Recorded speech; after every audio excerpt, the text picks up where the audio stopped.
In a world where only 4 humans are left, and the rest of humanity is wiped out.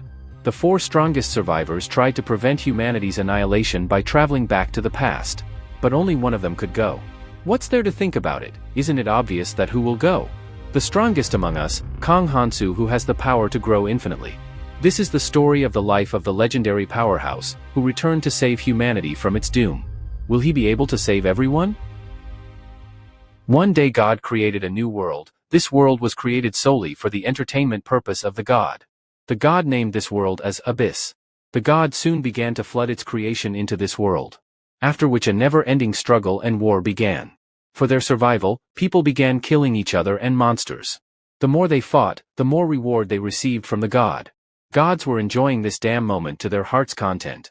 Then among the corpses of monsters, a person is barely able to get up. This menacing dragon crushes this person with its claws and he spills out a mouthful of blood.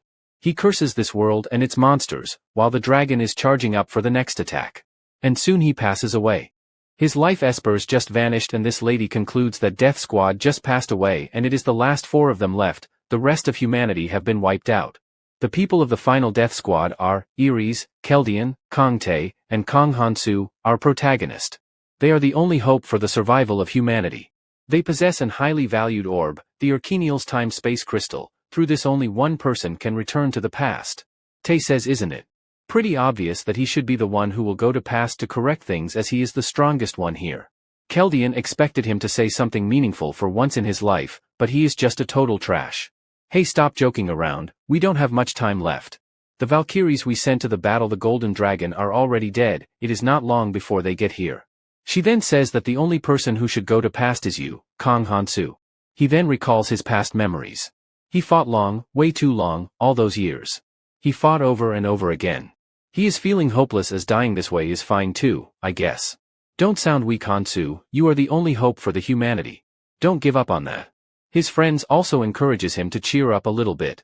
Keldian points out that he started 20 years later than them, and yet he still managed to gain same level of power as them in a shorter period of time. Had his abilities awakened 5 years earlier, then the present would have been totally different. Even this dude who always talk useless, talks something meaningful for the first time. He has very good skills and he is the right person for this job. But if don't want to go by any chance, then I am ready to go in your place. If that is possible, then I could get all the items that I couldn't get before. Haha, just kidding, you can take all the stuff that you could not get in this life, you are the one going anyway. Slowly Hansu stands up and goes towards the space-time crystal and he is about to leave. Then suddenly the ground above them rumbles, they found them. The Golden Dragon have come to get them. His friends encourages him to hurry up, they will hold off the dragon for him, he should go quick. They immediately start working on activating the crystal. He asks Ares and Tae to hold off the falling rebel. Ares dashes forward to the dragon. She taps her staff on the ground activating a boost spell and from her behind, Tae enters the battle and starts the killing the monsters. But he is pushed back when the Golden Dragon hits him with its claws. He is clearly struggling to hold off the dragon attack and our protagonist wants to go and help him out. But Keldian stops him saying that his main weapon is broken and he should leave this place ASAP. Before leaving, Ares advises him to not set people aside when he finds them annoying. The most important of all, he should take care of himself. With a faint smile, he replies that he will try. She says that he is the same as ever and leaves the rest to Keldian. Keldian also gives him a piece of advice before he leaves, that he should not kill needlessly, but should also not give mercy to those people who brought harm during the war. He should save only those who deserve to live. He also mentions name of a person whom he must kill absolutely.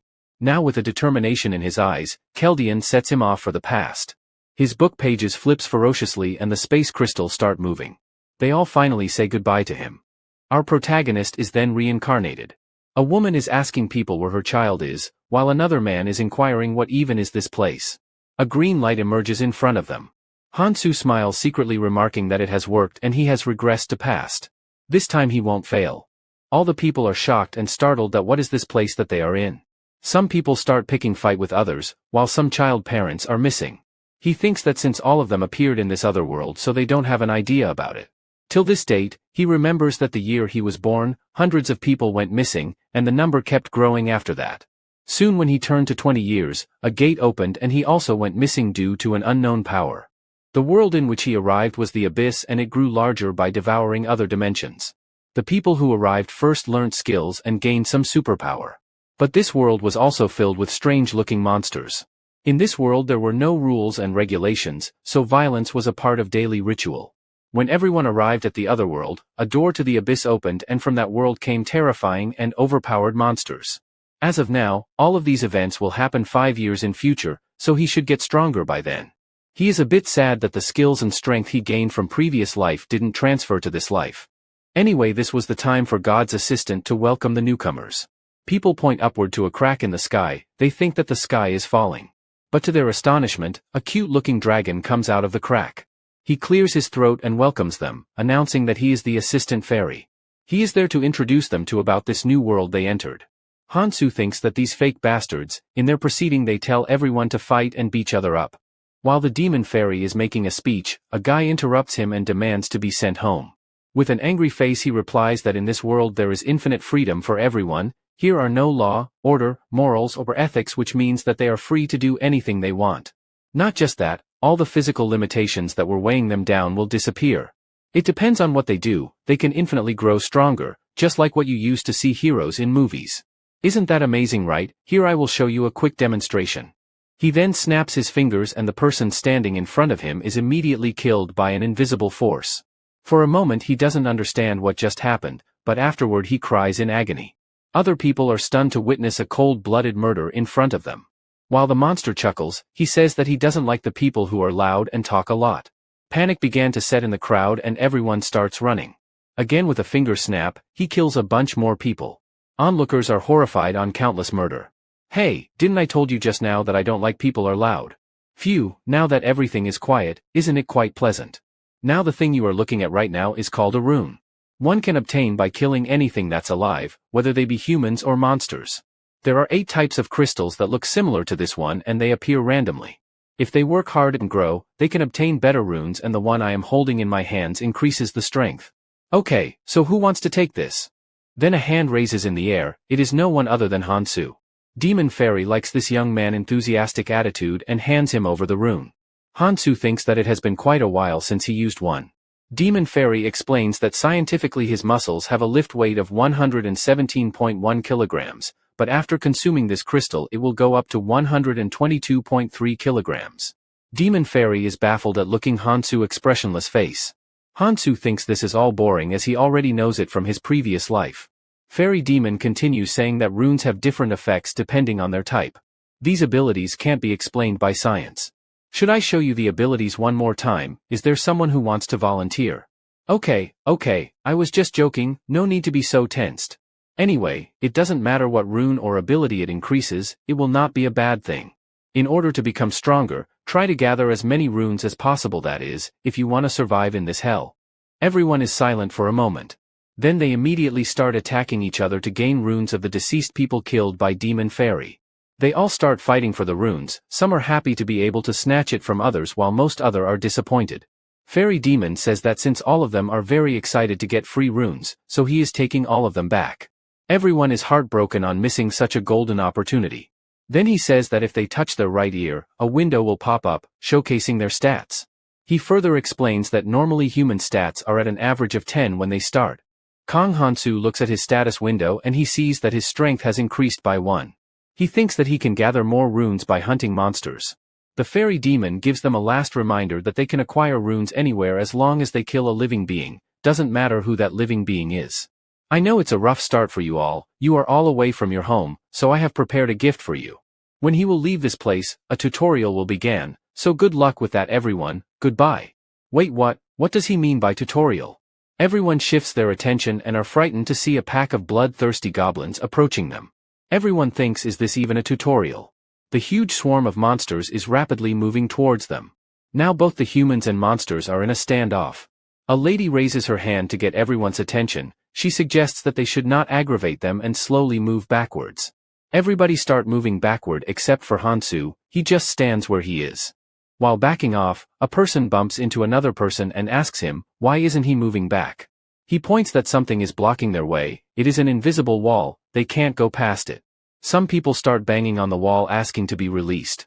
If that wasn't already bad enough, the walls start shrinking from both sides, making the already worse condition worse. At this rate they think they will die soon. Suddenly a man gets past the barrier. He is even confused that how come he got to other side of the wall. Seeing this, other people also start rushing towards wall. Another person crosses the wall and the number changes to 48. This means that only 50 people can escape this place.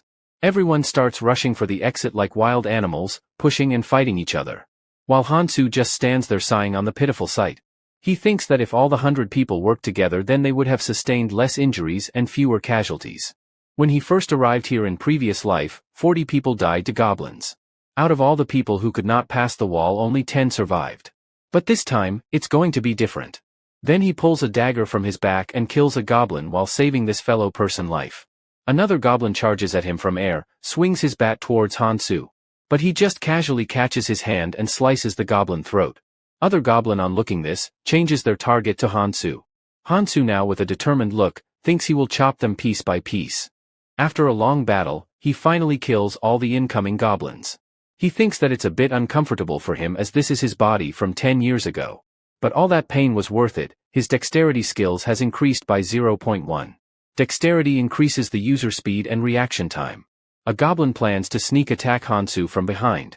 He throws his dagger at him, but Hansu easily dodged it with the help of his increased dexterity skills. Then with a swift motion he throws his knife at the goblin head, thus killing him in one shot.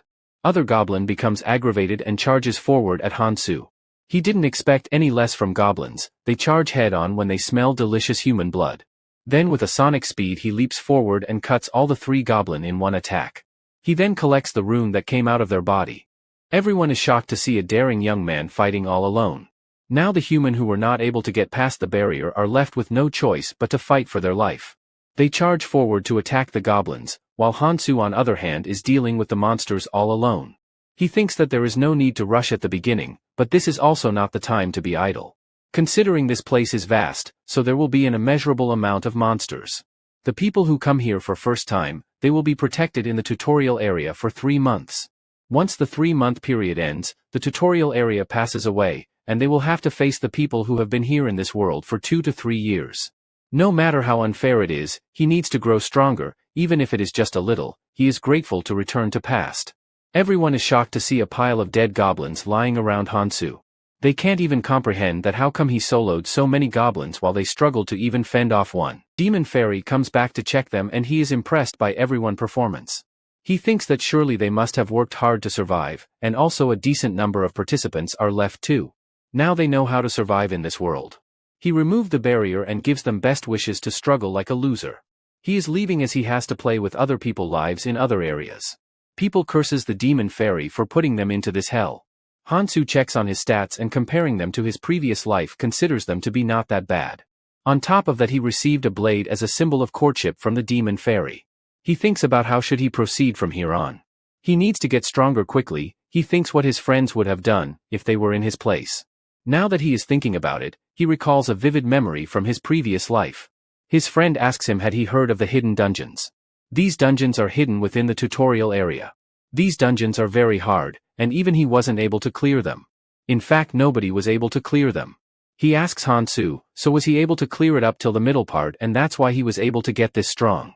Imagine if he cleared the whole dungeon, how much stronger he could have gotten.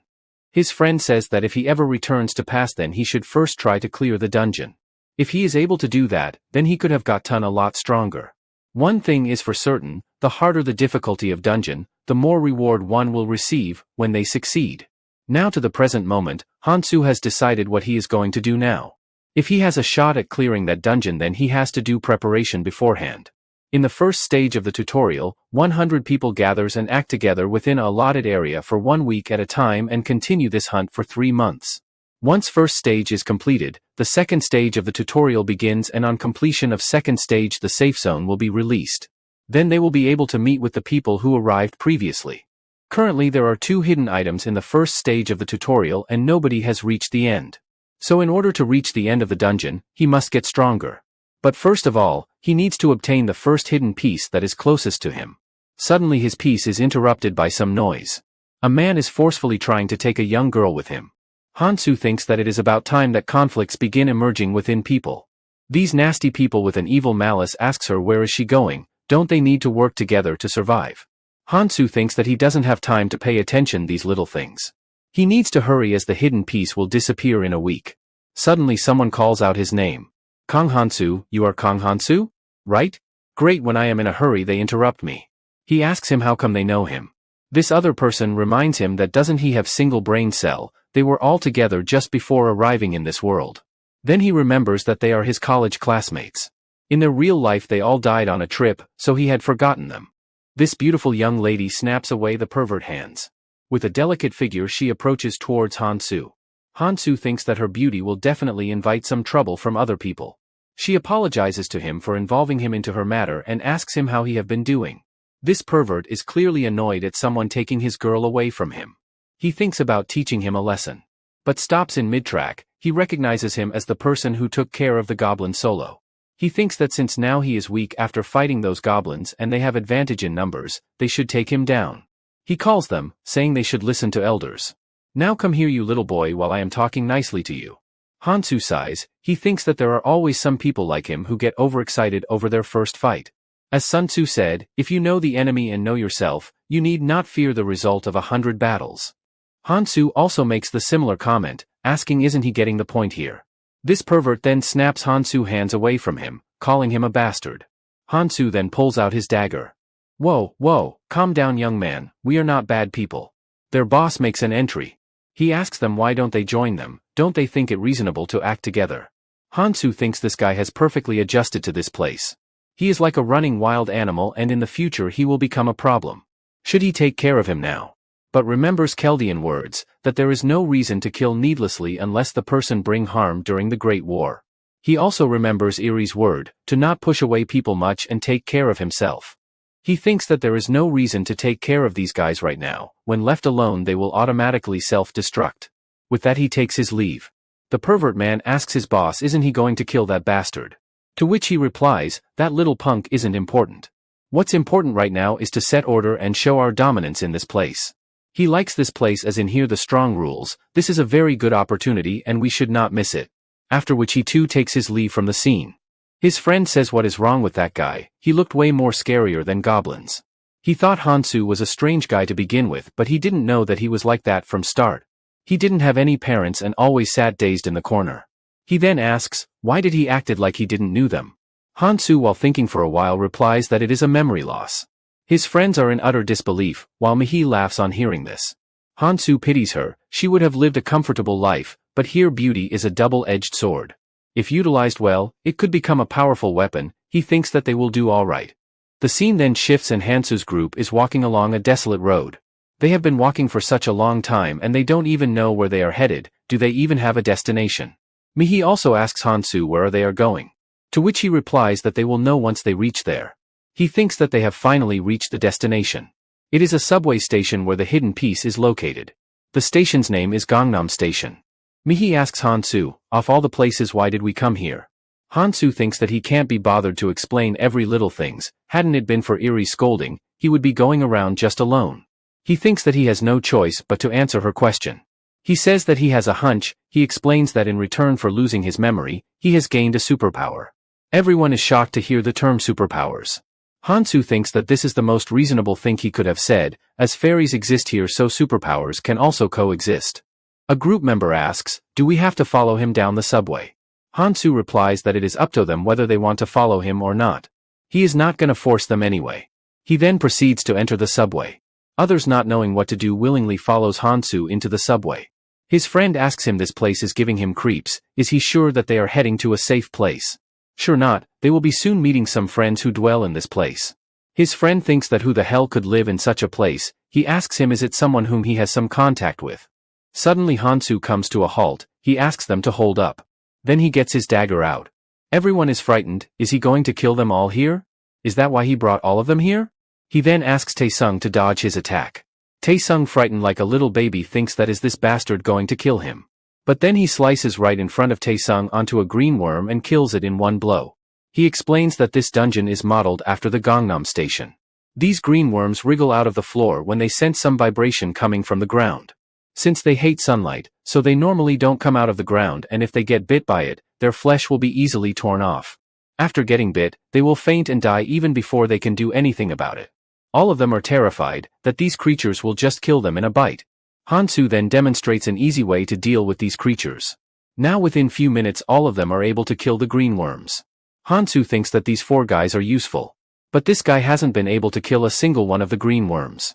He then walks towards him, says that, if he is not confident enough then he should stand on top of unbroken marble slabs. The moment a worm comes out, he will be able to easily spot it and kill it. All he needs to be careful of is that they don't bite his hands.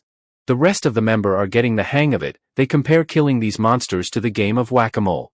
This headphone guy is completely demoralized. He then tries to muster up courage to kill a worm. But when one shows up, he wets his pants like a 2-year-old baby. But Hansu just comes in time and slices the monster into pieces, thus saving this headphone guy life. Hansu thinks that such type of people will only end up becoming a burden for them. Sung comes forward and inquires about how does he already know what's going to happen ahead of time. Can't he tell his secret? My secret? I told you that already. I have superpowers. Everyone is dumbfounded about the answer. Instead of asking question they should better focus on hunting. After hunting for a while, they clear up the place. Hansu asks them why aren't they picking up the runes. Mihi replies that they thought it would be a good idea if he takes all the runes and in return protect them, just like a person carrying the rest of group. She thinks that they will not get stronger just by collecting runes. So the better thing to do will be to give all the runes to him and in return he protect them? Right? Wrong, you take whatever you hunt. If they want to come with him, then they should at least follow this basic rule. He remembers that people who wandered the abyss for decades made these basic rules for the sake of coexistence. They take what they hunt and in case of group hunts, things are distributed based on the person contribution and priority. In a life-threatening crisis, relationship based on goodwill are the ones that are more likely to fall apart. They don't realize this now, but they will soon come to see the truth themselves. He explains that in this world, the only thing they should trust the most are their own abilities. If they are useless, then they are bound to be dumped and that's a rule they must follow. Getting hit by hard reality on face, Mihi joins Hansu and soon others follow her. Hansu thinks that soon they will get so used to this, that there will be no need to tell them. They will be fighting like mad dogs over the possessions of runes. While collecting runes, Sung found a strange-looking rune. He can feel the difference between the normal ones and this one. He thinks that if he consumes this then he will be able to gain superpowers. Hansu ponders that he can't ask Sung to give him the rune as he would be going back on his word. Sung asks he found the rune so he can keep it, and he won't go back on his word later, right? Hansu gives a slight nod. Arcroll Troll Tribe rune is a decent rune for early in the game. It brings defense and regeneration power, both of which are necessary for survival, so it's quite popular. It grants user a passive skill, however it also increases one's appetite. But food is not a problem as it can be stolen from others after becoming stronger. The strength and proficiency of skills are determined by its rank. Smart people with plenty of magic usually have around a few 100 of them. Keldian was able to acquire 1,000 skills. However, I was different from others. Then we see in his previous life, Hansu is trying to absorb the runes but fails. The allowed count of skills that one can have is capped to 7. If they had known this before, they could have learnt a stronger skill. Being restricted to 7 skills was a fatal flaw. However, his skills could grow endlessly as compared to others. His skill of fast regeneration was able to rival his friend's immortal arts. Due to his unique trait of endless skill growth, he was nicknamed 7 Stars. This trait allowed to him to catch up to fellow friends despite falling behind whole 20 years. This was the reason they chose me to return to past. So that's why in this life, he must not make a mistake selecting the 7 skills to learn. If everything goes according to plan then it will be a smooth ride before they leave the tutorial zone. Sung now with a happy grin on his face, absorbs the rune and gains the skill of physical resistance, currently at proficiency of 1%. On top of that, his other skills has increased as well. Even if that moron had asked him to give the rune, he would have never given it. Just a little more and he will catch up to Hansu in no time. Hansu calls out to them that it is time to head forward. With a smug face, Sung places his hand around Hansu, and says that it is going to be dangerous now, so they all should get together. While saying this, he smiles with malicious intent towards Mihi. Hansu thinks that, does this Sung guy think him as a rival? He snaps Sung's arm away his shoulder, he will deal with him when the time comes. They all are heading down the subway. Mihi asks why they are going down, to which Hansu replies that they are simply going to ride the subway. She asks, are trains even operating here? He replies that she will see that soon. Hansu is reminded of a moment of his previous life. He and his friend were chatting about dungeons while having a drink. A person then comes and says that the dungeons they are talking about don't even come close to that dungeon. Since he was showcasing his non-existent knowledge, so I will tell you guys the fastest way to become strong. All they need to do is get their hands on one important thing in the tutorial zone, and it's down in the subway. The stations are located and structured differently, but it's the same everywhere until the 3rd floor. If they go through the portal in the middle of the stairs and go all the way down, then they can find a subway that hasn't left yet. If they can get on that train, then they are done, but the only problem is that it's hard to get there, as that subway leaves after a day. This is the hidden piece that he needs to get today at all costs. A long portal stands in their way. Mihi exclaims that of all the times she has been to Gangnam Station, she has never seen such a strange portal. She worriedly asks if he is going in there. They don't even know what lurks behind that entrance. He says that he is going with his instincts and anyone who wants to go back is free to leave anytime. Sung says that he will be the first one to go. Now, Mihi also wants to go through that portal. Hansu thinks that she has probably gotten a good feel of the situation. Someone as gorgeous as her is at even a greater risk than others. So she will have to grow stronger to protect herself, even if that means getting a cut in the face. The other 2 members say that they will stay here and continue hunting the worms. While this headphone guy, despite being weak, also wants to go in. Sung makes fun of him, that he was like a scared mouse earlier, now he all talks mighty. Headphone guy replies that it is his choice, not of him. Sung becomes angry, cursing him that how did he question him, he sure talks a lot when someone is giving him a free ride. Hansu just says to stop the pointless arguments. They don't have time for all of this, they can do whatever they want, but he is taking his leave. Soon other 2 follow him. Sung is angry that how come those bastards insult him in front of his girl, Mihi. Hansu thinks that there are over 1,000 types of mobs in the tutorial zone and the terrain varies too. So there is bound to be some common factors. As he was thinking about it, they come across a rundown convenience store. All of them are now in the convenience store looking through various items. Hansu remembers that the person who gave him this location told him, there is always a convenience store on the 2nd floor of the subway. Everyone is engaged in looking through various items of the store. He thinks that this is more like of a supermarket and has all the things one needs. Then he picks up a frying pan and places it on the stove. Mihi asks him what is he up to which he replies that he is going to cook some green worm's blood. Now that she remembers, she saw him doing something back then while they were hunting. He was busy stuffing the killed green worms. Thinks that goblin skin becomes highly poisonous when it comes in contact with green blood. Since goblins evolved to survive against the green worms, and their venom is extremely potent, so it will make a high-quality poison. Sung comes like a 5-year-old child asking for some food that he was cooking. Hansu says that it is poison. What the hell? If it's poison, he should first tell that to people. Hey, aren't you the one who came after smelling it? Mihi asks him that they never thought of cooking it, then how did he know about it? You all know, it is my superpower, my brain is filled up with knowledge. Sung is agitated that he always evades that question. In reality, Hansu thinks that his brain would have exploded from memorizing all of the ingredients. Even if he returned to past without knowledge, then everything will be useless. What matters is the amount of information one can remember, and reinforcing them is very important as well. In his previous life, Keldian is teaching them something important. Also, they should be careful not to share this information with anyone. Future knowledge will only fasten the decay of the abyss. So they should only unravel this knowledge as planned when they really need it. Without exact ratio and boiling time, this poison would be useless. Once it is done, he then pours it into a bottle and spreads it onto his sword. He asks him can they also use it. They cheer up when he replies that sure, why not, but in return they will have to give him half of the strength or stamina rune they collect by killing the monsters. Sung says that he is charging way too much for a one-time use only.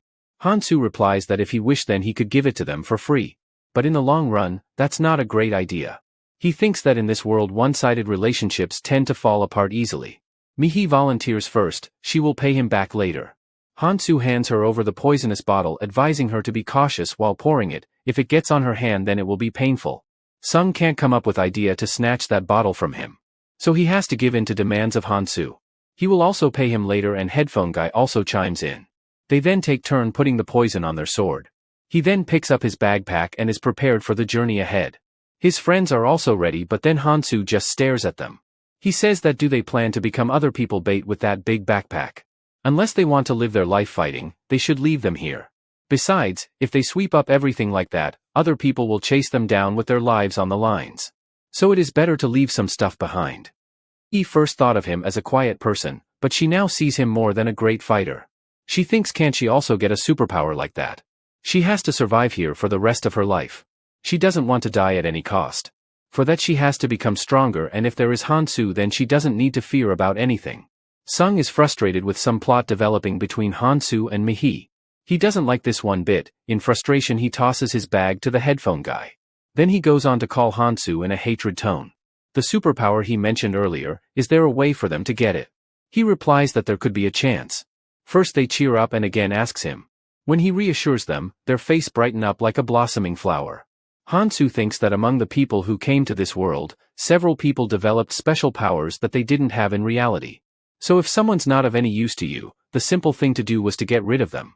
Sung asks him that why is he being rude, is it because of he got angry at him at the start? Hansu remarks that this is something that he is not used to as he usually doesn't talk much. In his past life he fought countless species of the abyss creatures that kept increasing with time, and slowly the hope of survival dwindled and the despair dulled everything. Sung thinks what happened to him all of the sudden acting all that alone, did he hit his head or something? If it hadn't been for his damn superpower then he would not have been his underling. He thinks that he only needs to wait till he gets stronger, and after getting rid of this Hansu, he will do all the things he want with Mihi. His lewd thoughts are interrupted by Hansu's sudden gesture to halt. He then inspects the sticky substance on the ground. Judging from the type of slime, it doesn't belong to a sword snail. Neither does it have a distinctive sour odor nor this could be of slashed-up zombie. So that leaves only one possibility. This is of the creature land mermaid.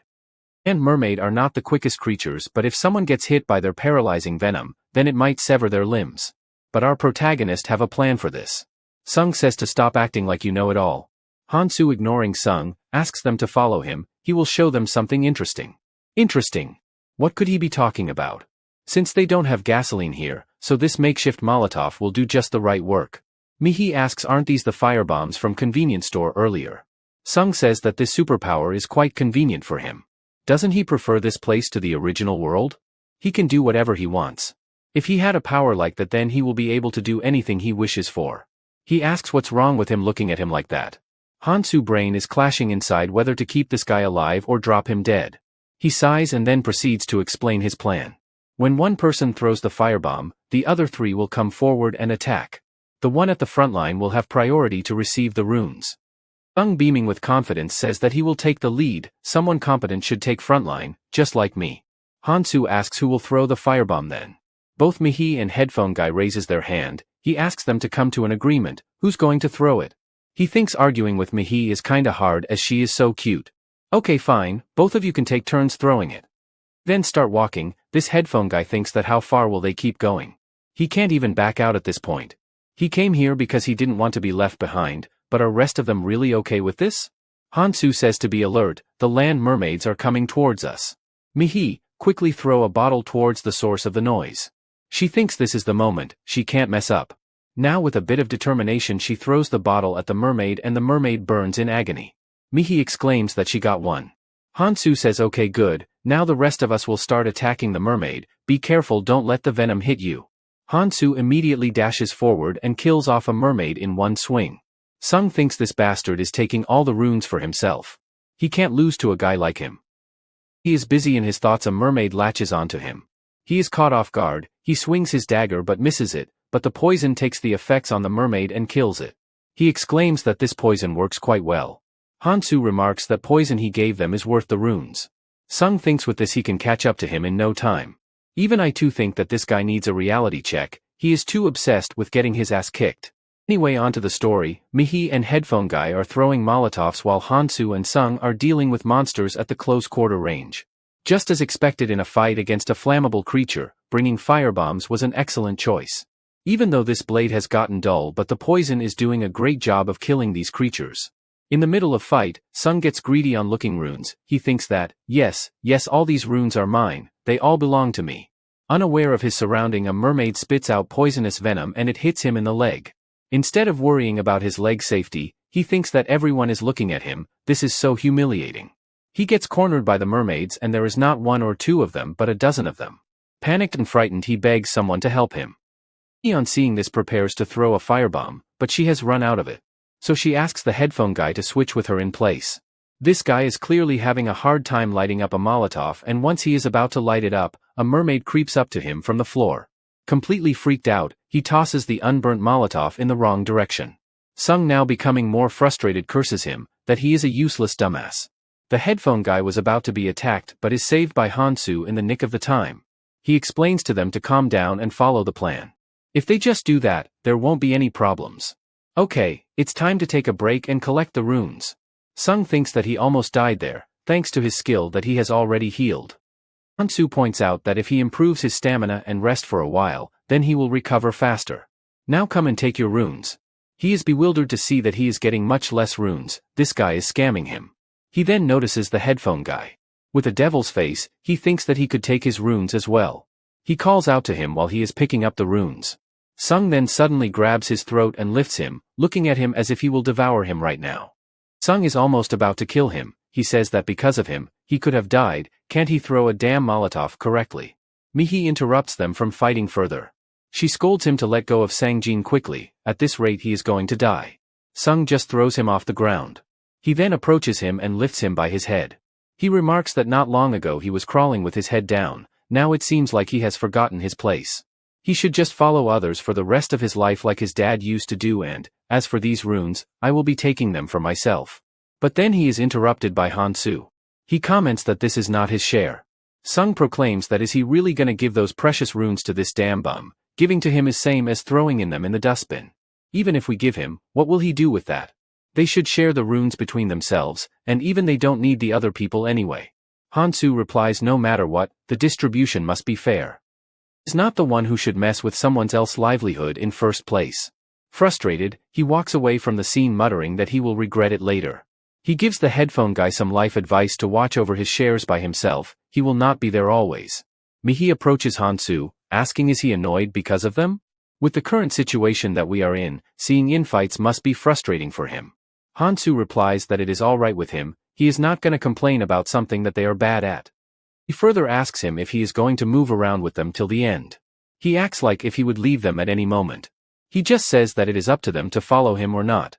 So far they all are doing pretty well, so they don't have to worry about it. While walking through corpses he examines that mostly strength and stamina runes have dropped. It's not a bad thing as both strength and stamina are important right now. He thinks that these are the stats that he was eager to reach quick from the start. Just one more stamina rune, and he will achieve his objective. As he consumes the rune, Demon Fairy makes his appearance saying that the sum of his strength and stamina have exceeded 50. A system window pops up showcasing the completion of an achievement. The Demon Fairy congratulates Hansu on being the first traveler. Everyone else other than Hansu is confused to see Demon Fairy appearing here all of a sudden, while Hansu thinks that he has done it. Demon Fairy recognizes Hansu as the one who raised his hand to get the crystal for the first time. He was wondering who could have completed the quest so fast. In the end his intuition wasn't wrong. Demon Fairy loves these type of people, they are always willing to work hard. Mihi approaches the Demon Fairy who is sitting on top of Hansu's head. She asks him isn't it unfair that they had different physical stats to begin with. Demon Fairy ignoring her question says that she doesn't have to be afraid because we don't kill because we don't like humans, but sometimes exception can be made. How about I kill you now? Demon Fairy on looking Mihi tense face is quite pleased. Scaring the shit out of people is never boring. Okay, I will answer your question. You say this is unfair, but can't she see that she is more attractive and quite a beauty than others? Anyway, let's just stop talking about the useless things. It's time to reward you for your hard work. The reward for surpassing a certain number for a combination of stats is that user gets an option to choose one rune out of 3 runes. Now what type of rune does he want? A dexterity one or a sense one or perhaps a healing rune? It can heal a hole in one's stomach and it can even heal most poisons. It's same as having an extra life. Hansu thinks that it is useless if a person limb gets torn off though. On hearing healing rune everyone's eyes lit up. This means that if things go wrong then he might be able to use it at least once for them. But Hansu like an absolute Chad asks the Demon Fairy if he has a rune that is immune to magic. Of course, here it is, everyone is disappointed that Hansu is not taking the healing rune. Hansu thinks that healing rune are nice but magic and physical rune are hard to get in the tutorial area. Increasing one's stamina only affects the speed of activity and recovery. However, the physical and magic resistance are more of fundamental defense or immunity. He thinks that he can make up for the physical attacks to some extent with some experience. But magic attacks are different, this would prevent an immediate death. Now that he has chosen the magic rune, he should better get going and wishes them good luck on their journey. Then head to 3rd floor of the station. All of them are engaged in fighting the mermaids. Mihi thinks that now it is a lot easier to kill these monsters than before. She finds Hansu doing something. Could it be that he is making poison again? She thinks his speed looks the same as earlier. So she asks him that he has got so many runes, then why hasn't his speed increased? Hansu thinks that she has quite a sharp eye. He points out to his hand, it's because of this. One can collect rune like this, all they have to do is put their hands out while thinking about collecting them and they will be stored within you. She asks how did he know about that. He replies that it is because of his superpower. She then tries to absorb one into her body. But Hansu just says that there is no point in copying him. They should not do this because first of all, it slows down the hunt, second is that if he dies then the runes he collected will be meaningless. Runes collected this way will drop when he dies. Headphone guy asks him then what is the point of collecting them. He replies that he will trade with them later. Even though it's hard for it to happen right now, but once some rules are established, they can be used as a substitute for money in the tutorial zone. He tells them that they can't do this. So they should better pick them one by one. Sung says that just because they listen to him, is that why he looks down on them? Why can't they do what he can do? Hansu thinks that these guys don't understand where they stand. Anyway, since they are in for a long journey. So he calls out for everyone's attention. Whether they follow him or collect runes, it's up to them. But right now they must listen to him. Saying this he drops his sword and asks them to hand over their weapons to him. Sung says is he out of his damn mind, are you a robber or what? You already have your weapon, so why are you asking us to hand over our weapons? The blade has become blunt, so I can't use it in a fight. Plus I will need some extra blades as well. Now do you get the point? You are talking nonsense, have you gone nuts? If you take our weapons, what are we gonna fight with? Bare hands? Do you want to make us feel like a baby sucking his thumb? Headphone guy is willing to give his weapon, but is cut mid-sentence by Sung, don't speak a word. You dumbass. Fine then, since you are not giving me weapon, so you should volunteer to fight the monster down there. You think, I would be scared of a monster, huh? Just as he expected, he got a negative response, after all he doesn't know what's down there. I should be strict here. Okay, I will give you guys two options. First, I am out of the group and you can go on your own. Second, you guys stay out of this, and let me deal with this alone. It's your choice, so make a decision quickly. Headphone guy responds that he will stay out of this. Mihi also says the same, if he is putting things that way, then it must be dangerous. Yeah, you are right Mihi, that's why we all should stay together and help each other when we are in danger. He wants to leave us behind and take all the loot for himself, we can't let him do that, right?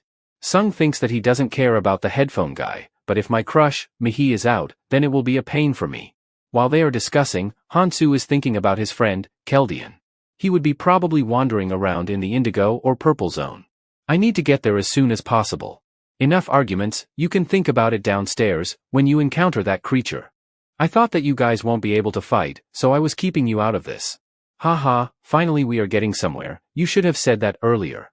Considering the fact that he was trying to go alone, that means he must know there would be something down there. Only a fool would pass up on this opportunity. They enter the chamber downstairs and the very next moment, all three of them are sprinting out of it. Didn't I told you Sung, it would be something dangerous.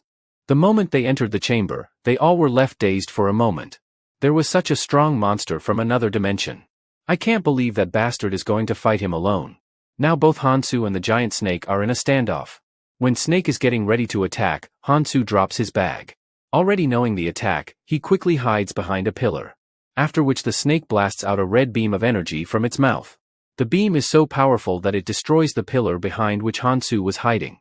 I expected this, thanks to my magic resistance, I was able to bear the attack.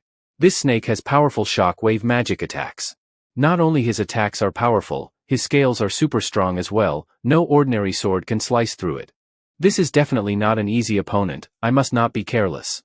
However, I know his weakness very well. After which Hansu leaves his hiding place and proceeds to attack the snake.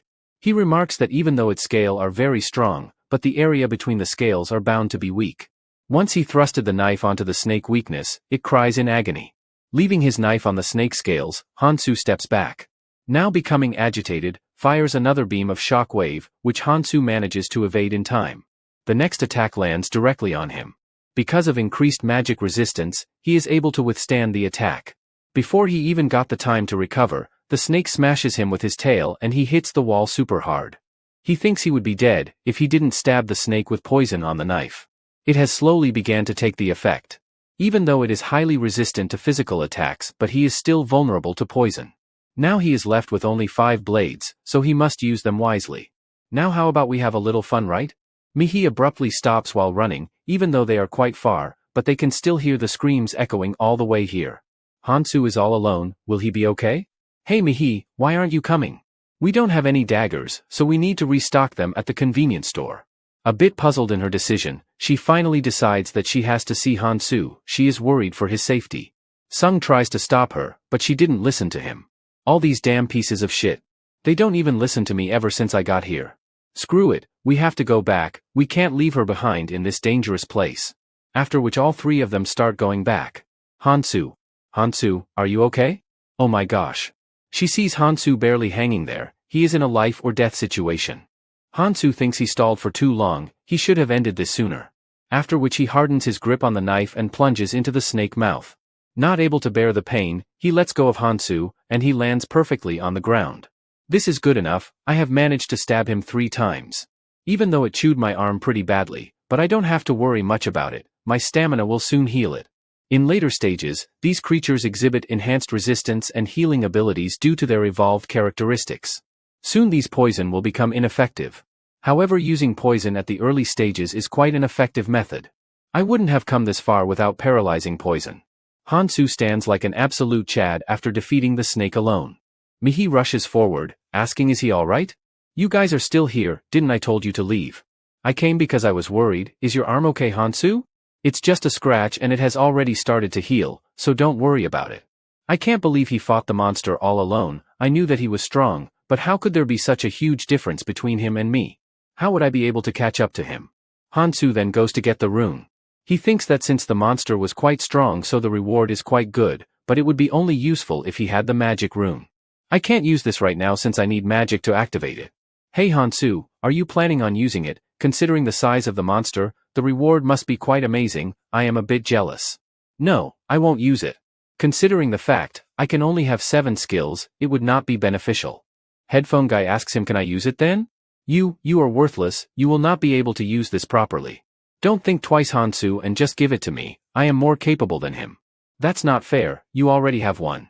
Shut up you moron, you should better know your place. Headphone guy replies that if he had a super strong ability, then he could do way better than him. What did you say bastard? Do you want me to break your neck? Mihi tries her best to calm down the situation. What nonsense are you two creating here? I never said that I would give to you for free. I will give you a 5% discount, if you buy it now. Let's see who makes the first deal. Sung asks can he pay in installments. Yes he can, if he gives a guarantee for it. So have you all finally decided? Yes, I am going to be the one who will take it. After which she takes the rune from both Headphone Guy and Sung. Hansu is impressed by her, that she was able to store the rune in her hand. Here you go Hansu, I am giving you a agility rune, 3 sense runes, along with 7 runes of stamina and strength each. Since I agreed to give a 5% discount, so I will only take 6 strength runes. You are very generous Hansu. In return he gives her advice, she shouldn't get into the habit of getting free stuff in a place like this, otherwise she will die in no time. You should understand, there is no deal without a price. Now let's move forward. Since there was a scaled snake, so there must be some Zooterium nearby. While fighting the giant snake, I saw them close. He then breaks a crystal and goes on to doing something. Both Headphone Guy and Mihi thinks that he must be using his superpower. Is he making something sharp? It appears metallic but feels soft. Hansu then stands and moves back to the giant snake to get his knife. They both think what could he be possible making this time. While Sung asks what they are doing, Hansu then chops the organs of the snake like a butcher and takes out his trusty boiling pan. Sung asks what is he up to, does he plan to make poison again? No, it's different this time. The scales of the snake's skin are quite strong, so a good weapon can be crafted from it. He read about this in the book, that by using snake scales, a needle-like weapon can be made. Though the needle has a limited area of effect, making it challenging to inflict a secondary damage. However, if you can pinpoint the opponent's weakness accurately, and you are confident in your ability to hit that weakness, then this needles is the best choice.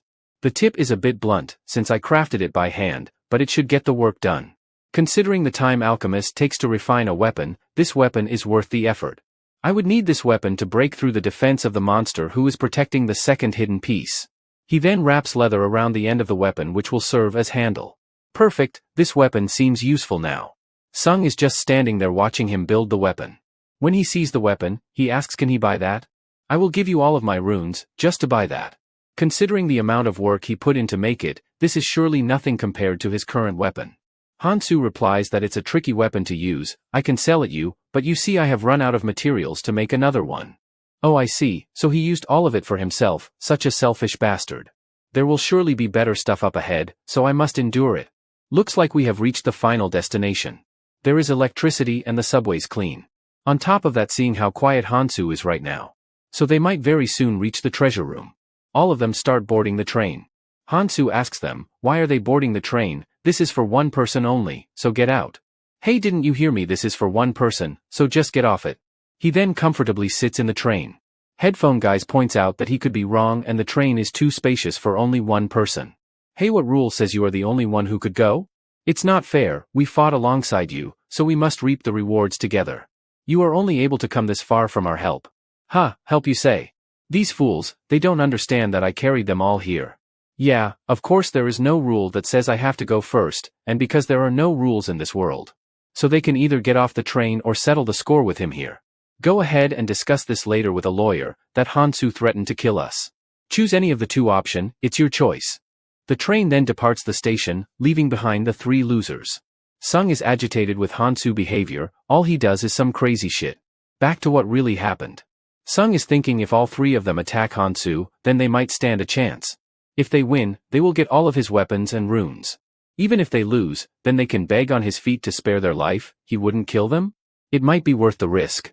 But those eyes freaked me out. If I even made the slightest move, he would not have hesitated to kill me on the spot. I know he is capable of more than that. Mihi thinks that they might have pushed him too much.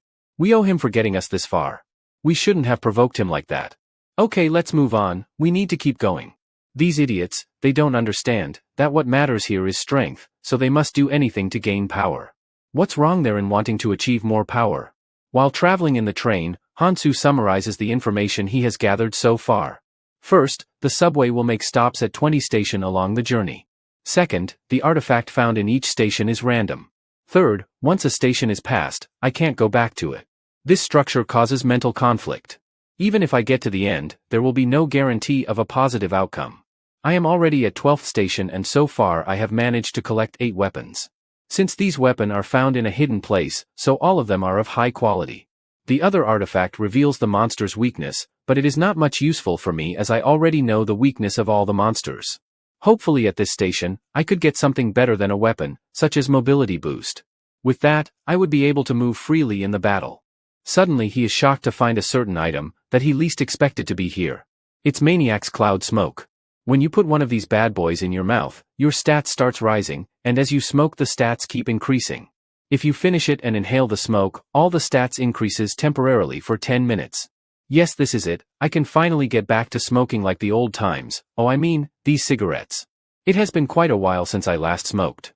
Every time I smoke, Eerie scolded me, pointing out that I looked like an old man. He imagines those words of Eerie's.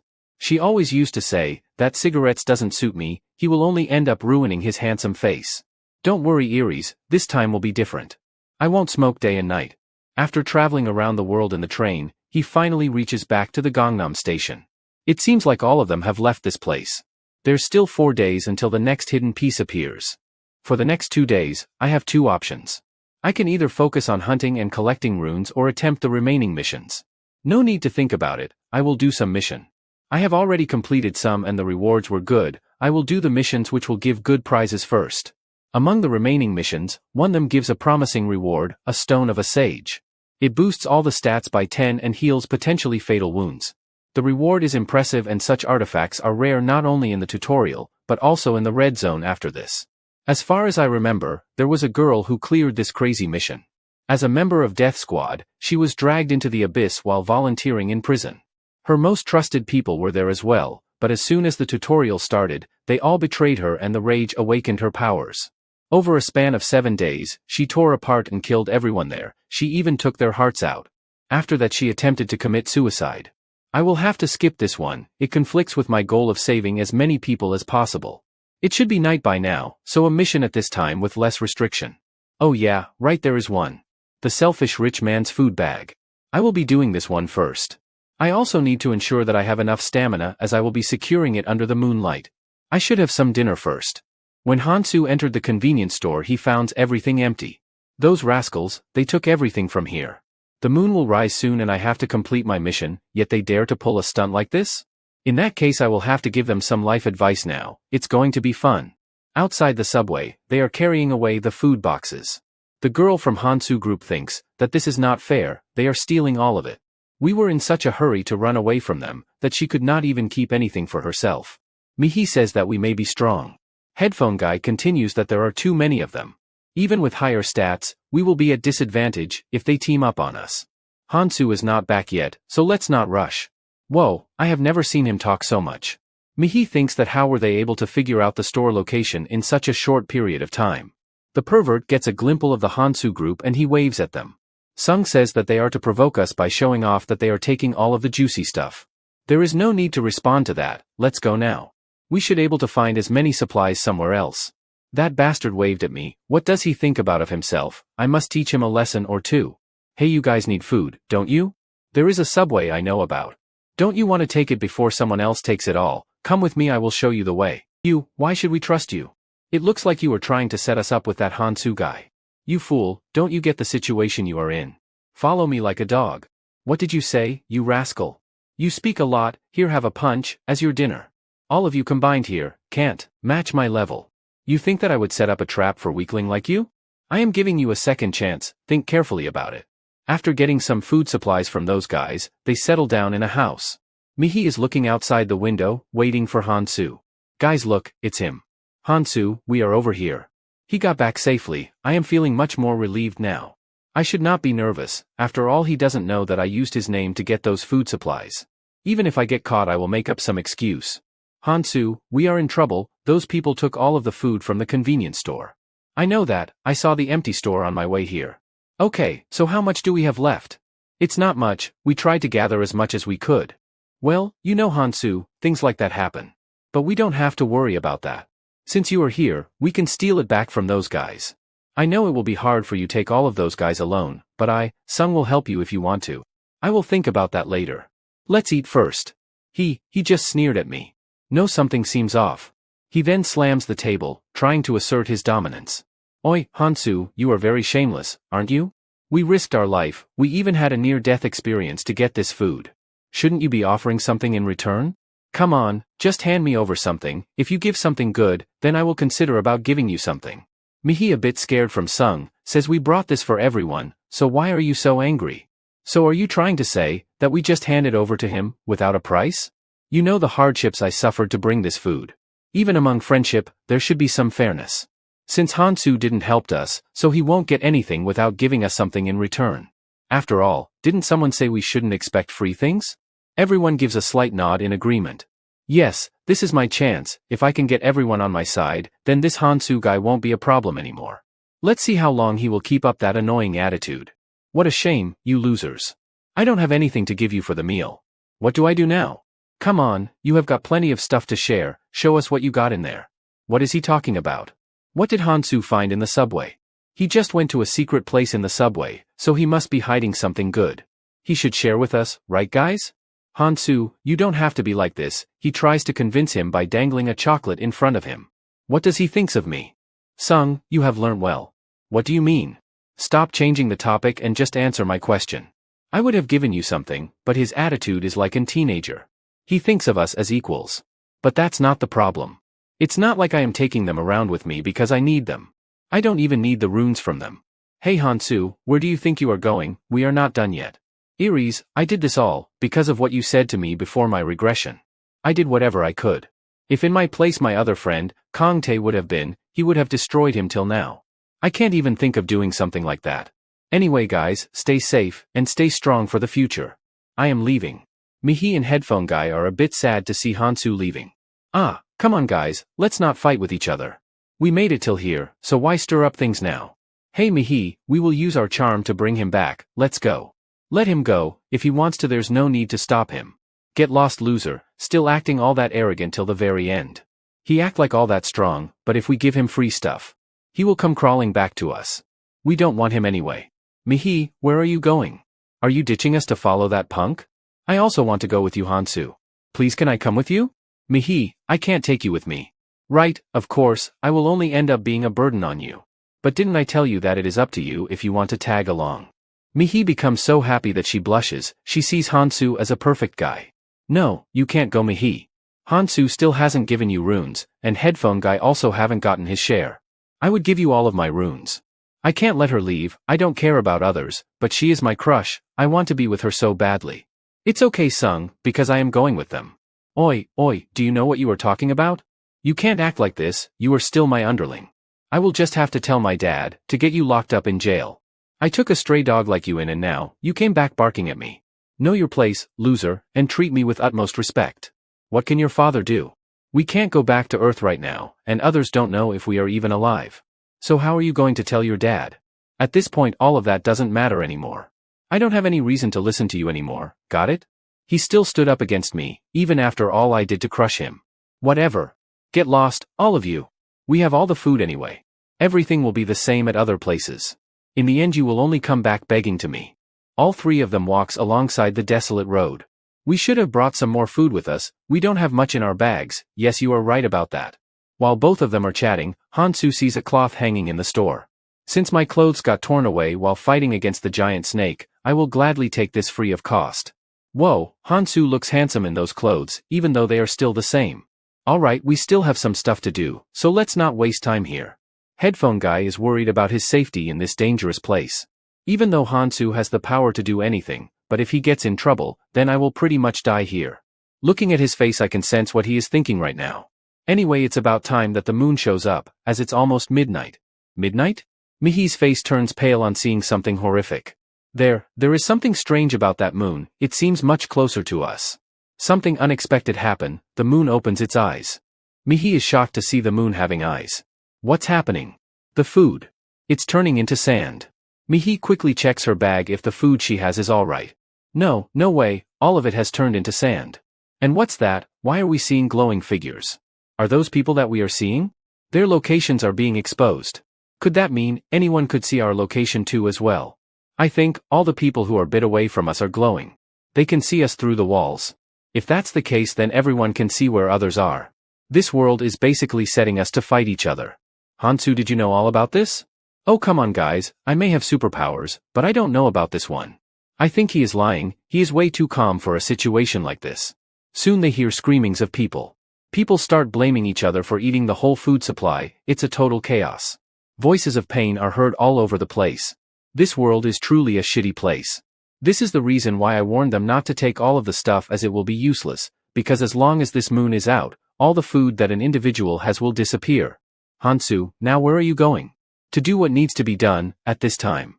Guys, what's going on? All the food we had, it just disappeared. What are we going to do now? Should we search for food somewhere else? They probably took all the food at the convenience store. That bastard Hansu, he knew about this all along. That damn superpower of his screwed us over again.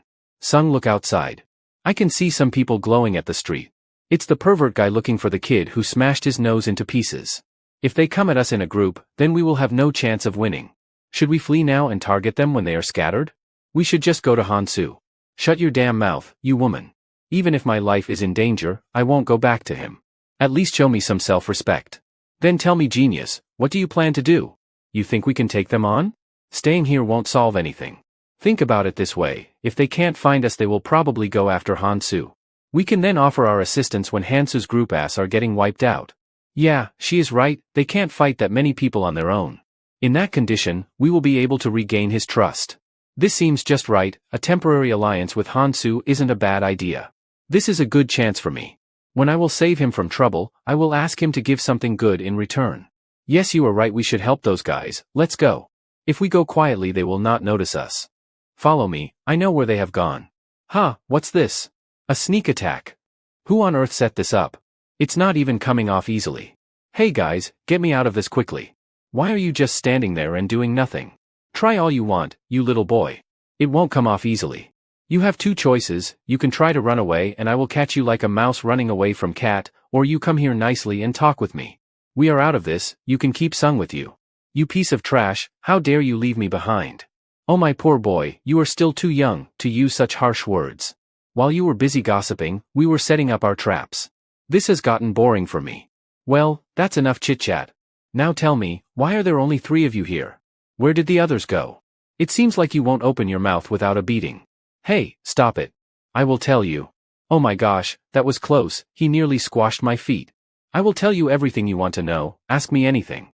I am even ready to wash your ass if you want. That's not needed. Just lead us the way. Also, there is someone who wants to meet you. Everyone look, boss brought us a present. Now where were we? You punched my nose and it hurts so much. How about we do the same thing to you?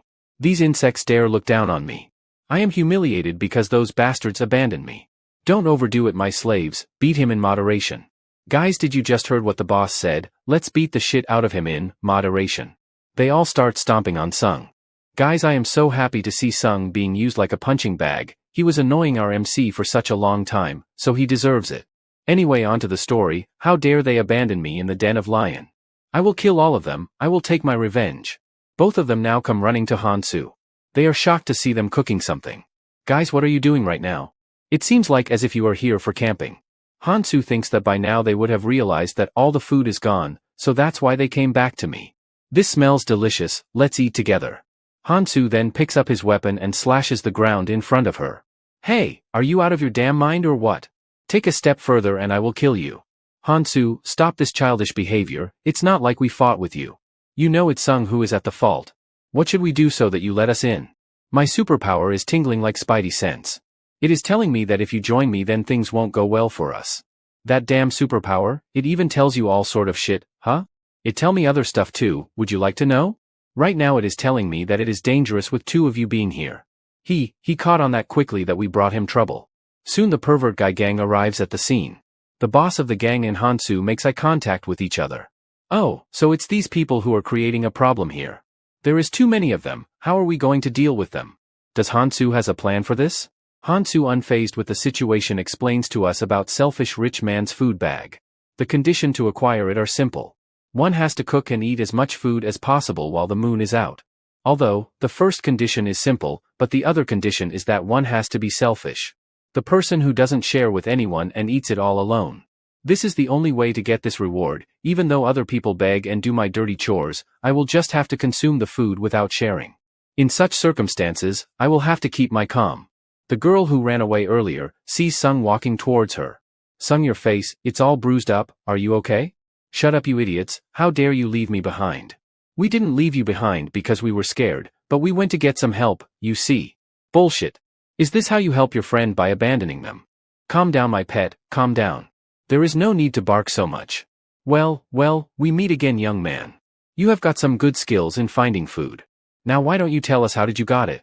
There's meat everywhere, can't you see with your eyes? Or maybe you don't even know what meat is. Gross, he is actually eating the monster's meat. We had others to test it, and they are suffering from dehydration.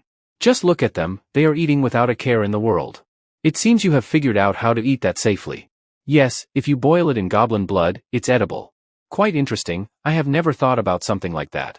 I remember that my pet said he has superpowers. This helped him to secure a valuable item from the station. Today seems like the perfect day to fight him. Even though there is a gap in our skills, but we have advantage in numbers. Plus, he is just an ordinary college student. He might have gotten used to fighting the monsters, but that doesn't mean he is skilled at fighting humans. Hey, my pet. What now? Go and talk with your friends a bit. That's not much to ask, so go with your wagging tail towards them. Why would I be friend with that Hansu guy? And what in the world he thinks of me? I think it will be safe for me to go, he will not create a scene in front of that many people. Hansu then stands up, and Mihi is more worried than ever. Yeah, let's have a little talk, Hansu. Mihi warned Sung not to come any closer and especially not to cross that line. Shut up, Mihi. You were supposed to be mine, but you betrayed me for him. Well, a loser is just a loser, looks like this is the end for Sung. Don't blame me for this. Hansu then slashes at the Sung's feet. For a moment, he didn't understand what just happened. But then he loses his balance and falls on the ground with a thud. He shivers, saying to himself, why don't I feel anything on my feet? When the realization hits him, he cries in so much pain after losing his feet. How can you call yourself human, Hansu? How can you do this to me, to your friend? The boss is shocked to see that he chopped his feet without a sweat. Everyone is a bit taken aback. I already told you, Sung, not to come any closer. You piece of shit, you did all of this over a piece of meat. Guys, think carefully, he did this over just for sharing food. If he gets stronger, do you think he will let you all go easily? He will kill all of you for the sake of runes. You better kill him now. Otherwise, you won't be able to match up to him later on. Alright, everyone get ready. That poor Sung is saying right. Hansu can't fight all of us here. But if he gets stronger, he will easily take us down. We have our weapons ready and with his body glowing, he can't run away from us. Yeah, we can take him on.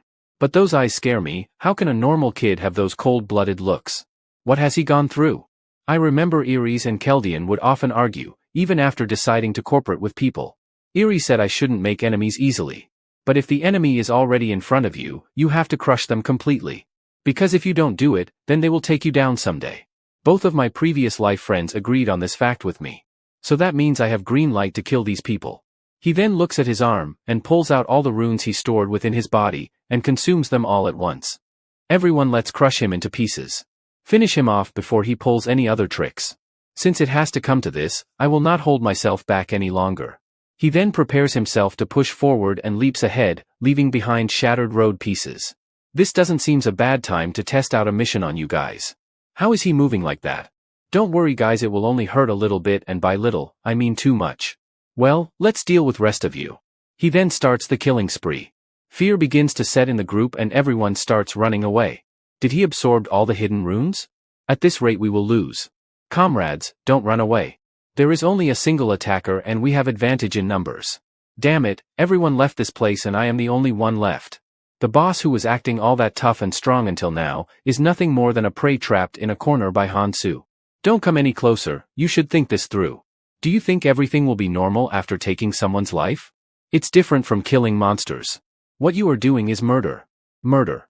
You know, a kid like you can't bear the consequences of it. What? What just happened? We see that Hansu attacked him so fast that he wasn't able to see it coming.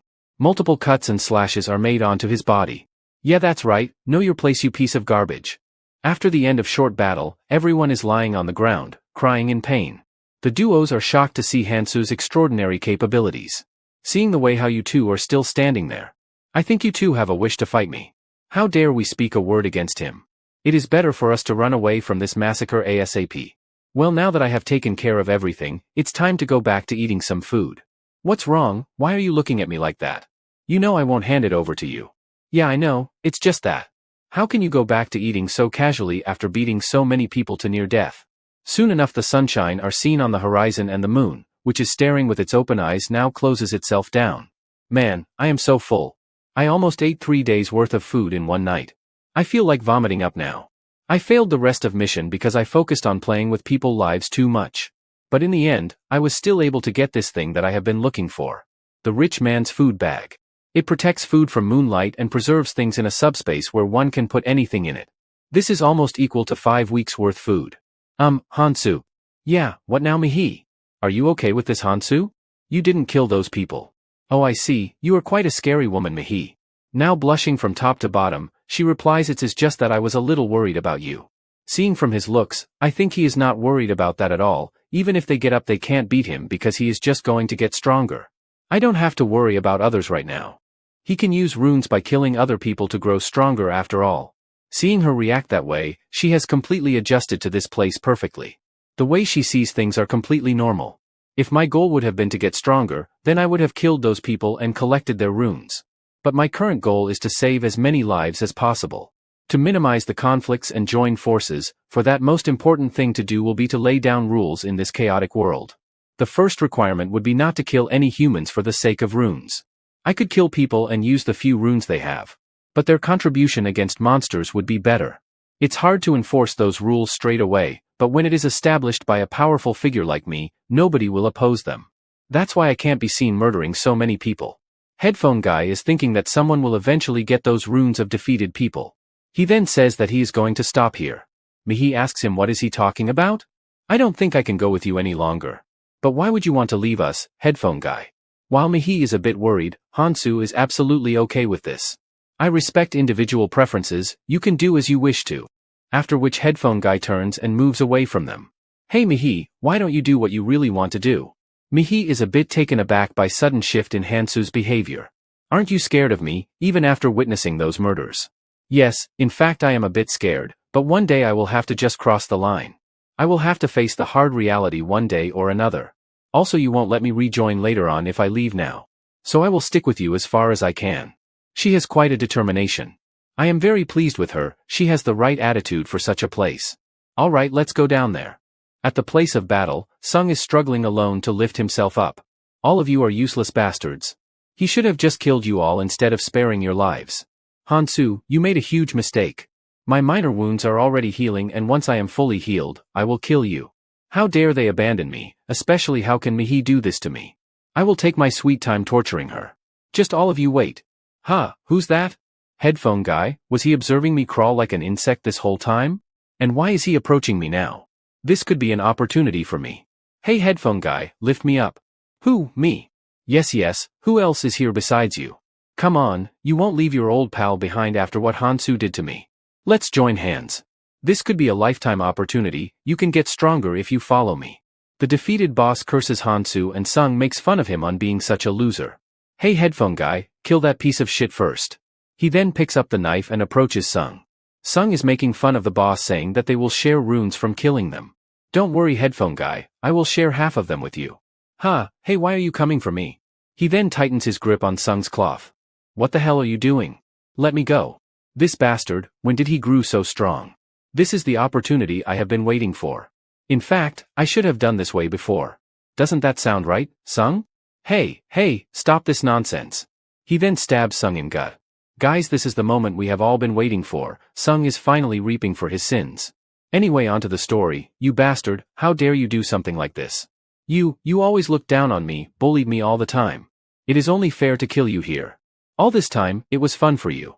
Using my father to treat me like a trash. After killing Sung, he lets go of him.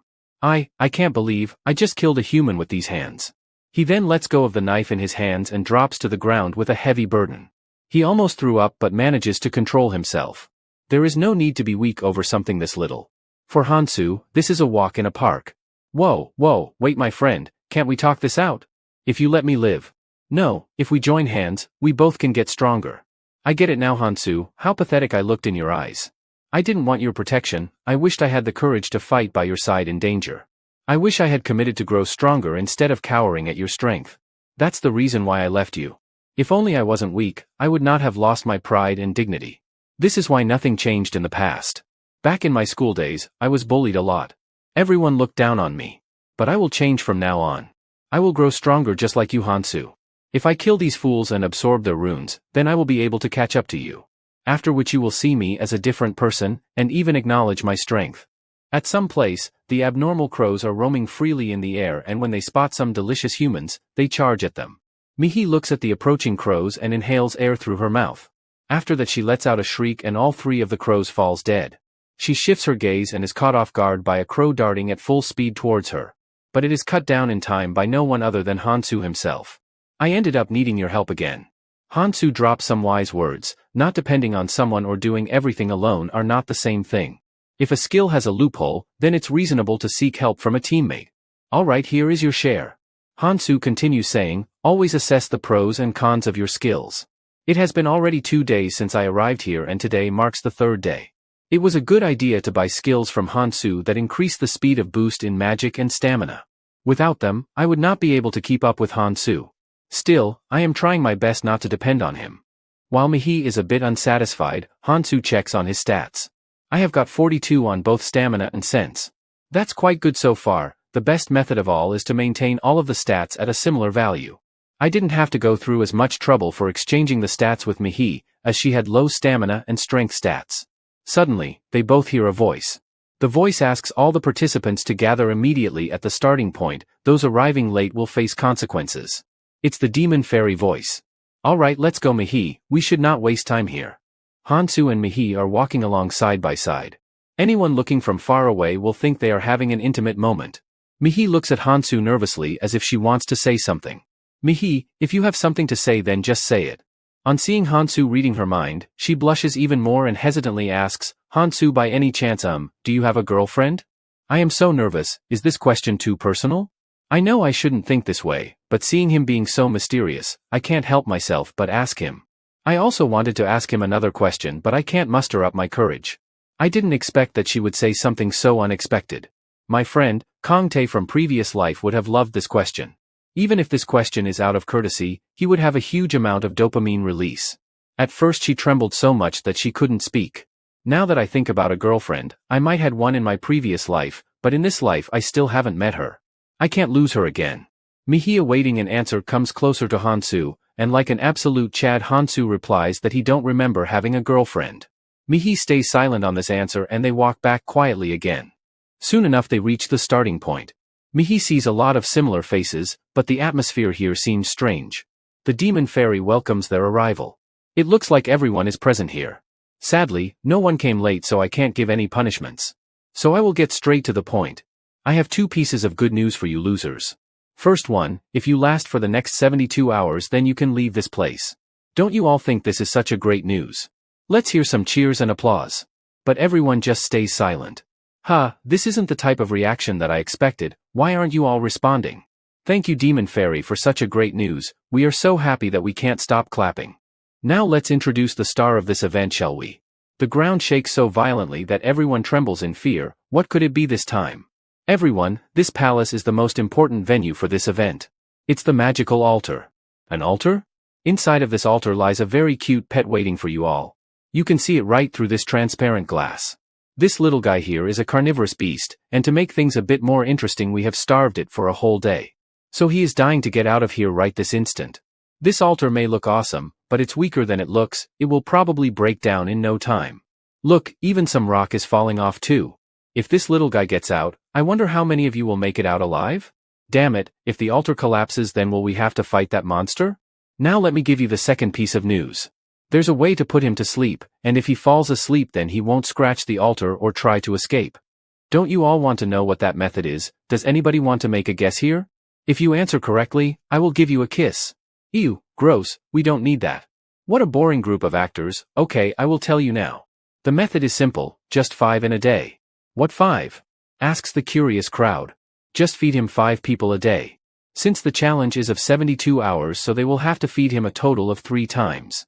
There are over 60 people remaining right now, and if you do the math then 15 people will have to say goodbye to their lives.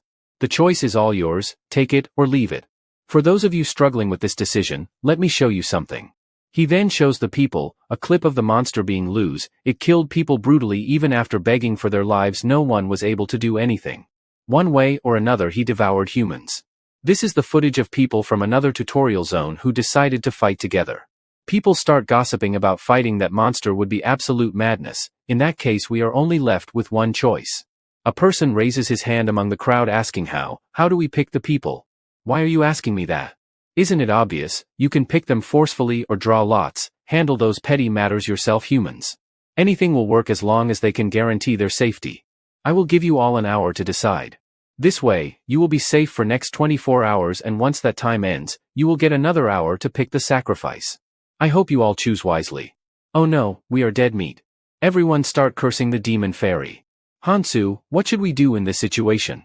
The result has already been decided so there is no point in worrying about it.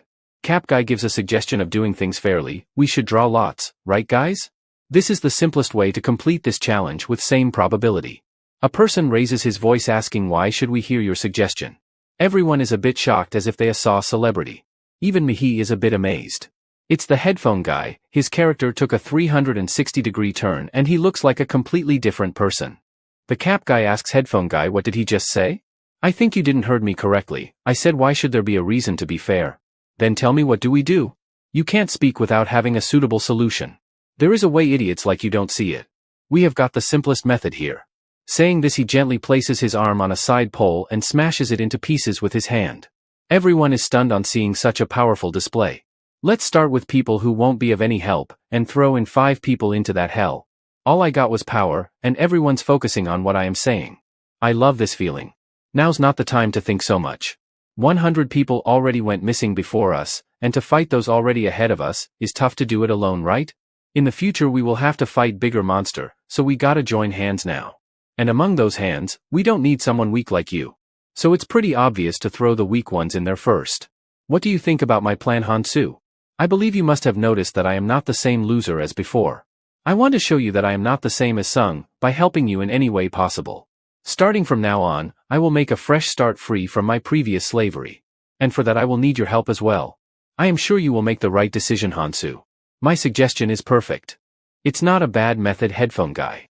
But let me make a suggestion here, and if you follow my suggestion then we all might make it out alive. You don't necessarily need to sacrifice anyone. What? Could there be a method like that too?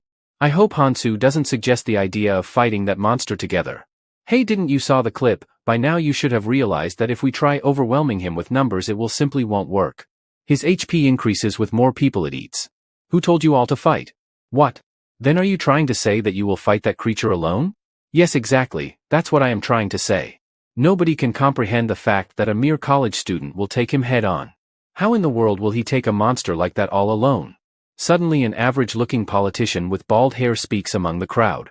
Kid, what the hell are you talking about? This isn't same as fighting goblins. If we can't defeat it within an hour we all will be dead. The clock is ticking fast and we have less than an hour left. Headphone guy in his mind keeps thinking.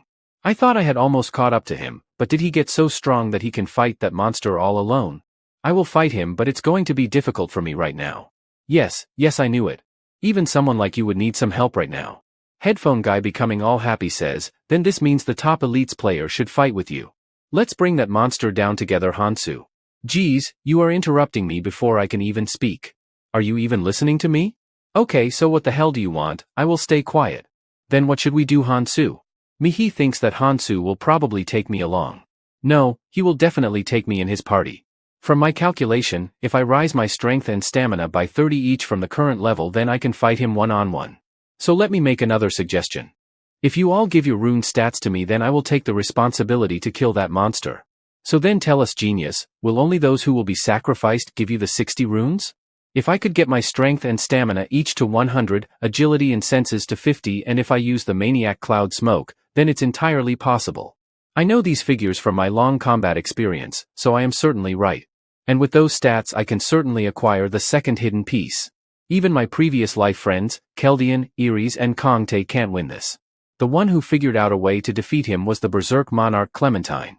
Even for him, despite having high stats, he barely defeated this monster after nearly becoming good as dead. My success rate of acquiring the second hidden piece also depends on my stats, so I gotta get stronger quickly this time. I don't care who gives me those stats. If I reach that number then I will enter the altar immediately. Just to let you know, delaying this anymore won't be good. Weaklings like us can't possess that many runes, you know. If we had that much, we would be much stronger. Why don't you give those runes to me instead of him, or we can draw lots if you can't decide. What a selfish bastard, who dares to call me selfish? I am the one. Look, old geezer, you will obviously the first one to be thrown in there if we start with the weakest. So why should we give our precious runes to someone waste like you? You should better know the gap between the first and last place is extreme. Or could it mean that you are weaker than I thought? It's so obvious that weaklings like you would just run away. How dare you talk like that to me? Don't try to act all that strong, old man, or else you will have your limbs broken and thrown in there as the monster's feast. So this is all about being strong, huh?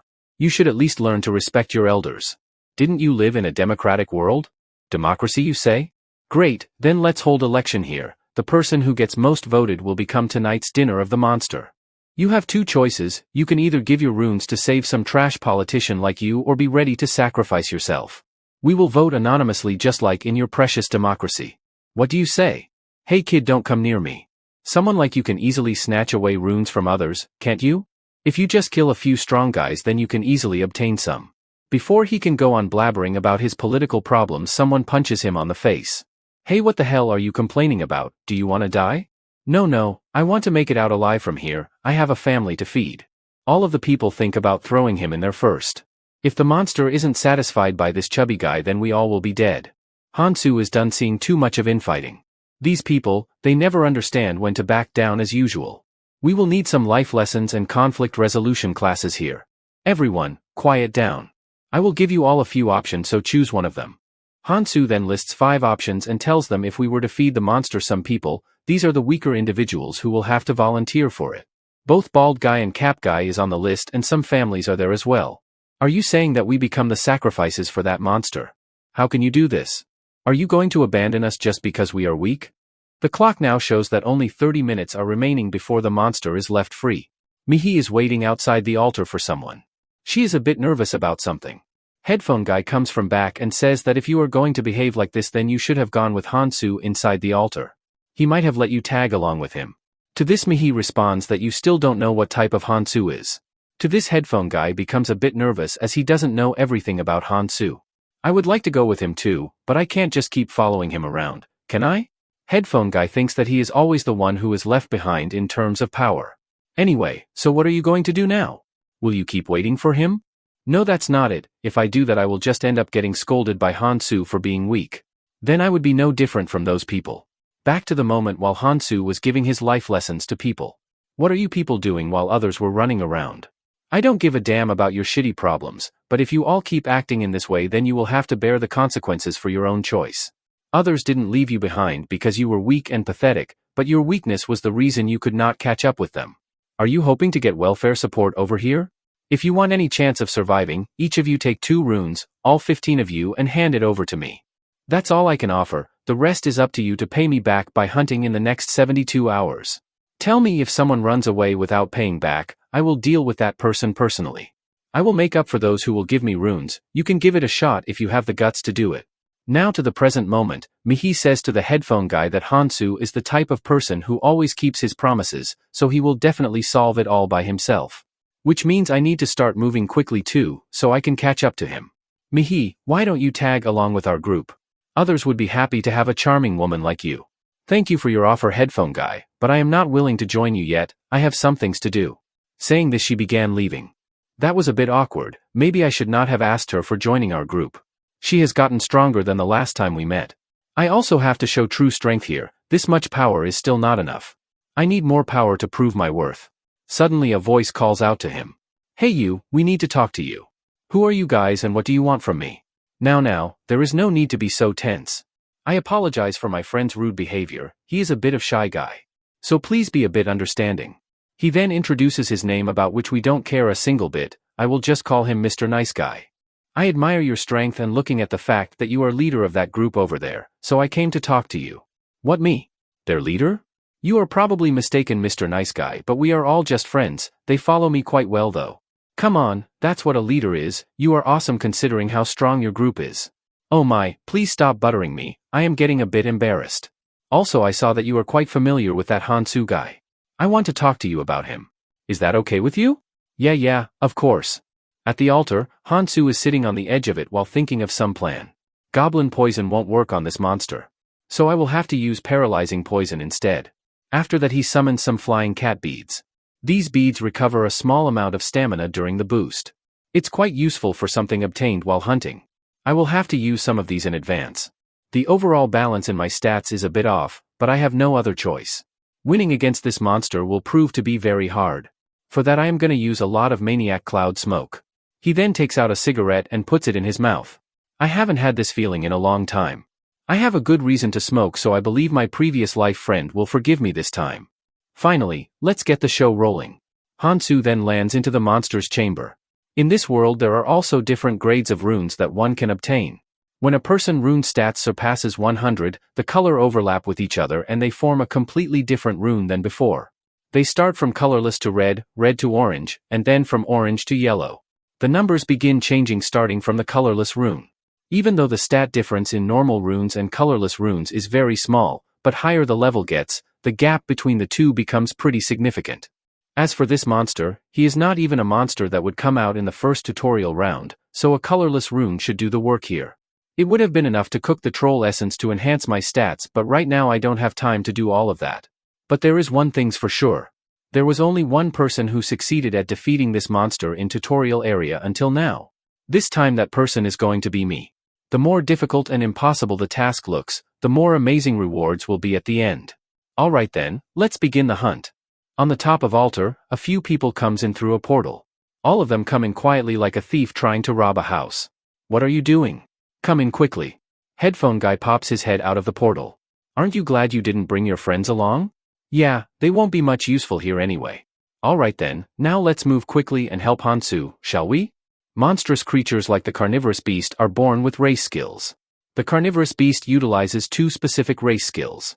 The monster attacks Hansu, which he was able to dodge in time. Now he is going to use his skills. Here it comes, his first skill, that is fear. The fear skill makes a huge psychological impact on Hansu's mind. He stands immobilized on the ground while the monster pounces onto him. Its menacing claws comes dangerously close to Hansu. But he was just able to come out of the illusion and escape the attack. He then jumps backward to make some distance between himself and the monster. This monster paralyzes its prey with fear and replenishes its stamina by consuming it. The pattern stays the same. I am just glad he hasn't grown much yet. If it would have grown up that he could recover his stamina after using fear skill on its prey. It could also use the skill blood-sucking swamp. This sucks out the blood of organism. The monster throws another punch at Hansu and he dodges it again. I can't compete against it. This needle's just going to make a small hole for a wound. But I know the most effective method to restrict its movement. The monster once again goes for another attack and Hansu thinks while dodging it. Poking his skin won't even cut close. If I aim for its main nerve and poke inside of it with poison, then maybe I will get to somewhere. Hansu then makes consecutive slashes onto its second main nerve present between the joints. Just a bit more, aha, that's it. I found its main nerve. When Hansu strikes the monster's vulnerability, it shrieks in a lot of pain. This should be enough. Let's wait until it can't move anymore, shall we? The clock shows 12 minutes remaining before the monster is set free. Down at the altar, Hansu is fighting the monster to the best of his capabilities. He is constantly changing between attacking, defending, and evading the monster. He is now looking a bit more tired than before from the constant ongoing battle. The monster looks at Hansu with same eyes again and uses his skill Fear. This monster is using his unique skill again. The monster raises his hand to crush Hansu. Fear skill affects each person differently based on their current mental power. Earlier I chose Magic Resistance Rune and it is helping me out a lot here. But compared to the monsters that I will have to fight in the future, this one is a joke. With style, Hansu spits out his cigarette. I am very confident in myself that I can beat this monster. To survive with traits different from others, I mastered my senses with combat experience and knowledge for several years. When my previous life friend Kongtae said combat is all about prediction, I laughed over it. But now I finally realize it. I can see through the monster's attack, where it's moving and what it's targeting. But it's still not a piece of cake. Had I not boosted my strength and stamina, I wouldn't have been able to attack or dodge as I am able to right now. Fighting this monster inside this altar was the right answer. If I think of the number of cloud snacks and time left, this is quite doable. Mr. Nice Guy comes to see the fight. On witnessing Hansu's capabilities up close, he is quite amazed. I still can't believe that he is fighting that monster all alone. He is even smoking a few cigarettes in between. He must be quite confident that he could handle the situation. Honestly, I believe he didn't need runes from us in the first place. I think he purposefully extorted them from us. Headphone Guy just listened to their gossips. We just gotta do what we are supposed to do, right? Let's go down there quickly then. Suddenly Headphone Guy shouts out Hansu's name. Hey Hansu, we are here to help you. This catches Hansu a bit off guard and he looks back at him. Just wait a little bit, we are coming down there. Mr. Nice Guy is frightened to see his plan of killing Hansu go to waste. Hey, what are you doing? I told you to go down quietly. What if we get caught? I am just helping here. Hansu should know that we are here as well. If you shout out like that, the monster will know where we are as well. Oh yes, you are right about that, I didn't think about it. Don't worry, things like that happen, just be careful next time. Damn it, that idiot spoiled my plan. I am really sorry about disturbing you in middle of your fight, Hansu. Why the hell are these guys down here? I think we may face a setback because of that idiot, but it's nothing to worry about. Once they lower their guard after dealing with the carnivorous beast, we can get rid of them both. Those two then won't have the time to pay any attention to us, and above all, I am sure now that I have seen him fight. That guy is dangerous, he is not a human like the rest of us. He is a tiger who's full. He is like a monster who is only still because he is full for now. It's not simply about him being strong, I just can't forget the scene from that day. He fought all those people alone and he didn't even hesitate a slightest bit to shred them into pieces. In fact, he seemed to be enjoying it. I can't have a dangerous guy like him running wild. Once I get rid of him, I will be the one who is going to be the strongest here. And that woman Mihi will be under my control, her charms might prove useful later on. Hey, go down and check out what's happening there. At this rate, we won't have anything to worry about. The carnivorous beast's movements are already getting dull. Headphone Guy looks down at Hansu and after that he gives a quick smile. He is possibly cooking up some plan in his mind. It feels like that idiot has gotten quiet for some reason. Suddenly all of them are shocked on hearing strange noise. The platform on which they are standing shakes violently. Careful, it's going to collapse. Soon enough the platform begins breaking down and piles of debris start falling. Oh no, this is not good, what on earth is happening here? How did the stairs collapse so suddenly? After a moment all of them falls down into the monster's chamber. This is bad, we got caught up in the rubble and landed into the monster's den. The monster then looks at its prey with saliva drooling all over his mouth. He immediately uses his fear skill on them. The pressure down here is completely different from above. Mr. Nice Guy's team is now against the monster. It's fine, we might not be able to do a surprise attack, but we have Hansu here, so everything will be fine. But the only problem is that I can't see him anywhere here. Hey, what are you doing over there, Hansu? Shouldn't you be helping us take down this monster? You can take it down in no time with our help. Don't tell me you are giving up when the monster is very close to being dead. I was going to beat that monster, but now it's all ruined because of you. Now that monster will recover all its stamina by devouring you guys. I barely dodged those attacks because I was smoking constantly, but these idiots got in my way. There is no way those guys could handle that monster. Once the monster finishes off all of them, it will be difficult for me to face this carnivorous beast again. I will have to gear up once more and try again. If you want to kill it, give it a shot on your own. I am leaving this place. So are you going to run away? It looks like you forgot that your friend is also here. I guess you are okay if we throw him as a bait. Get that rascal to me right now. Are you looking for someone, Mr. Nobody? I thought everyone fell after the explosion. That bastard, no wonder why he was so quiet back then. He probably knew our intention of killing Hansu all along, that's why he destroyed the stairs to trap us. You bastard, I will kill you. Go ahead and do your best, losers, I bet you won't have time to do that. That guy over there is already starving, he is waiting for you all to freeze in fear. The monster roars at its prey. This monster is enjoying his time torturing us. If he recovers its stamina, we will be at a disadvantage. If you abandon us like this, it's gonna be worse for you. We gotta cooperate with Hansu as best we can, only then can we survive. You don't have to worry about monster breaking the stairs now. Didn't you guys voluntarily come in here to be sacrificed? Sacrificed? The monster slowly approaches towards them and they shiver in fear. They remember demon fairy words, all they have to do to keep the monster silent is feed him 5 people a day. After that monster opens his big mouth to devour the fleshy humans. I pay my tribute to your sacrificial spirit. Hansu then comes out of the altar. Headphone guy, why did you do that? I know you brought those people here on purpose. You better be careful with your words now as you disturbed me while I was about to finish off that monster. Hansu, I finally get it now. He then smiles a little and says, I understand how I can be of your help. Use me, Hansu. You want me to use you? Then give me a good reason why should I do that. Hansu, because I know you have a different goal than the others. You are always thinking in the long-term gain and taking action non-stop. I became certain of this when I saw you fought Sung and Pervert Guy Gang. Despite attacking them with overwhelming strength, you didn't kill a single one of them, even though they will try to backstab you in future. Even when the altar showed up, you could have easily gotten rid of some people by force, but you didn't do that. I don't get it, why aren't you killing people, Hansu? Anyone can clearly tell that's not how your personality is. He does understand my plans to some extent. So in that case, use me, Hansu. I will get my hands dirty in your place. In return, take me with you, or rather just let me follow you. While Headphone Guy is shivering a bit, Hansu laughs a little. I am not quite certain of keeping you with me, especially after you interrupted my fight. I apologize, Hansu, for that. This time there was no other way to deal with those thugs, so you got caught up with that too.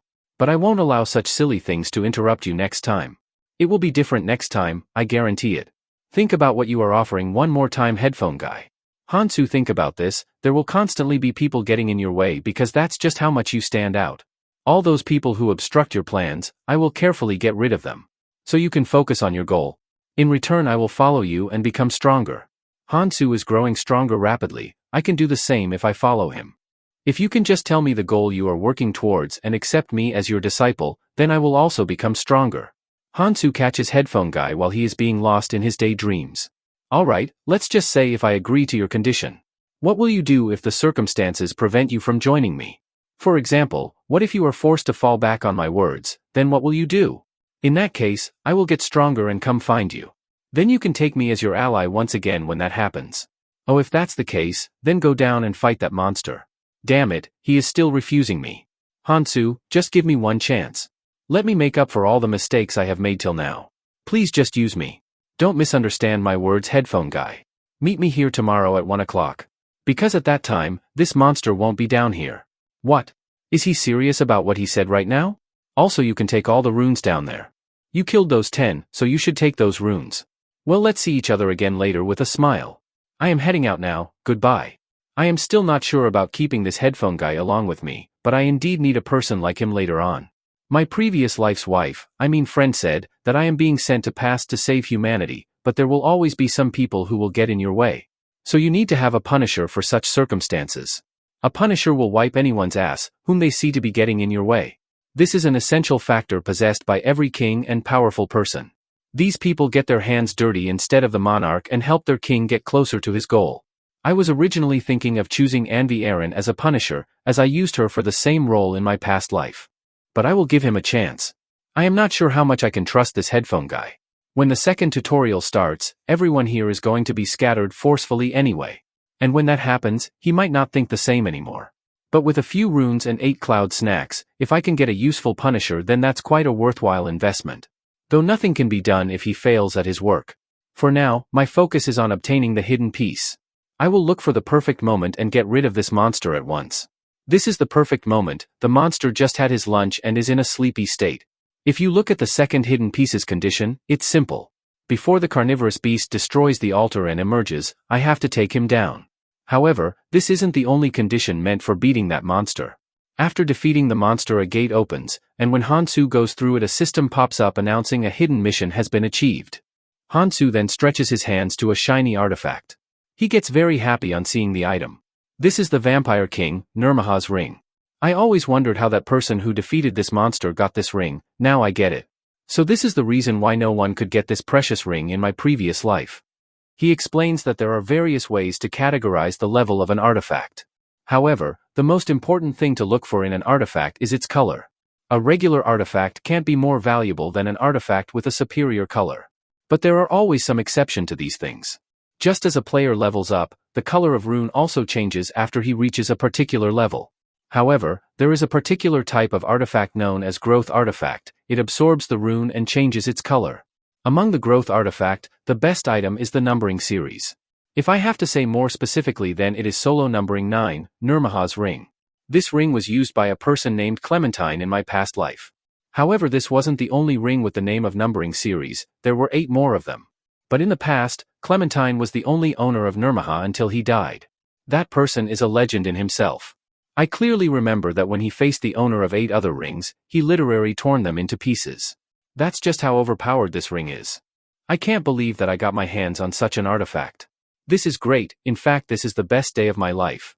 Hansu then puts the ring on his middle finger, and thinks to himself that considering how hard it was to get this in my previous life.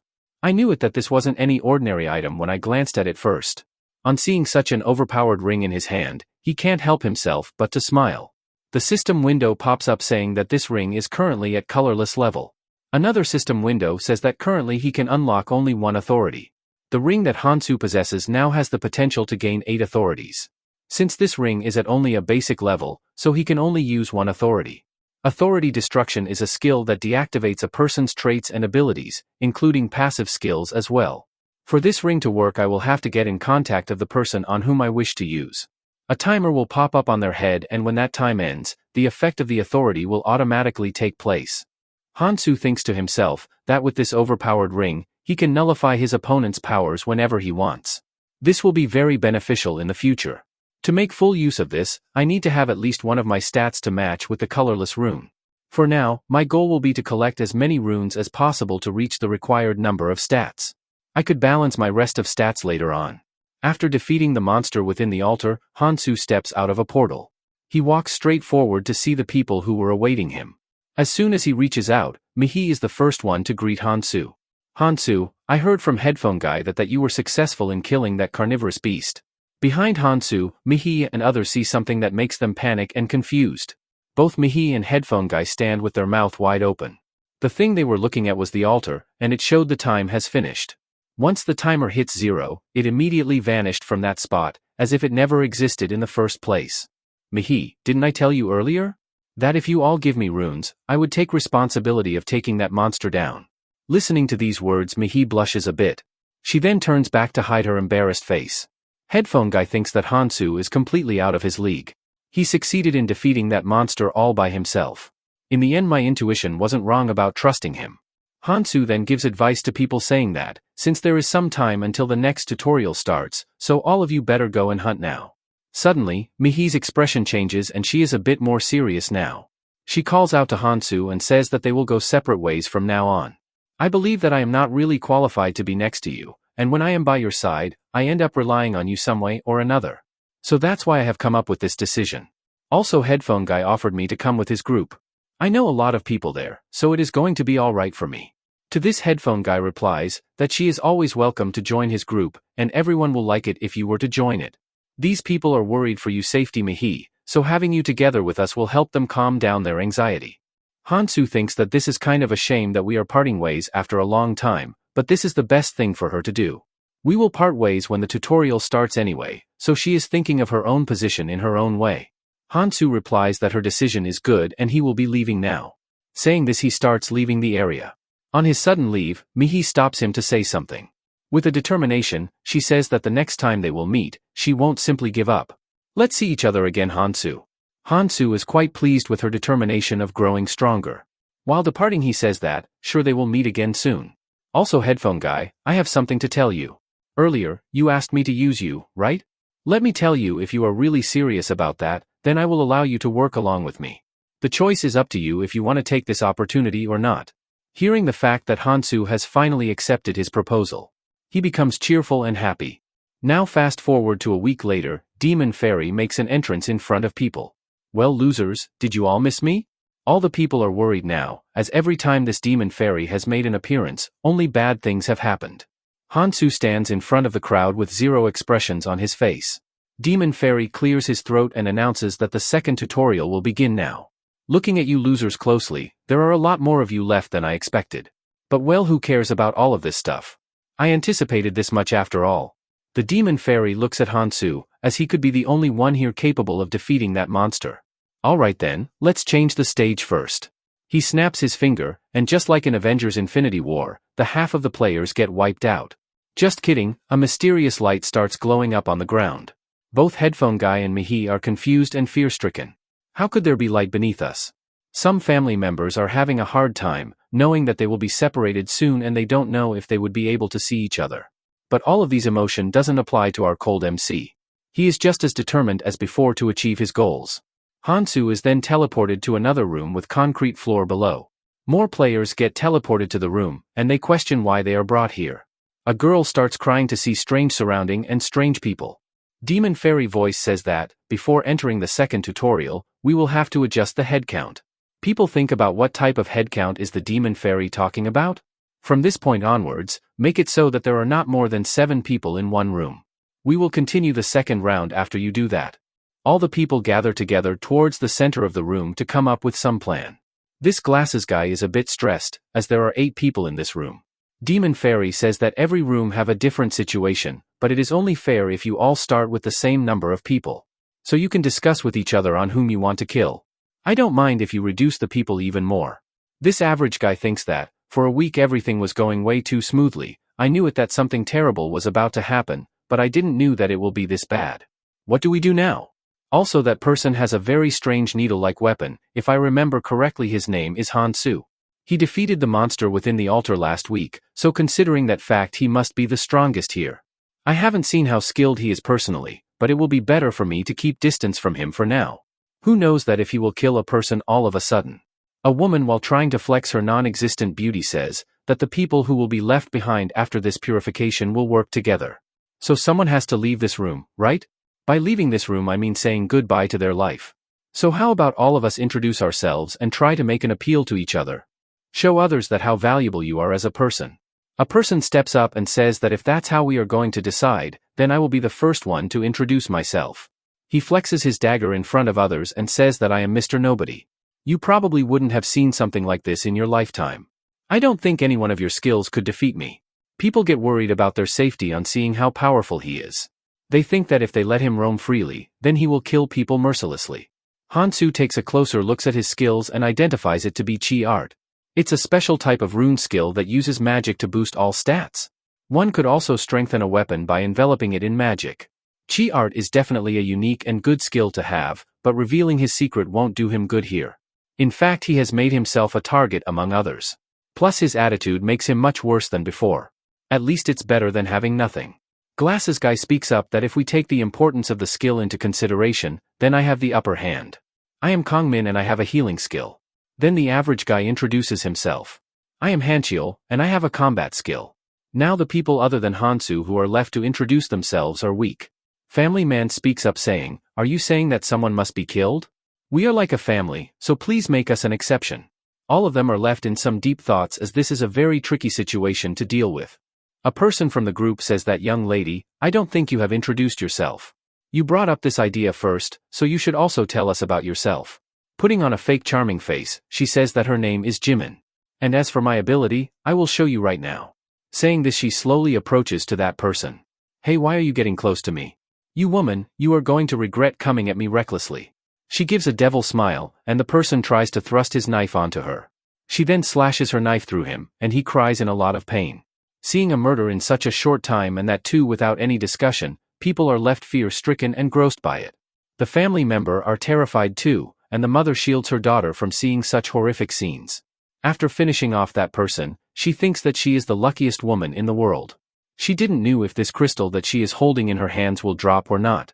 I will take his skill, it looks very useful. She then smiles happily as if nothing happened, and even goes on to sharing the runes with others. Average guy and glasses guy thinks that she killed him without any hesitation, she is a total psychopath. So it will be better to be careful around her. Bored with all of this, Hansu sighs a little bit and thinks that, just as I expected, this guy had it coming. But thanks to him things are much easier now, and there is no need to waste time on making decision on killing people. The people who died in the real world are also reincarnated here, so that makes a significant difference in the number of people here. All of this is progressing very interestingly, just like this manhwa. The demon fairy comes out of his space portal and congratulates them on reaching 7 people before anyone else. Great, now I will explain you about the second round. Instead of explaining here, I will take you to that place. This place here is called the Ascension Path. Your task here is simple. You must continually climb for 3 months, and reach the dormant volcano in the center of the second floor. This is going to be your very first target to achieve. Once you pass this level, you will pass the tutorial, and after that the world of adventure will fully open up to you. All the best, I hope you struggle and suffer much. The demon fairy leaves soon after, and they start crossing a bridge, with Hansu being ahead of everyone.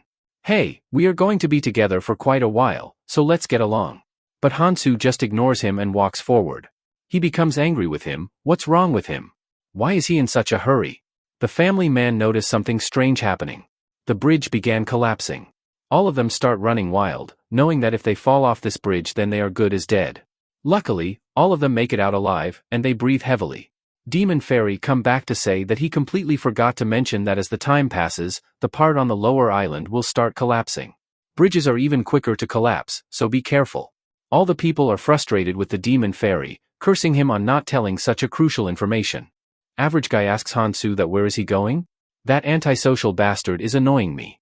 The lady comes up with a plan, how about we follow him for now? Seeing how confident he is, he might know where we need to go.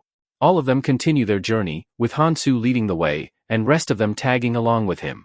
It's noon and the sun is on top of their head, yet they are still walking in this scorching heat. We have been walking for hours now, but no bridge is coming up either. Does he even know where he is going? The lady replies that she doesn't know anything. Also don't talk to me, your breath stinks. We have been seeing similar scenes since earlier and there is nothing here. How long do we have to keep moving like this? Average guy notices Hansu eating something, and he asks him what is he eating? He is eating a bark of an oak tree. He further explains that this has somewhat of the effect of an poison antidote if you eat it. What? Poison antidote? Why would you need such a thing? While they are busy in their conversation, a giant snake crawls behind them. Hansu grabs him by his collar, and judging by his face, he is about to curse Hansu. But he wets his pants when he sees a giant snake coming towards them. While the average guy has now shitted himself, Hansu is still calm as ever. And the average guy asks that how did he knew the attack was coming all along? It's simple, I have superpowers. Superpowers? A few moments later the average guy is fighting a smaller snake, the snake bites his arm and he is struggling a bit. The next moment he stabs the snake, and throws him away. The snake dies from the impact. These are runic snake adult, their temperament shifts according to the arrangement of the runes on its head. The pattern changes randomly, making its behavior unpredictable. Damn it, these snakes are attacking us without giving us a chance to heal. That guy named Hansu told us the trick to catch them, but at this rate my body won't hold up. And more importantly, why aren't you guys fighting, huh? Stop hiding at the back and come fight in the front. The family man replies that he is sorry, but he needs to understand his situation. I have people I must protect, so I can't risk helping you. Damn it, so what if you have a family? We are at the front trying not to get killed here. And what the hell is your deal then? You don't even have a family to protect. Well, you can't have me getting hurt while fighting, do you? How do you plan on healing without me? Average guy replies, is that sword just for show? Sure, stay at the back since you are a healer. Glasses guy reply that for your information, if you want me to heal you then you will have to give me 3 strength runes or 1.5 dexterity runes. This bastard, I want to kill him. While Hansu is busy killing the monsters, Jimin looks back to see what's going on. At the back, the overconcerned family guy asks the glasses guy to provide healing to her wife, and he gladly accepts their offer. The average guy is left alone. He thinks that he is the only one who thinks that this situation is shitty as hell. The glasses guy asks that why is he just standing there? Come on, move, other people also need healing. This bastard is acting up just because he has a healing skill, what a shitty hand. Suddenly he gets a transmission from his captain. Hey Chiol, can you hear me? How is the new place you are in? Don't even ask me about it, and how are things on your side? Our side, well I would say it's not bad. There's a rescuer upstairs, so just push your way through and climb up. Also try to find new recruits on your way. Yeah, I would like to do that too, but there is a problem. Did you forget our mission? We gotta increase our group size, homie, so cheer up a little bit. Here is a man with self-proclaimed superpowers, a crazy psycho woman with a sword, a cunning rascal of a doctor, and a useless family of 3. That doesn't sound bad. Remember, survival comes before anything else, alright? Okay, I understood it. I will call you later, Captain. Hansu sees that average guy was talking with someone on the transmission. It's too quick for there to be people whose monarch traits have bloomed. A part of a person's trait, that all monarchs like Ares and the Berserk monarch possess, is the literal ability to lead a group to become a monarch. The monarch gives their clan members their own symbol. Those symbols make them feel a tremendous sense of bonding with each other, making it possible for only the clan members to communicate with each other. However, there's a limit to the number of people the monarch can beckon, but for the time being they will be busy trying to scout people. And if I have to compete with them, I will get busy too. After all, if you want people to listen to you, you must have the strength to back it up. Hansu killed a ton of snake like it's just another day for him. It looks like there are slowly fewer monsters. Did we leave their habitat? Then that means, we are almost at the nest of the mutant runic snake. Finally, I am close to the goal I came here for. A giant snake is perched on the tree. This is a rune-eater snake, adult form, and it comes toward Hansu's group.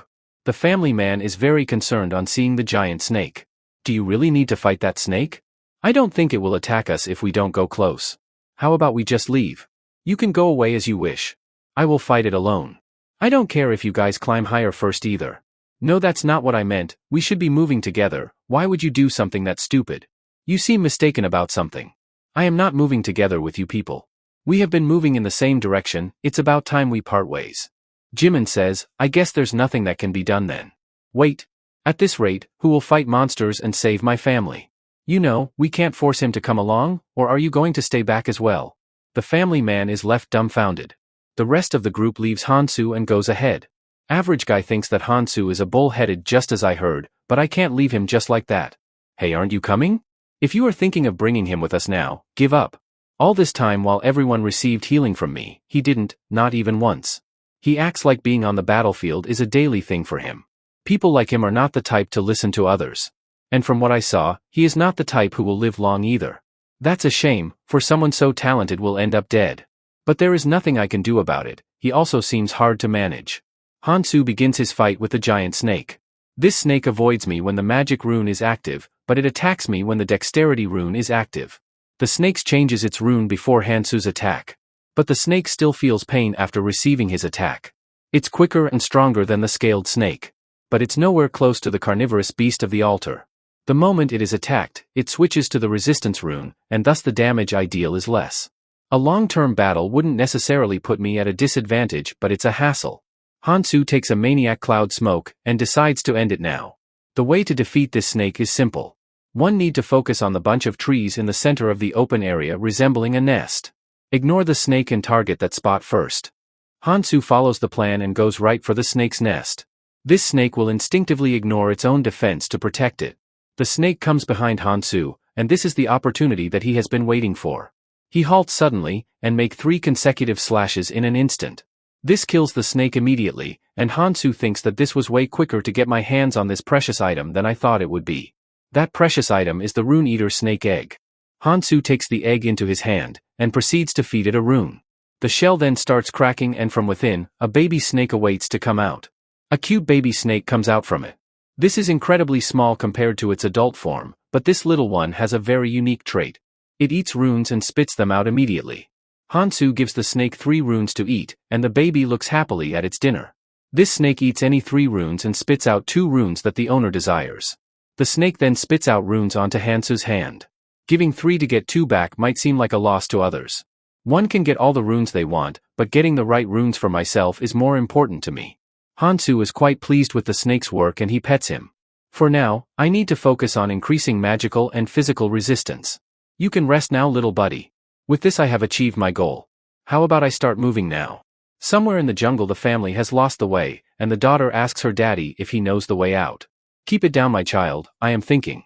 The island map we got when we left the room doesn't show such detailed structures. We can't just move thoughtlessly when we don't know what's out there. Where can we go to be safe? This all happened because the rest of them abandoned us. The wife informs her husband that there is something over there, in the bushes. Could it be a monster, or another traveler? Stay behind me. Turns out, it's just Hansu emerging out like a soldier after completing a job. Kong Hansu, you are back. What are you 3 doing here? Family man makes a joke asking if he ran away from the monster midway. To this Hansu replies that he simply caught it. He caught it? And yet he only got that small wound? It hasn't been that long. Hansu inquires about the whereabouts of the other team members. Back to the moment what really happened. Family man is panicked and asks, hey, what are you all talking about?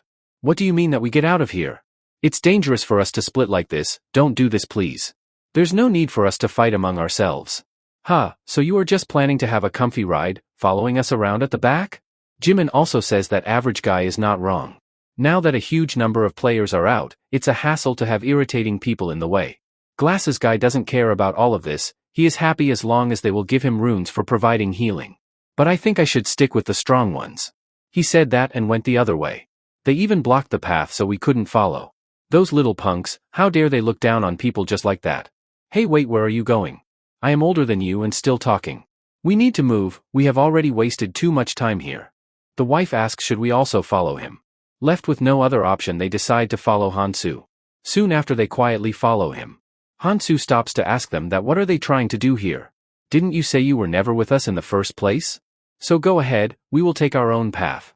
Such a fake lie, anyway it doesn't matter. Do as you please, since I will be fighting alone anyway. Hansu kills monsters left and right while moving forward. It's quite tough to be alone, but thanks to that my stats are in good shape. He then lets out his little buddy to eat runes, and he happily devours them. It was a wise choice to boost my resistance first. Thanks to this snake, fighting monsters here has become much easier. The family just looks at Hansu making food from the killed monsters. Look at him daddy, he is gradually growing stronger, he is incredible. The wife says that it's a relief that he is not interested in us. Calm down, it's not wise to intervene unnecessarily.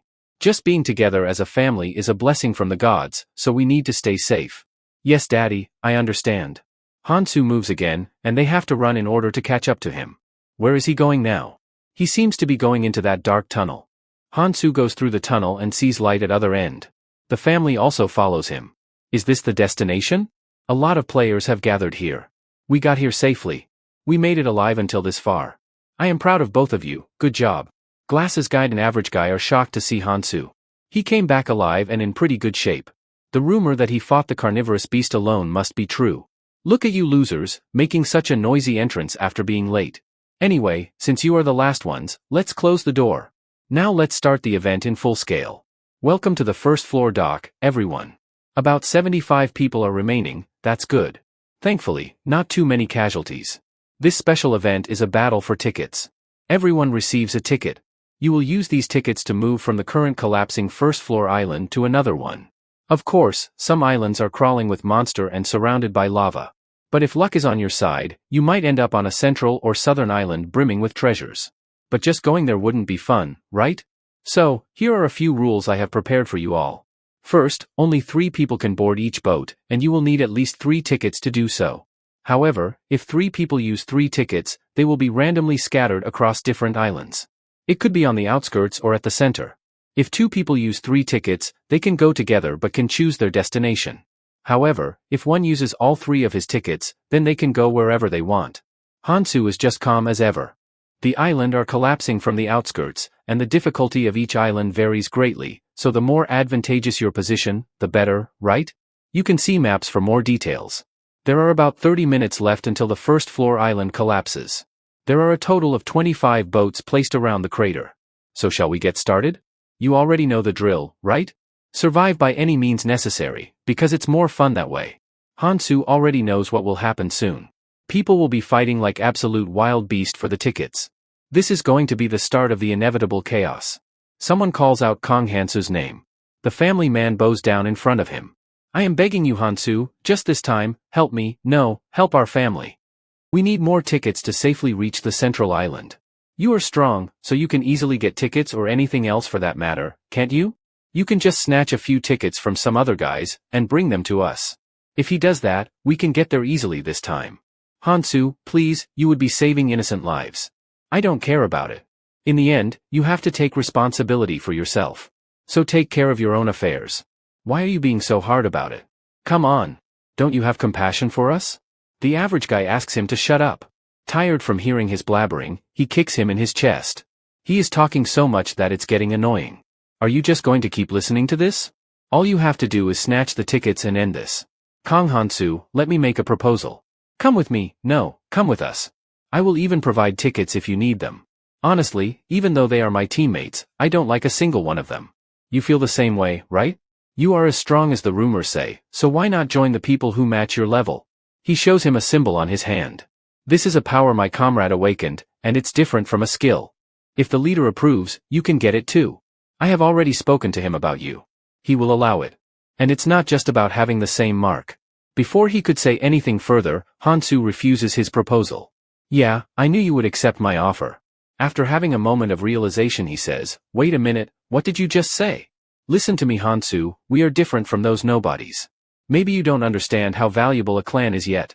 Hansu already knows about it. I know very well about clans and monarchs. I can't forget the bond one had back then. But this time if I go under a monarch, it would distract me from my goals. So you are not even going to listen, huh? Damn it, I guess I have no other choice left. Here, take this. He throws a ticket in front of Hansu. I stole it from that pathetic guy. The family man is crying over his lost ticket. It's a shame that you refused, but I can't just be carefree either. I am going to meet with the others on the central island, so consider this as a present for the future. I am sure we will meet again. I will ask you then. This average guy is pulling a useless stunt. Anyway, that's not important right now. People see a free ticket lying on the ground near Hansu. They ask him, are you not going to take it? After getting no answer from Hansu, everyone charges toward the wild ticket. A person grabs the ticket and proclaims it to be his property. Hey, that's my ticket, give it back. No, I am not giving it back. Do you have a death wish? Hansu sees this from afar. A person grabs the family man and is about to kill him, but her daughter holds back the person's hand. What? You are a family, huh? Well, then let me give you a wholesome death altogether. The person kills their daughter, and her parents weren't able to do anything about it. They paired the family with us from the start to make us witness this spectacle. After all, it's obvious what they want. No matter how much everyone struggles on the stage that is set, here everyone's death is orchestrated. Jimin calls out to Hansu, and she asks him why did he rejected the average guy's offer? I have my personal reason, and what do you want? I want to make a proposal too. She shows him her hand, the symbol indicates that she is a clan member. She invites Hansu to join her clan. Hansu gives a no. Well, I expected that. But before I leave, I have one question. You are not still here out of some clumsy sense of sympathy, are you? I believe you are not that pitiful. Hansu gives a cold expression to her. Huh, sympathy you say. People ask Hansu to take them with him. You know me, Hansu, right? Please just this once, help me. Hey, you can save us. These are all the people I should have saved. But in the tutorial area, where the fairy's power is strong, I couldn't save everyone. That's why I must do what I have to. Because if I fail here, everything becomes pointless. Hansu takes out his weapon, and apologizes to people in advance, for what he is about to do. The fate of those who couldn't move to the next island, I know it very well. People will be sent down in the sea of the poison. Everyone begged not to be killed, but they suffered a lot in that pool of poison. The fairy seemed to enjoy watching these lowly humans melt, and all I could do was watch. You can resent me all you want. Rather than suffering while being burned alive from the poison, I will give these people a painless death. I am being merciful in my own way. After killing a lot of people, Hansu boards the boat. He feeds his little buddy some runes, and the demon fairy says to Hansu, "You are truly amazing. I didn't expect you to come out like that. Though it's a pity that it ended way too easily. This performance was expected from a rising star. Don't worry about this matter, we don't ever go around babbling in front of others. Well then, I will be waiting for you ahead. I am not going to regret the decision of killing people earlier. I didn't come back to save everyone, but to win. I can't waver here. I am going to keep moving forward." While flying in the boat, Hansu thinks that his next target is going to be the central island. The demon fairy congratulates people on making it this far. 1,921 travelers have survived the previous hell. So, I welcome them to the land of opportunity, the central island. There are exactly 3 important things on the central island. First one is defending the castle that houses the crystal. Second, getting stronger through the underground dungeon unique to this region. And the last one is to fend off the incoming waves of the monsters. As soon as the people came here, they had to deal with the waves of monsters from the first day. The skeletons are climbing the walls, and the people are short on the tower. The skeletons begin climbing the tower, and they start attacking them. If we can hold out here, we will get through the day, everybody hang in there. The people are getting slayed left and right. A person begs that he can't do this. How can someone expect me to do this for a month? Somebody save me. People kept shouting to maintain the defense line, but they kept dying at the hands of the skeletons.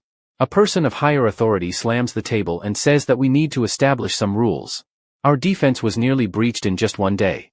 We have already suffered serious damage. How long are you just going to watch? If we leave it like this, not only will we fail to protect the crystal, but all of us will be massacred by the monsters. This person is the head of MK clan. Should we wait to discuss this until the other monarchs arrive? This woman is the head of the Wajong clan. The powerful ones are already here, so it shouldn't matter. This woman is the head of Noah clan. So, what do you suggest we do? This person is the head of the Smog clan. The biggest problem here is the lack of defense forces. So let's bring in people who are not affiliated with a clan, even if it's by force. But we have no means to control these unaffiliated travelers, do we? Then we will deal with them by force. I don't think words will work with such lawless people anyway. An attack is coming in 3 hours, and we can't guarantee that we will be able to hold out this time. Are we just going to let it happen? What if our clan alliance were to recruit and combine forces with them?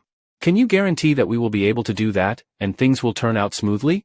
But the rising number of people leaving for the underground dungeon is a serious matter. Because their numbers have grown so much, their numbers are now comparable to the clan alliance members. Those people formed a ridiculous group called the Basement Alliance.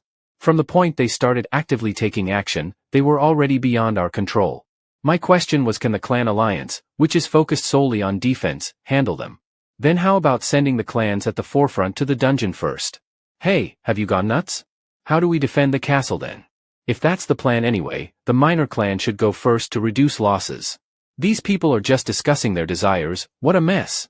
Damn it, if only the original 1900 had just focused on defense, then we could have defended easily. Initially, everyone participated in defense because survival depended on it. However, as some returned from the dungeon with powerful artifacts, and grew stronger, everyone started leaving one by one. How are we going to defend the crystal over the next month? Suddenly Jimin bursts into the meeting room. I am not in mood to hear anything. Come on, I am not here to prank you this time. I have brought an important news. I received a report that someone is just going crazy fighting the Basement Alliance. What? They hear loud noises outside about someone asking for help. Hey, calm down. I never said I am not going. I was planning to hunt for 2 more days, then switch back. I will join once I am stronger. Let's talk this out. Hansu throws his weapon onto the person's left shoulder. You are dismissed. From tomorrow onward, everyone will fight above. You loafed around today, so you will earn your keep tomorrow. Hey, don't come near me. I can definitely feel that his rune stats are lower than mine, so why can't I win against him? Hansu, while having cloud smoke in his mouth, says that he needs his weapon. Glasses guy notices Hansu, and a person says that who is he to boss around? He takes out his knife to kill him. Hansu notices that the knife has a skill that enhances its cutting power. That's a pretty good artifact for a colorless one. Hansu activates the authority of his ring. Hansu just thrusts his hands onto that person, and the onlookers are shocked. The knife skill disappeared? The knife won't penetrate either. This rascal, how much resistance does he have? Alright, then it's my turn now. Hansu lands a powerful punch on his face, and his face gets disfigured. It's exhausting trying to fight you without killing you, I can't help it. After all, you are a valuable resource. Words won't make you listen to me either, will they? Everyone is frightened by Hansu. I only have one authority left, so should I have more fun with these people? The clan's head comes out to see the commotion. Who on earth is that guy? Now Hansu is sitting with the clan's head. They look at him nervously. So he is the person that my teammate Hanchiel mentioned, and why is there a magical beast on his shoulder? Starting from tomorrow, the Basement Alliance and the Clan Alliance will join forces, and rotate between hunting and defense. If anyone has a different opinion, speak up now. They can't be commanded without your trade anyway, so take as many useful people as you can and have them join your clans.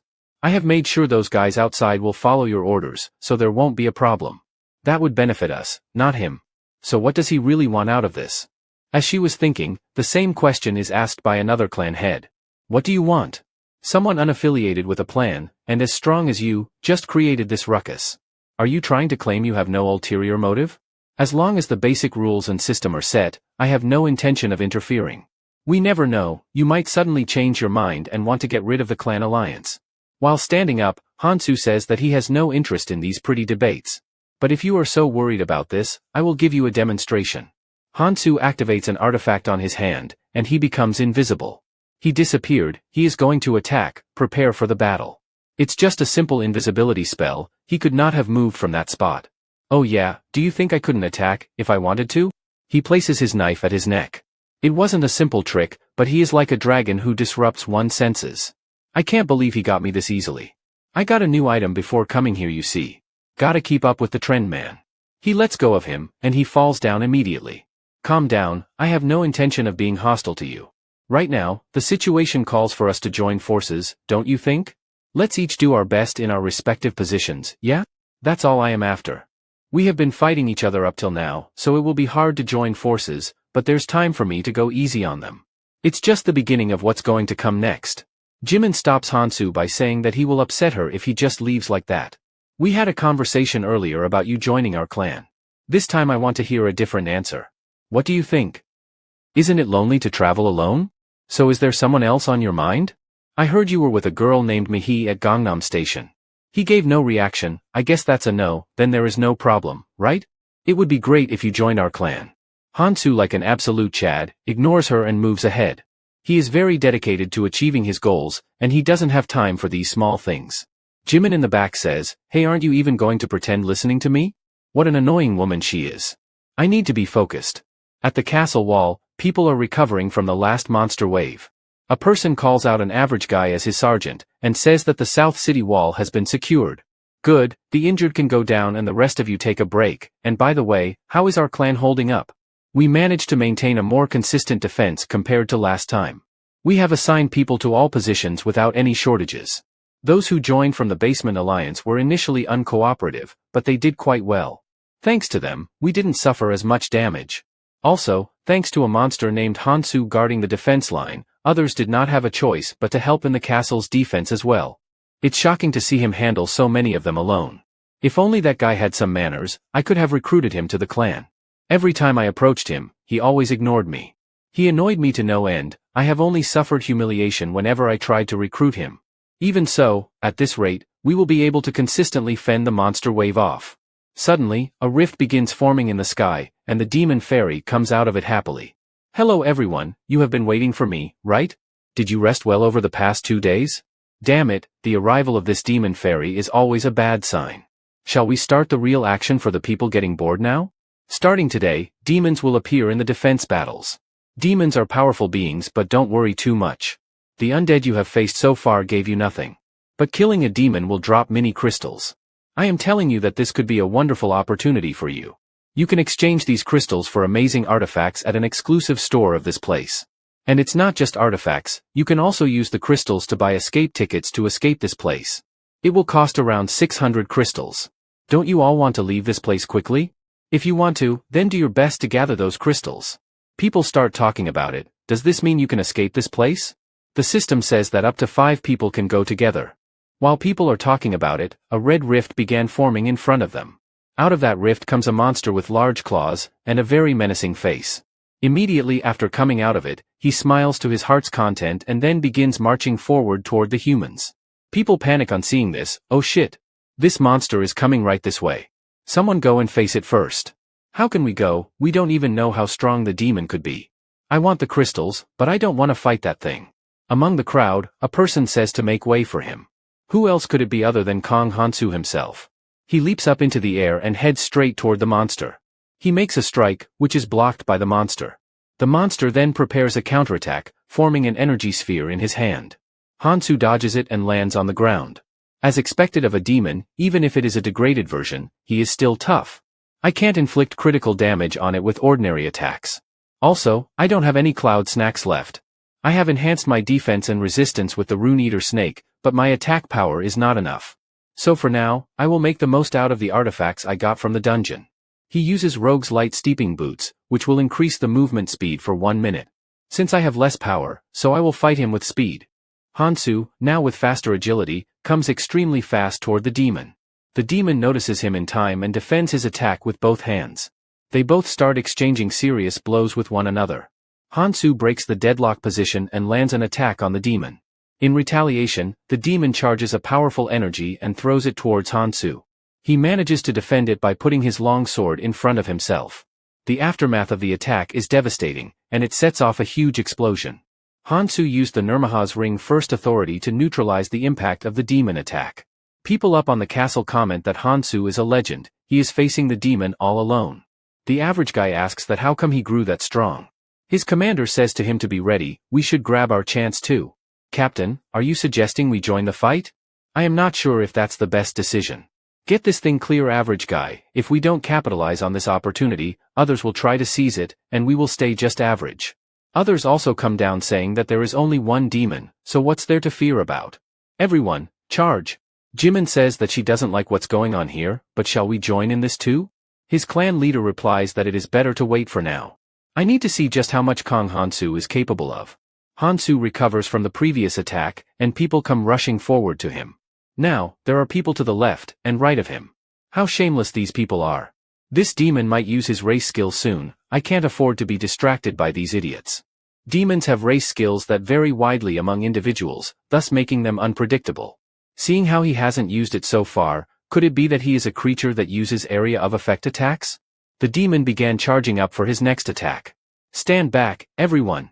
That demon is not someone you can handle. If you want to live, get behind me. The glasses guy says that he has a bad feeling about this. Should we retreat and watch the fight for now? Another person says that what are you talking about? We need to stay close so we can at least land the finishing blow. The monster uses his race skill, Inferno Hell. He lets out a huge amount of fiery flames. An overconfident person says that this is a joke for me. I can handle those little flames with the new artifact I got.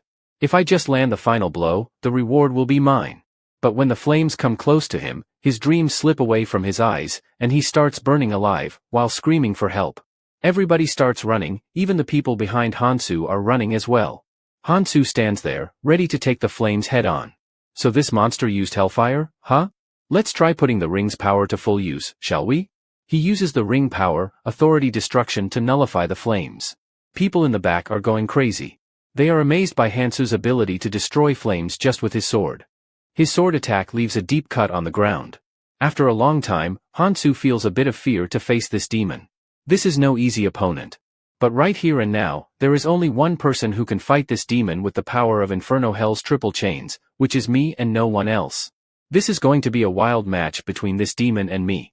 Another clan head also sees the battle unfolding from far away. Is that guy really just a traveler like the rest of us?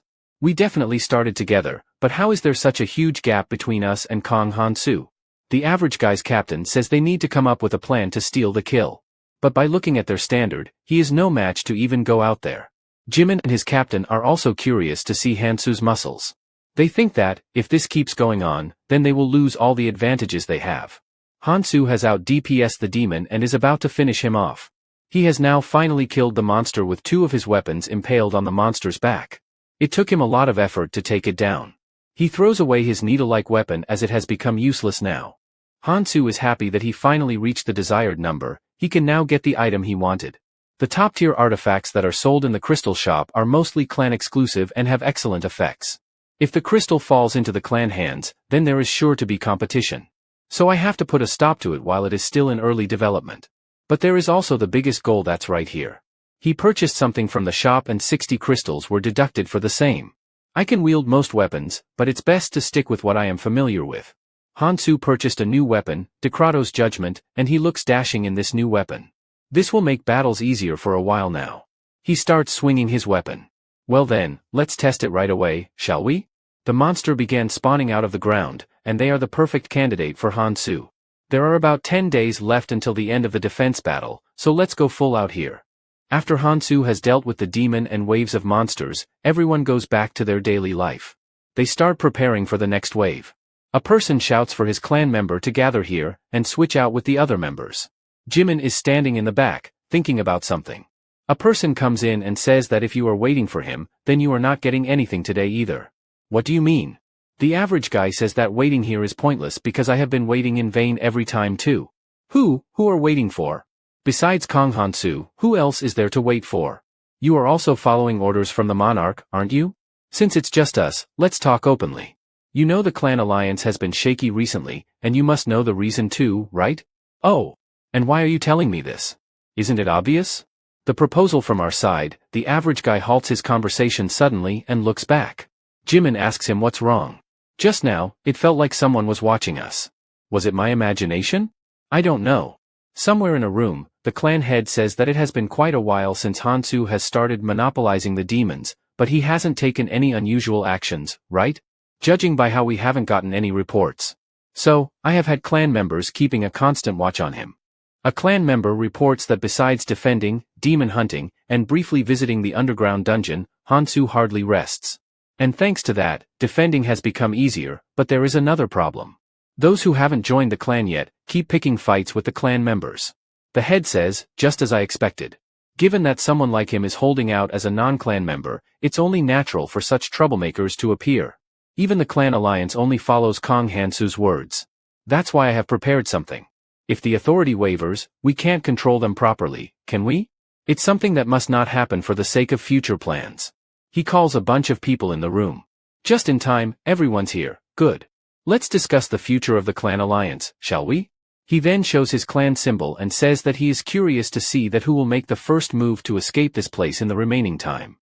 The time has come for this mission to end. The demon fairy announces that things will get interesting now. For those of you who have survived the longest, we have prepared an event. The ground shakes violently and people complain that this is not the time for monster waves to summon. As for these dead skeletons, some strange phenomena began occurring in them. The corpses began melting away, and they get sucked inside the fortress. The masses combine to form a huge bulk of an entity, and out of that, a woman crystallizes. A devil woman with barely hidden melons is formed. This is the hidden quest of Central Island. She is the Demon King. With 4 eyes and a menacing smile, she laughs at the stupid humans. Around her more of the corpses began forming. The demon fairy says that if I had been a loser like you then I wouldn't go near the fortress walls, only death and doom await there. So you trash have 2 choices. First, you stay here and withstand the incoming attack of the undead, or use the crystal to escape. Let me remind you that these undead will be different from the previous ones, so think carefully. If you are unwilling to do that then you can choose to face the Demon King summoned inside the fortress. A person says, Demon King? Another woman complains that this bastard fairy never mentioned something like this before. You know I am such a kind-hearted fairy. I didn't want to bring out the Demon King since there's a high chance that you would all die then, but the rest is up to you. The demon fairy further says that the crystal will activate 30 minutes after the undead attack begins, and it can only transport 500 people. So half of you will be left behind, you know. But if you defeat the Demon King, then everyone can leave. As special as this event is, I will patiently wait for your answer, saying this a timer of 10 minutes starts. Glasses Guy complains that their goal was to survive 1 month, but this is too much. A person claps his hand to draw attention. Everyone, we will hang in there for 30 minutes and escape using the crystal, just hold out. So get ready, Clan Alliance will be near the crystal, and everyone else should be at the front. Hey, do you think we don't know you are just trying to get your clans to escape? Unlike Hansu, Glasses Guy is nervous about confronting him. The Smog clan head is also amazed to see a trash speak up.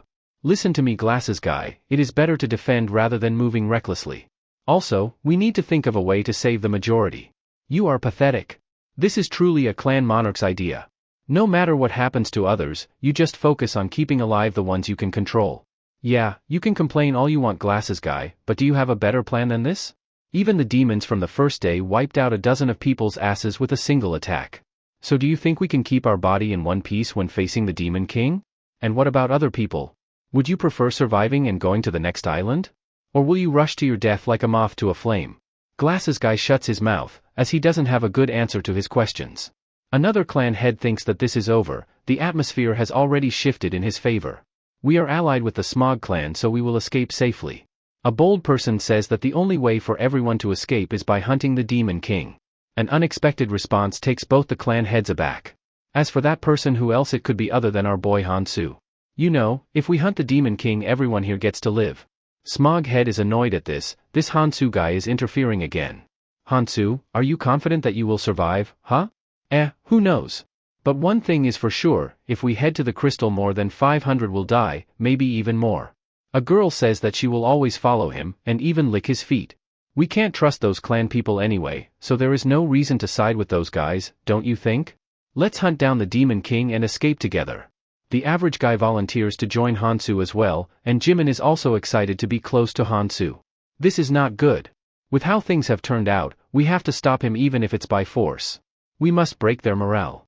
If the battle starts, everyone will fight to survive, so if only we can ambush him. As if Hansu could read her mind from miles away, he warns her not to even think about fighting him. To make his warning clear, he attacks close to her feet. Just to let you know, it will be hard for you to handle the aftermath. The clan head is so frightened that now she will think 100 times before thinking anything.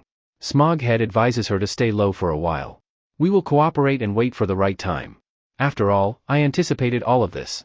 For now, we will go along with his plan, but we still have a chance. Hansu says this is good, all men and women have decided. But before we leave, there is one thing left to do. Let's wrap things up here, shall we? Hansu unleashes his weapon and wraps it around the escape crystal. He increases the pressure on it and breaks it into many pieces. Hansu's little trick has completely ruined their chance of escaping. He curses him, "Damn it, Hansu. You bastard, what the hell have you done? Since we are heading into the fortress anyway, we don't need that. Leaving an escape route will only weaken everyone." People start saying that Hansu is right, we should look only forward. Everyone, follow Hansu, and let's defeat the Demon King. Let's follow Hansu. Enough. There is no need to follow me. Look ahead for your own sake and fight to survive. The clock has now ticked to 0. The door opens slowly and people enter it. The average guy says that he can't believe this is the same fortress we saw before, just the interior is completely different.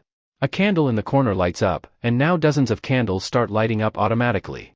The light emitting from them leads to a dark hall. The aura in the room changes drastically, this only frightens the people. The Demon King says it's been a while. You came all this way to have fun, I can't just let you leave now. The Demon King shuts the door, and people panic on hearing it. The system says that the fortress has been sealed, and the cracks began occurring in the ground. The floor is collapsing and the people above hope they won't fall. A skeleton hand stretches out, and an unexpected situation frightens them. Ugly-looking monster with even uglier teeth comes out, and the person closest to them is trembling in fear. He shouts, "Help! Somebody please save my ass. Stop panicking, idiot, those suckers are no different from the enemies we have fought before." Hansu saves this guy's life, he scolds him to stop dreaming and fight like a real man. The real problem is not to fight the undead skeleton, but to fight the Demon King. Hansu says that we must pass through that gate, but these goddamn fire pillars are in the way. Everyone step back. Well, if things aren't already bad enough, demon gatekeepers have made an entrance. A gatekeeper opens his eyes, and the aura he emits is on the next level. The demons came out of the fire. Not one, but 2 gatekeepers have been summoned. Without wasting any time, they start swinging wildly, people push each other, and in the chaos, a lot of them die. The distress is obvious on Hansu's face. We have got 2 enemies, split up, and take them on. Those in charge of giving buffs, move to the back. Those who are good at ranged attacks, come to the front. Those who are not skilled enough, to handle the surroundings. A clan head says to think calmly, Hansu, if we rush recklessly it could put us in a dangerous situation. Hansu, ignoring his advice, says that he will attack the left side first. These demons are modeled after the gatekeeper in the abyss. It's much weaker, but its movements are similar. So I can predict them. He lets out his chains and he aims for his head. He successfully strikes him and uses the chain's power. Haha, I can fully utilize the Decrato's power. These chains are no ordinary chains, they can stretch for dozens of meters. Using the Decrato's power, he locks the gatekeeper's weapon. Using the next skill, Suppression, he continuously drains the opponent's magic and casts a curse that decreases their stats. By using it, the monster slumps down on the ground. Although the Suppression skill uses up my magic, but this much is manageable. Why are you guys standing there and doing nothing? Is this a circus show? I think they were so amazed by Hansu's power that they even forgot why they came here. Oh yeah, you are right, we can't just sit back and watch. Everyone, prepare to attack. Make sure you honor our clan's name. Those with low resistance support from the back. Let's go everyone, says another clan head. Jimin says that she will be the first one to go. With whatever they have got, they attack with it. Bang bang bang, a lot of explosives are being fired at the gatekeeper. Their small firework don't do much damage to him, instead, it only enrages him more. Shit. Is he trying to summon hellfire? No sooner have they thought, the players get hit with the first hellfire. The chains that are binding him begin to lose, and he finally lets himself free. Hansu says not to be demoralized, keep attacking and we will bring it down. It's hard to withstand after being hit by the hellfire. But if he can pinpoint the location of its origin, then he can handle this gatekeeper. Hansu leaps into the air and goes for its heart, and he slashes it. Jimin is worried about her crush. The flames will make your attack useless. It's too late for that, he has already thrusted his hands inside his chest. I just need to get rid of this. While doing so, his skin began peeling off, and he suffers brutal injuries. I need to go for the spot where the hellfire is drawn. It is the spot of ignition stone. Hansu yanks out the ignition stone while damaging his hand along the way. He crushes the stone into pieces. A random guy asks, what just happened? The flames around the demon have disappeared. While smiling, Hansu says not to worry about this, and keep fighting. This gatekeeper can't use flames anymore. A voice suddenly says, watch out, Kong Hansu. What could this be? A sneak attack? Look over there, the demon that the non-clan members were supposed to fight. They are all dead. A person complains about why they aren't attacking, but looking at the robust gatekeeper and knocked out players, others are terrified. The injured people beg for their help. But they hesitate to help them. This irritating Smog clan head says that the people have already started to waver, it's going to be easier now. The clan head says, Kong Hansu. Have you gone mad? Are you going to act oblivious now after pushing people to their deaths? This is all your fault that things have come down to this. You dragged everyone into this, so you better take responsibility. The average guy criticizes that why don't you stop talking and start fighting? He kicks the undead in the face and saves his life. He further protests that you are the ones who are doing nothing here. You fool. Do you think I am not stepping up because I am weak? Then you are wrong, I will show you that I am different from you loudmouths. He gives the signal for his minion to charge. Now witness the power of the Special Forces unit. They start harassing the gatekeeper with their poking. One member cuts through the leg. Another one fires an arrow at him. Other member helps in a bit of cleanup and brings that monster down on his knees. Hansu tells the other players to go and join that side as well. Leave this gatekeeper to me, with the ring power I will handle this one. Hansu faces him head on. The gatekeeper smash is dodged by Hansu. Using the window of opportunity, he climbs on top of him, and using the Decrato's power, he cuts him in a swinging motion. The panicked clan head says that Hansu is a beast, he is taking on monsters that would need dozens of us to fight all by himself. Hey Special Forces, what are you doing? Finish them already. Hansu supposed that even though this Smog guy wouldn't have created the Special Forces just to show off his strength, there must be an ulterior motive, but for now, I will focus on the fight. Hansu unleashes the chains, and it wraps around the demon. He strikes him with accuracy and power. Other people also charge at the gatekeeper. But Hansu has already finished him with ease. Jimin has gone wild with excitement, in her mind she imagines fighting along with him. Hansu has now gotten more used to dealing with the gatekeeper. He wraps his chain around the neck and kills him with one swift swing. Hansu has killed another one, and he looks at the Smog guy as if he is next on the line to be killed. The Smog guy also looks at him as if he is a lifelong nemesis. After a long battle, everyone rests up and regroups in the middle. Smog guy's minion gives him the crystals obtained from hunting the gatekeeper. He says to exchange the crystal shard for decent artifacts at the store right away. Another clan head says that we have grown the Special Forces with the help of Clan Alliance, so nurturing the Special Forces takes priority. But the Smog guy shows his real intention, he is going to use the crystal for his group members and not for her. Unaware of what is going on, a clan head asks when the Alliance guys managed to build such a group. The other one replies that from what I have found out, it seems they have been quite secretive about it too. They have managed to control a large group and form a proper alliance. The heightened sense of crisis they feel must be a huge factor behind it. But the main person cornered doesn't seem very concerned. Well, that's what our boy Hansu is, completely focused on achieving his big goals. The clan head says, Hansu, it looks like that Smog guy is trying to mess with you. Ah. Don't worry about it. I have a pretty good idea of what's going on. Do you have a good idea? About what? Unless they take action directly, we will just keep watching. I have already made preparations. The average guy says that now those guys will also have to fight on the front lines, so won't things get a bit easier? Now that they have come forward, they can't just stay in the back. Jimin replies, are you sure about that average guy? What if they huddle together again and don't do anything? Even if we help them, they just ignore us. Clan head says that in any case, to get out of here, we have to face the Demon King. If they want to live, they will have to fight. But the way things are right now, I think their plan might succeed. People are severely injured, and some have cracked arms, bones, and ribcage inside their lungs. They can't imagine facing the Demon King without joining hands with the Smog Guy's special forces. Can we put up a proper fight? A voice says to quit whining. A female with the same boldness as Hansu says if you want to save your ass, then defeating the Demon King and finding our way out is the only option. Isn't that right, Hansu? She introduces herself as if she is a star celebrity. You don't know me, right? I am Song Yayan. She tries flirting with Hansu, and this sparks a fire within Jimin. Keep your hands away from me. What are you trying to do? Oh my. You are heartless just like the people said. It's nothing, I just wanted to introduce you to someone. Let me know if you are interested later. There is someone interested in you, you see. Jimin angrily says that the next time she sees her, she will rip her tongue off. The same woman is now latching on to the glasses guy. That woman ignored us when we talked to her before. Is she okay with anyone as long as they don't join the clan? Hansu says that he doesn't have time for this boring talk. If they are ready, we will go ahead. The average guy is depressed. Hansu always ignores him, every damn time. Everyone starts moving forward. They get stopped by a barrier. The Demon King awaits them beyond here. A voice says that you morons, are you going to fight the Demon King? Well, the travelers this time are really fun. Since you amused me, so I have good news for you all. You don't have to defeat the Demon King to open the portal to the next island. People's mouth widens in shock. You just need to hold out for 30 minutes. Hang in there against the Demon King's attack for 30 minutes, and the crystal on the throne will activate.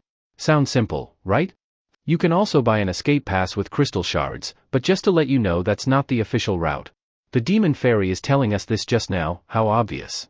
The barrier behind them dissolves, and the fairy gives them best wishes to survive with a few broken ribs.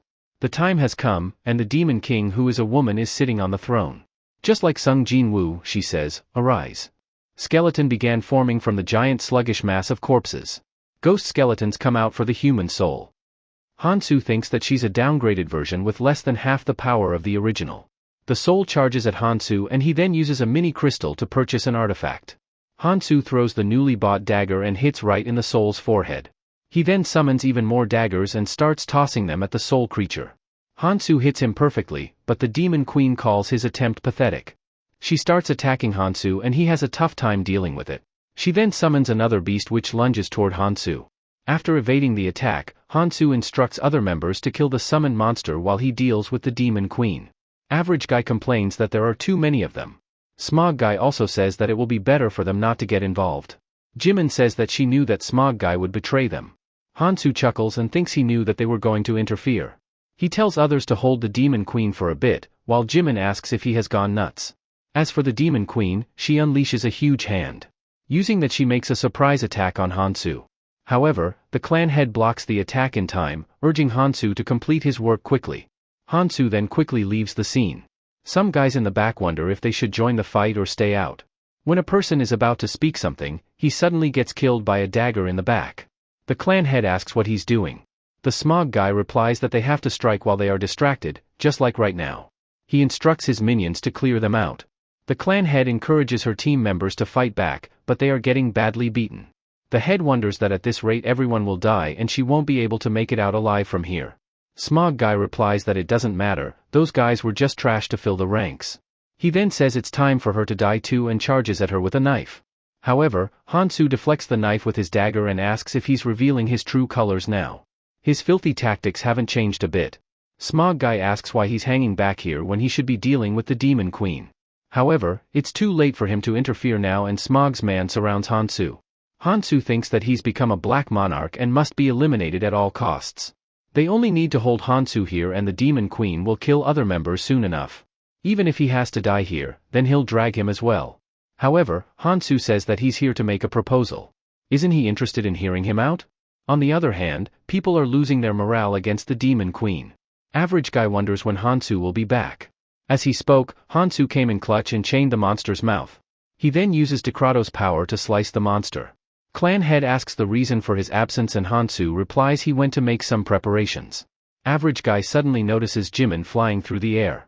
The Demon Queen says that it's getting boring and attacks Hansu with the summoned hand. Hansu evades the attack and throws Decrato's dagger at her. The dagger chains her and this act infuriates her even more. Hansu tells others to step down and the next moment he gets hit with fiery flames. People look at the aftermath and wonder if Hansu is done for. Clan Head thinks that Hansu is strong and can't go down that easily. Jimin confirms it and says he's up there. Hansu while in the air summons more daggers and throws them at Demon Queen. The daggers chain her to the ground and Hansu deals a lethal blow to her. The attack worked as expected and it cut off her arm, but this enrages her even more. She says she likes this very much. She grows a mutated arm and Hansu thinks he can't drag this out anymore. He consumes the stored runes and thinks this much firepower could settle this. Demon Queen shoots multiple projectiles from her hands and Hansu blocks them with the chains. She then grows a tall arm from her back and attacks Hansu with it. As planned earlier, Average Guy tosses Hansu a long sword and the attack slumps down on Hansu. Everyone looks for the moment of the truth and Hansu emerges out while attacking her arm. He then uses the mutated arm to close in the distance and attacks her neck with the sword. She spills out blood on impact and curses Hansu. The people wonder if it's over since she isn't moving. But the crystal hasn't been activated yet. Hansu replies that this isn't over yet. The Demon Queen transforms and says it's been a while since she felt pain like this. She unleashes a tremendous energy, sending Hansu back. Since this has come down to this, she'll give her all, especially for him. Just in that split time, a clan head throws a dagger at her hand, distracting her. She gets annoyed with little insects interrupting her fight. She sends her ghost to take care of her and Jimin saves her leader. Clan Head says they bought some time for Hansu and they should retreat now. However, the Demon Queen says that no one escapes alive from here. She points her finger at Hansu and tells him to prepare for the reward that awaits him. She throws a powerful projectile at him, and just the mere shockwaves send others flying in the air. The clan head wonders if Hansu survived that. Turns out, he did. He throws another dagger at her, hitting her right in the chest. The Demon Queen becomes surprised that he has enough strength left to do that after her last attack. Hansu says that with that attack, he can rest in peace for now. She thinks that if it had been her true form, then this weak attack wouldn't have stabbed her. If she had more time and power, then they wouldn't have lasted any longer. The crystal soon activates and Windows pops up, notifying them that they have met the condition to leave. Hansu has defeated her and they can move to the next island. Suddenly, the Demon Queen burst into more flames. Hansu thinks that she should have been eliminated by now. She replies they are having fun and she can't end things like this. She'll bury them all here, even if she has to pay the price. Suddenly, the demon fairy shows up, saying she's gone too far. Using her true power in the tutorial area is a clear violation and will result in punishment. He never permitted her to do that, and because of the violation, he'd take her away. Demon Queen responds that he brought her here and now he's stopping her. She can't leave without killing them. Demon Fairy gets annoyed with her BS and kills her in front of everyone. He apologizes for causing a little commotion here and suggests them to carry on with their reward. Not many people could clear a boss level in tutorial, so they should feel delighted. Also, the person who contributed the most will get a reward. Demon Fairy hands over Hansu a gem that will boost all of his stat by 99% for one day. He's going to take care of the rest and they could travel to their desired island by thinking about it. Hansu thinks that he has achieved his goal of coming to the central island. The power he felt right now was from the abyss. He still has a long way to go. Average Guy laments that they only got one reward for so much effort. Clan Head tells Hansu not to worry as he made the most contribution, while Average Guy says that no one could snatch it away from him. Female Clan Head wonders why the Smog Guy is so silent now. She needs to head back to check on them. Jimin suggests dealing with him while Hansu says he has already been taken care of. Some Smog Guy's members have their clan tattoos disappear, which means he must have died. Jimin can't believe that he betrayed them while Hansu grins at a job well done. Hansu's guy defeated the whole Smog clan himself. A few minutes before, the Smog Guy exited the central island along with some hostage. He looks at the tower in front and thinks they are in the right place. His goal was to disrupt order and kill everyone else, but this is better. He tells his members to tie the hostages. Hansu proposed that they could take the crystal shards from him and leave this place. If they do this, then he would turn a blind eye to whatever they did earlier.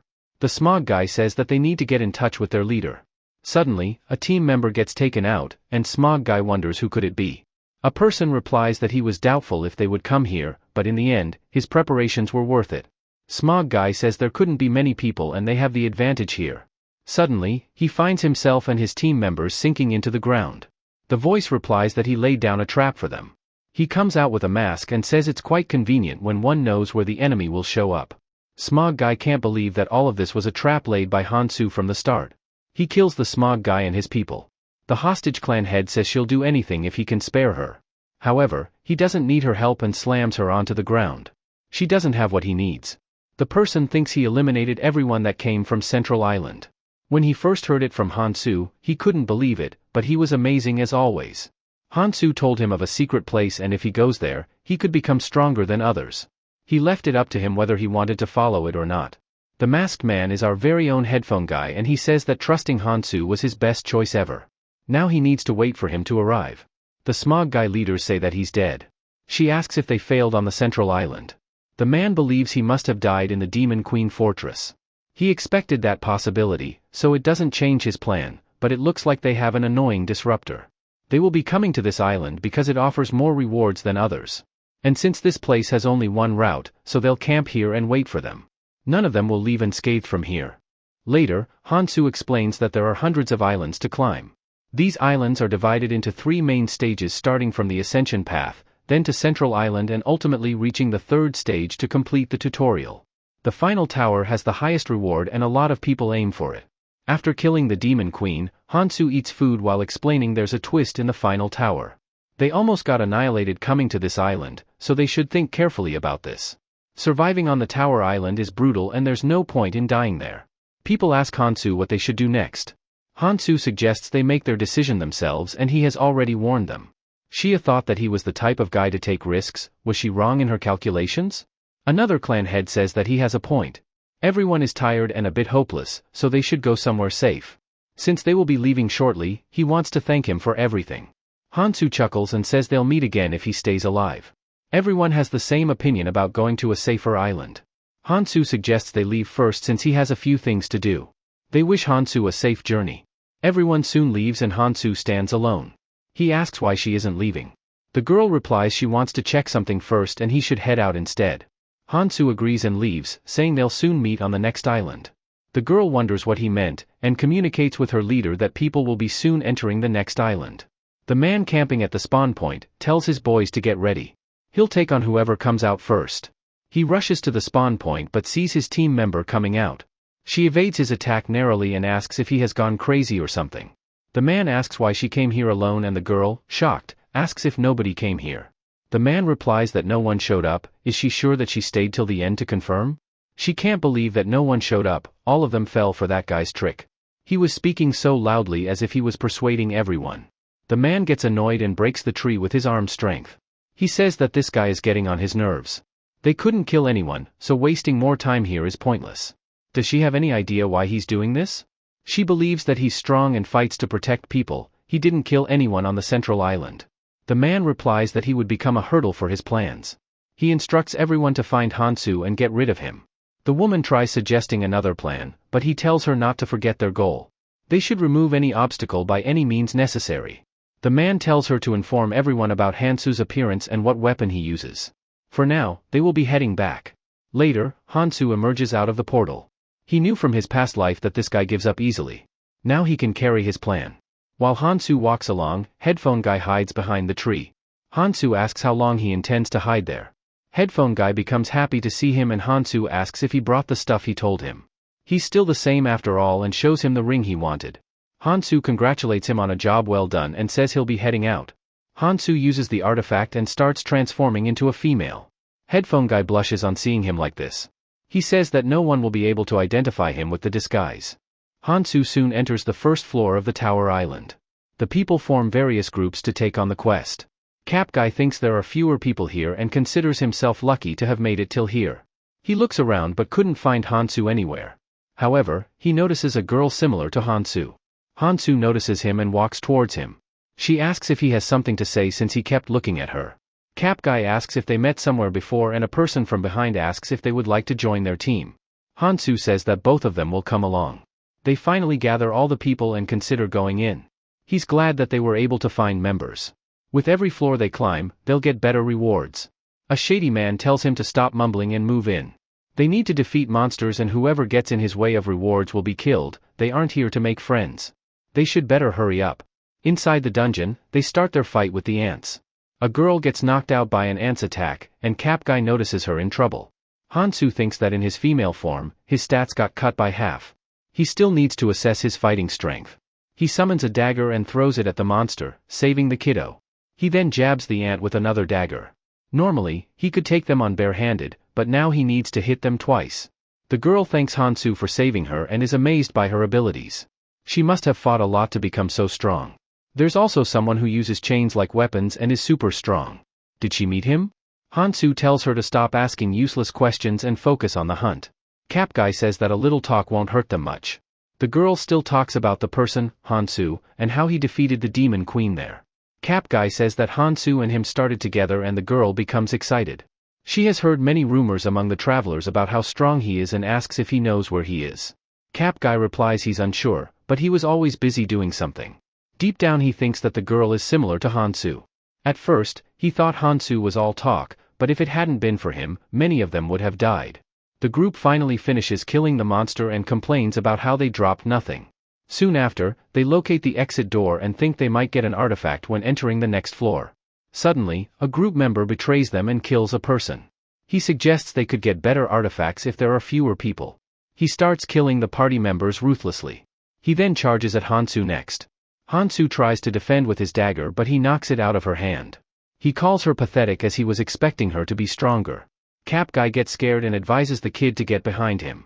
When he gives the signal, she should run. However, the girl pulls out a crossbow and shoots the murderer in the forehead. Cap Guy congratulates the girl on killing him.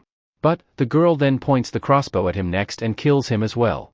She takes away their runes and thinks they are low drop. She informs her monarch that there is no chain user on her floor. She'll let him know if she finds him on the next floor. Hansu gets up and asks what will she do if he's here. The girl gets shocked as she is supposed to be dead. Hansu chains her and asks if they are looking for him. The girl replies she saw him faint and Hansu says his acting skills aren't that bad. He suggests her not to call the monarch. She should better stay quiet now. After saying that, he kills her. He believes they planted one person on each floor, they are quite persistent. However, there's no need to worry about it, he'll soon greet him. Later, Hansu reaches the second floor main hall. He thinks that he has low artifacts other than Nirmaha's ring. He needs to get new artifacts, and for that, he'll use the previous life knowledge to get them. On entering the second floor, Demon Fairy welcomes them. This island they entered is brimming with treasures and they sure have an eye for choosing such a room. To get the treasure, they have to defeat the guardian protecting it and then bring the treasure to the center of the island to exchange it for artifacts. The time limit is 2 weeks and only those who have artifacts can leave this island. Since there is only one treasure, they can choose to save everyone or save less to get better artifacts. They should make a good choice here. There are a total of 128 guardians and they'll be marked up on the map. Hansu thinks that 128 guardians in 2 weeks is quite a challenging task.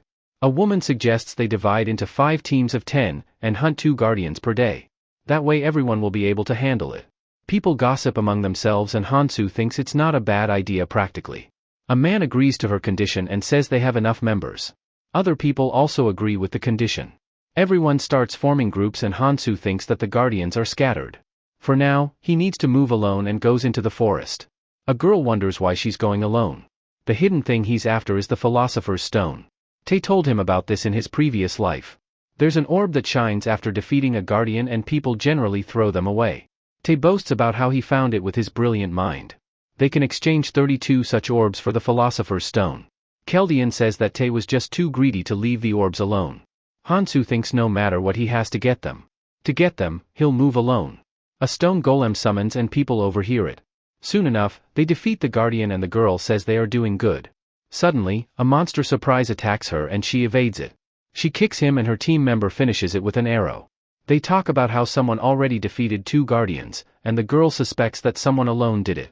Another guardian disappears from the map and she suggests moving on to the next closest one. Suddenly, she senses a group coming towards them. The group leader suggests not to hunt guardians. There are some strong players and they could use this time to catch up to them. Hunting the roaming monster will give them enough XP. If people can't find guardians within 2 weeks, everyone will die here. The girl thinks people are acting in self-interest. Suddenly, Hansu shows up and says they need an order in times like these. The girl notices her and has weird feelings about her. The man aims his bow at her, demanding an answer for sneaking on them. Hansu replies he's here to make a proposal. He doesn't want to talk to him, but to the girl behind, who's the real clan monarch. The girl wonders how she identified her, even though it's hard for others. She appears to have the same intuition as her, or rather it feels like there's something more sinister within her. Hansu tells her not to be so tense, he's here to make a proposal. The girl tells his team member to lower his bow and he obliges. The girl asks if she's strong enough to handle it on her own, then why is she making a proposal to them? Hansu replies that everyone has their reason. He needs someone to fight for him at the front.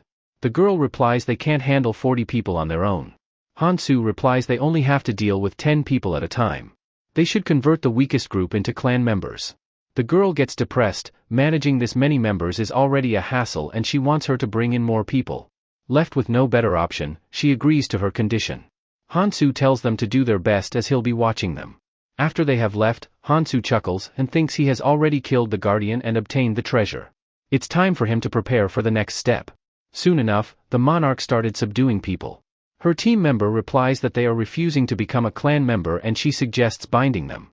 The captured girl replies that this isn't fair. The monarch also says she doesn't want to do it but is forced to do it. She considers handling a big group a hassle. Suddenly, Demon Fairy congratulates them on finding the treasure. The girl wonders who found it as everyone is present there. Her team member finds the crystal near the ground and he brings it to her. She exchanges it with the Demon Fairy and he confirms that it's real. However, it seems like they aren't the ones who directly retrieved it. Nonetheless, she can have the reward for bringing it. Since she's the clan leader, she gets to pick the number. People beg her to choose 50 and save everyone. However, the girl says that number 1 looks tempting. People start begging her and she talks about playing a survival game. All the clan members should either kill themselves or kill each other. People call her method outrageous and began resisting her. Soon, the tattoo on their hand breaks, which means they are no longer clan member. She soon flees away from there. Demon Fairy calls them fools for believing her and they should leave already as the island will close off soon. The path to the 3rd floor is open and people rush toward it in frenzy. The group that was tied earlier is freed and they soon contact their monarch. Hansu overhears their conversation about how they were interrupted in the task of finding Hansu. The man tells everyone to assemble on the 3rd floor. Hansu thinks that now he has to only follow these people to reach their leader. Keldian told him that capturing dark monarchs in the tutorial area is essential. They need to block paths and guide him in one direction and Tower Island is the perfect place to execute everything. Since Tower Island has multiple entry points, so he'll need his members' help. Once the monarch calls everyone over to him, that will be their only chance. The 3rd floor is similar to the next red zone and has monsters that are on a different level, so they need to lure him. If he senses someone is after him, he'll hide. Strike when he feels safe, those were some wise words by Tae. Although, he's strong but not as strong as him, so he can be defeated. Hansu thinks that he has made all the preparations and will beat the Dark Monarch on this floor. Hansu enters the 3rd floor and thinks about meeting him face to face. The girl stalks her from behind and says they'll follow her. The man orders all of his clan members to assemble at him. They are surrounded by lava and monsters from all sides. This is a place where monsters appear endlessly, and this is just a taste of the otherworld. A monster attacks the leader and holds his sword with his claws. The monarch has a hard time holding him off and manages to push the monster back. He encourages his men to follow him if they want to survive. He can't back down here. His clan is the strongest entering this floor, they manage to do it by eliminating all the people. They soon move forward and wonder why there are fewer monsters here. He looks up and sees a crystal shard holding a person inside it. Demon Fairy comes out and says this could be a beautiful tourist spot. He should take a closer look, he might recognize some familiar faces. If he passed someone through the tutorial zone, he can encounter them here. All he needs to do is just look inside the cross. When the man looks inside, he sees his daughter, Sojong, in it. If only had he gained the monarch trait faster, then he would have saved her. His daughter was badly injured by a monster. However, his leader told him to protect him instead and he couldn't do anything because he was bound by a spell. As a result, his daughter died. The leader tells them to run while they have the chance. However, he gets annoyed with him and kills him instead. If a trash like him could become a monarch, then he'll become too. Soon enough, he gained the monarch trait. He mourns her death and vows to find and protect his only son. He thought he wouldn't be able to see her. He asks the demon fairy about how he could revive her. Fairy says that she's just a copy of when she arrived here. Even though she's a copy, she shares the same memory and would still mean something to him. All he needs to do is just shove one person alive in it. The man thinks if he could toss the weakest clan member in, then he could have his daughter back. Fairy reads his mind and says tossing in clan members won't work. It'll be too easy and won't be fun.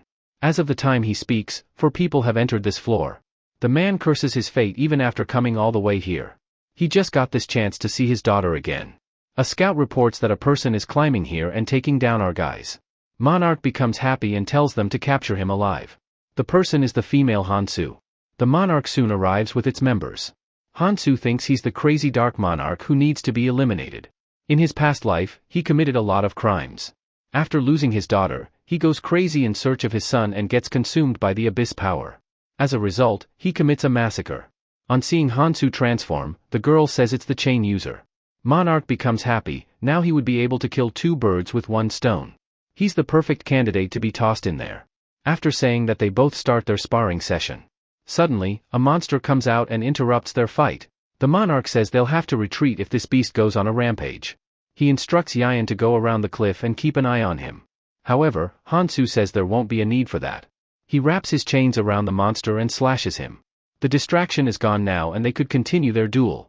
Hansu takes the initiative and charges at him. Monarch feels his power and instructs his clan members to attack him. However, they are no match for Hansu as he easily dispatches them.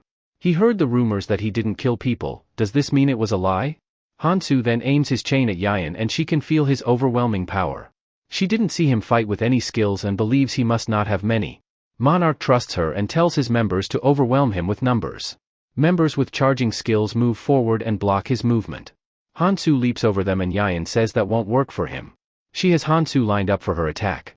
Hansu summons a dagger and blocks her attack. Her skill makes an impact on Hansu's hand and believes he'll take damage when facing her head-on. Other member rushes at him, but he easily kills them. He uses their runes to boost his strength. The members become flustered on seeing the monster coughing out runes, and the monarch instructs them to finish him quickly. The lady activates her spell and binds Hansu's legs with it. Yayan jumps towards him but Hansu blocks her attack with chains. He kills more members coming at him and the monarch uses his authority to send more men. Hansu thinks he's making them fight despite their conditions. He's trying to wear him out before he takes them on. He can't drag this any longer. The woman activates her spell below Hansu. However, Hansu deactivates her spell by striking the ground at the right moment. He quickly dashes forward and tries to deal with the spellcaster first. However, the woman says he has fallen into her trap. She traps Hansu and says she had already prepared in case he was to charge at her. Monarch says that he's just one man and will soon die for barging at them recklessly. He attacks Hansu with his sword and makes a deep cut onto him. The man claims that he has won. With this, he'll be able to revive her daughter. He can achieve his first goal now. Hansu places his hand on the sword and asks if he's done talking. He doesn't seem to realize that he's the one who walked into his trap. Nobody else is here to defend him. Let's see if he can escape him from this distance. Monarch deflects Hansu's attack with his small knife. Did he really think that he only uses one weapon? He won't be caught in his tricks anymore. Hansu says that he has the wrong idea. He never said that he only uses one weapon. He throws his dagger at him, hitting him in the stomach. Hansu slowly gets up while the man coughs blood on the ground. He never expected him to use his body as a bait. He tells his members to kill Hansu while he's wounded. Hansu tells him to lie there and see his subordinate die like he always does. He finally defeats everyone and grabs Yayan by her shirt. Monarch can't understand why he's doing this. He has never done anything to him, so why is he getting in his way? He asked them the same thing when they tried to kill him in the past life. He killed hundreds of people, including his clan members, so he deserves to die. He says people will die here someday, but why did his daughter and son have to die first? They never committed anything wrong. It's all because of the disgusting monarchs and cursed worlds. He tells Hansu to look around him. He is a murderer himself. Hansu says he too has a limited time here. He reveals to him that there's a limit to becoming strong just by hunting. People like him are his stepping stone. In his past life, Keldian suggested the possibility of becoming so strong by killing everyone in the tutorial zone, that they could become powerful enough to break out of the abyss. However, Iris found the idea discomforting. Tae tells her not to worry, as he'll handle such matters for her himself. He'll kill anyone who gets in the way and take their treasure. He'll be a hero and ladies' man. Aries punches Tae and says they need to avoid killing everyone to become stronger. Tae still talks about how he's the perfect candidate for this and gets punished immediately. Keldian told him that clearing hidden dungeons is a must, but one can't reach that level by normal hunting. Getting rid of some people who will cause trouble in the future is the only way. Hansu agrees to that rule. He further tells him to get rid of whoever poses a threat to their objective. Hansu tells the monarch that he trampled over everyone and also tried to kill him. Isn't that enough of a reason to kill him? Monarch requests him to save his son, but Hansu says he doesn't have time for that. If his plan goes well, then everyone including his son will be saved. After saying that, he kills him. Before Hansu had left to take on the monarch, he instructed the girl to take care of anyone who showed up. She complains about doing this for hours. She wanted to follow her quietly but got caught. Suddenly, Hansu shows up in his female form and asks if they are doing their job properly. Seeing her, she quickly changes her mood and shows her all the people they caught. Hansu thinks he had wrapped things here and she wouldn't get anything here. He congratulates them on good work and they can leave now. They become dumbfounded on hearing it. She talks about exploring and finding out more about what she did. They come to the crystal shard and Demon Fairy greets them on coming here. Hansu takes off the artifact and thinks that appearance is pointless now. A lot of people soon enter the 4th floor. This is where the preparations are done to enter the red zone. Reaching the red zone requires one to make boats. The materials are collected by hunting beasts and monsters nearby. However, it isn't as easy as it sounds. The rank of their boat will depend on the material they collect. If they make a boat, they can leave with whomever they want. A big boat is better than a small one. A list of the basic materials and key materials will be provided, so they can prepare to enter the new world. A man says there is forest everywhere. They need to make a boat for their clan. Others also join him in the quest of making one. Soon, Headphone Guy shows up and says he's later than he anticipated. They came here early and have already collected the resources. Did he finish what he had to do? Hansu agrees and further asks if he remembers what he told him on the 1st floor. Headphone Guy agrees and asks if isn't he going to use his female form. Hansu says there's no need. Hansu asks if isn't he going to get the resources for making the large boat. He replies that Mihi and the clan are taking care of it. He joined her on the 1st floor and she has changed a lot. Hansu tosses him his snake and says he doesn't need him anymore. He can find some use for it and he'll be going since he's busy. They won't have many opportunities to talk like this and things will get more difficult past the red zone. Headphone Guy thanks Hansu for making him stronger. He'll see him above. Hansu leaves with a smile. A girl comes out of the portal while Headphone Guy is leaving. They talk about wasting too much time at the cross. The monarch that Hansu killed recently comes out of the portal. The girl had revived her from the cross and asked if didn't he remember anything. He replies he just remembers being on a stroll along with his daughter. She was hoping that someone strong would lead the way and not like this. They start moving forward while Headphone Guy looks at them from around the corner. Hansu walks through the forest, thinking that monsters are usually found in the center of the zone. Inside the tower, each floor has a completely different environment. Although they look real, in reality, they are all artificial. Hansu reaches the current floor end and places his hand on it. They are told that the tower ends on the 4th floor, but there's actually a hidden 5th floor where a hidden piece is located. Hansu prepares his dagger and starts attacking the wall. Hansu finally manages to cut through the wall and enters outside the 4th floor. Since he can't climb from within, so he'll ascend through the exterior. The gap soon closes up and he thinks he managed to do it with the ring's power. He checks his stats and believes it to be a bit less. However, he has met the basic requirements and starts climbing the tower. He soon reaches it and believes it to be this one. A system pops up announcing that he has reached the 5th floor. He then jams all his weapons in the ground and pulls out his trusty dagger. He doesn't know what this floor holds, but he has to win this. The golden energy began changing its form according to the intruder's fear. The orb takes up the form of the dragon that annihilated Hansu in his previous life. Most of their squad was wiped out by the dragon. Keldian says that all of humanity is stalling for them. Tae says they couldn't hold the ground anymore and must move. Hansu reached there late and found his dead comrades. He asks the girl about why she tried to protect him. However, the girl simply replies that she's glad he's safe. He can't stop here and she soon dies in his hands. Hansu clutched her in his hand and cried in despair. In the present, he thinks that they finally met again. The hidden dungeon is notorious for creating the strongest enemy from one's mind. Even though it's a weakened version, he has to give his all. He pulls out the artifacts and thinks these will be the key to winning here. Even though the Philosopher's Stone isn't perfect, he'll have to do with it. A red aura emits from Hansu as his rune's number enter in red.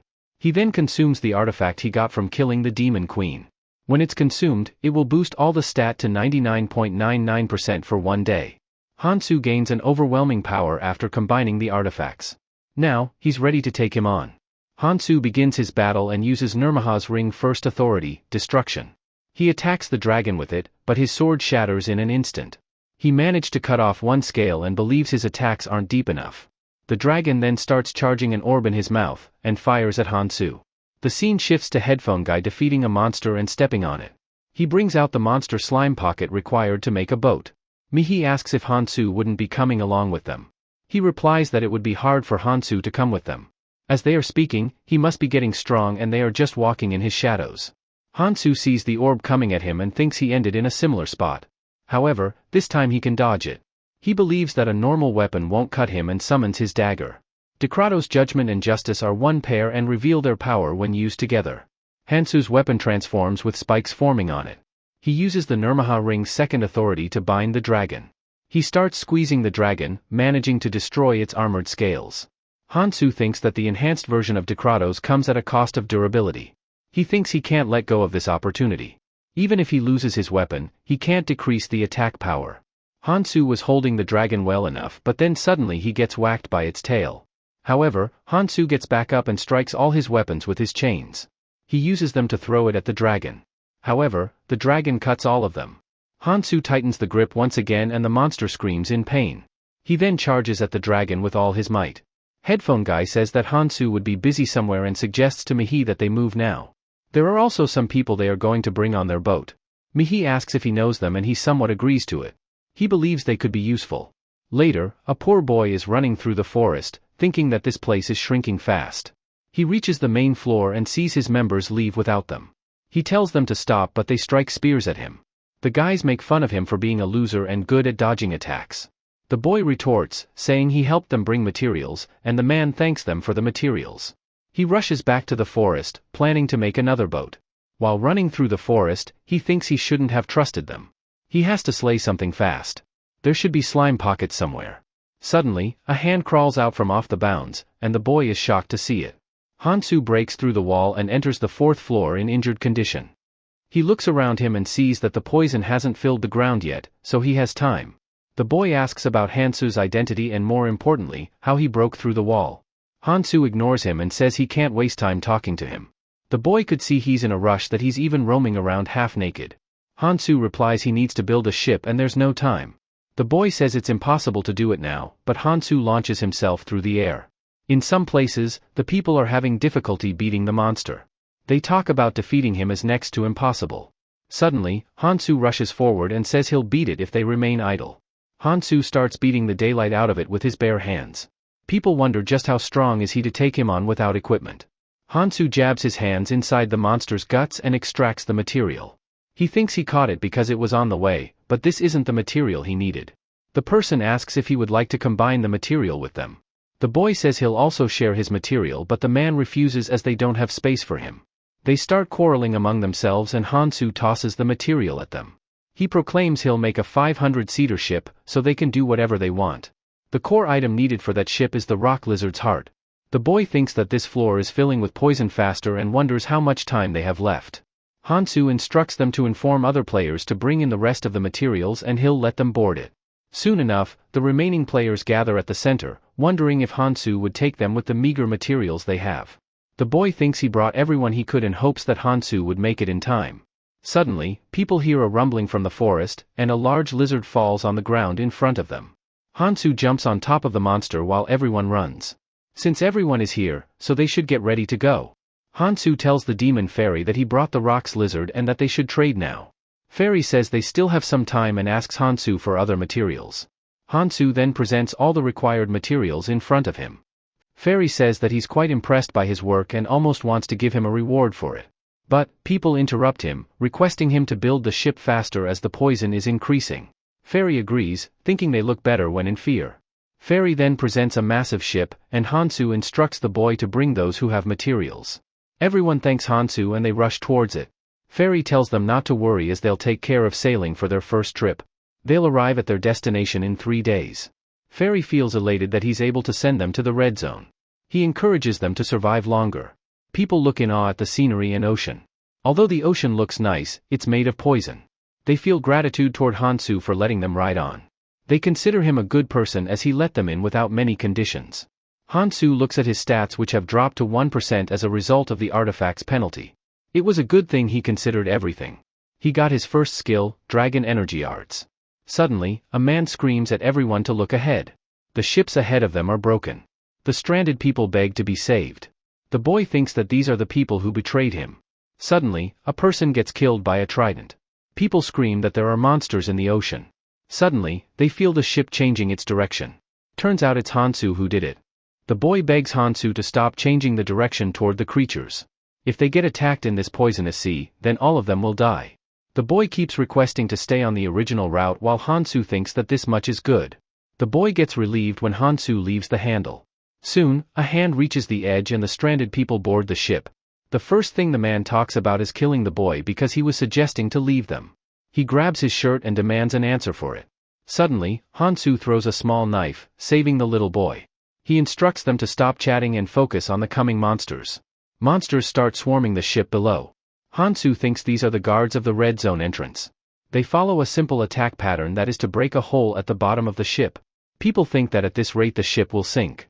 A man suggests that ranged attackers hit them from here. Hansu says that since the monsters are not coming, he'll go. After saying that, he leaps into the ocean. People consider him crazy and think he would be soon dead as he didn't have any equipment on. Hansu thinks that the energy dragon art is pushing the poisonous water away. Even though he has a penalty on stats, he could still take them on. The monster charges toward Hansu while he uses his dragon arts to make a new shield around himself. Although he can't use all of its power, this will do. He punches a hole in the demon's chest and feels its destructive power is good too. On witnessing Hansu's power, the monsters retreat. He thinks if he lets them go, then they'll strike them at some other time. He doesn't have time to play around and dashes from monster to monster. He uses their weapon against them and kills even more. After defeating the monsters, Hansu sees holes in the ship and thinks about hurrying back up. The water starts pouring in and people say they need to stop it. Suddenly, more water pours in and a man tries to defend himself from the monster's attack. Turns out, it's Hansu who came in by blasting a bigger hole in the ship. People ask how he came out of there alive and Hansu asks if they take him for a fool. Hansu sees the logs piled up in a corner and starts ripping them from the middle with his bare hands. They look in astonishment as Hansu seals the hole with makeshift planks. Other people suggest to do what he's doing. After sealing the hole, they worry about the poisonous water in the ship, but Hansu says it will evaporate soon, so there's no need to worry about it. After finishing the work, all of them head out. Hansu breathes a sigh of relief and thinks he found a new weapon to replace his previous weapon temporarily. He suggests the people look forward, but they lament that it's just the ocean there. However, they soon see an island in front of them. They felt glad to reach the red zone and arrived quicker than expected. However, the boy replies that the journey was supposed to be 3 days and it's not time yet. Hansu interrupts them, saying it's not a land, but the roots of the world tree. The boy asks how can a tree have such a big root and Hansu tells them to keep watching. They see a ship moving across and suddenly a giant monster crawls out. Everyone panics when they see it except for Hansu. The monster opens his large mouth and devours the roots on which they were supposed to land. The tides hit their ship and people hold on for their dear life. The boy thinks that it wasn't trying to eat them but ate the whole root, which was almost the size of a small island. Hansu thinks that everyone arrives at one of these roots, but this calamity fish loves to devour these tree roots. In his previous life, a powerful group created the world root to preserve their species from dangerous environments. However, they were unable to stop these 5 calamities and they soon got endangered. He wasn't able to protect the world tree in the past life, but it's now his job to protect it. The fish starts slowly moving to its next target, and Hansu takes hold of the wheels to chase the fish. The boy asks if he's crazy to chase that fish. He should at least ask everyone's opinion on the ship.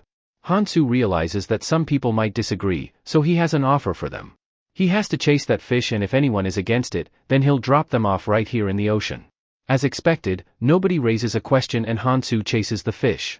They soon arrive at the world tree from where its roots originate. They initially thought it to be land but it is just roots. Hansu mocks the boy asking if this place is better than being dropped off in the water. Don't be upset, at least smile a bit. Hansu says they will be here for 2 weeks and a man asks if aren't they coming. Hansu suggests to the boy that he goes along with them. As for him, he needs to move quickly now. The calamity fish will come to eat these roots in 2 weeks, so he needs to find a person. However, he can't let others use the ship. He destroys the ship base and thinks he's now all set to move. The boy while walking forward wonders if Hansu isn't coming along. Although, he's a bit unpredictable, but it's comforting to have him.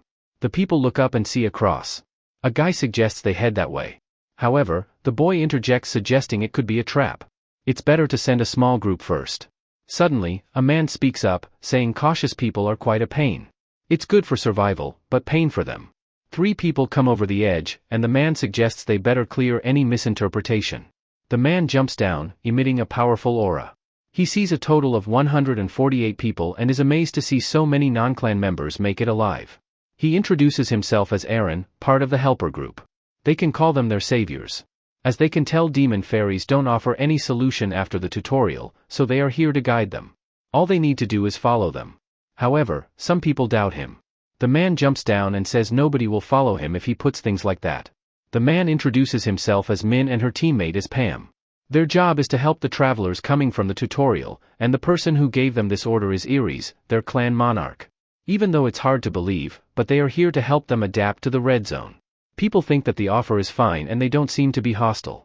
Aaron says that newbies are bad at listening, and Min says he's bad at explaining. They start quarreling among themselves, ignoring the new player's request. They finally stop when the boy tells him to. The lady also suggests that they don't waste time and take responsibility.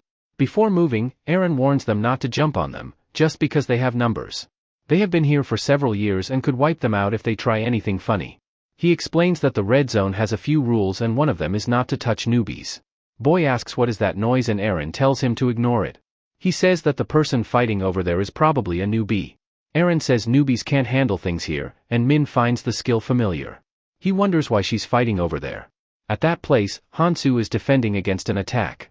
He asks her the reason for doing this. However, the girl tells him to shut up. He has just finished the tutorial and yet he dares to challenge her. He doesn't know what kind of place this is. A few moments before, the girl was watching Calamity Fish. Her parents died by that fish and wants to take revenge against it. She thinks she might get killed by this fish someday too. Everyone called her mad for claiming that she would kill the Calamity Fish. No one wants to risk their lives killing a monster bigger than a mountain. At that time, Hansu shows up and asks if she's Sophia Vairage. To this, she looks back and asks what a newbie is doing here. Also, how does he know her name? Although she can't see his exact stats, he also doesn't have any equipment. Hansu says he has to discuss a few things about Calamity Fish and needs her help. She becomes cautious and asks if he's with Quadratus.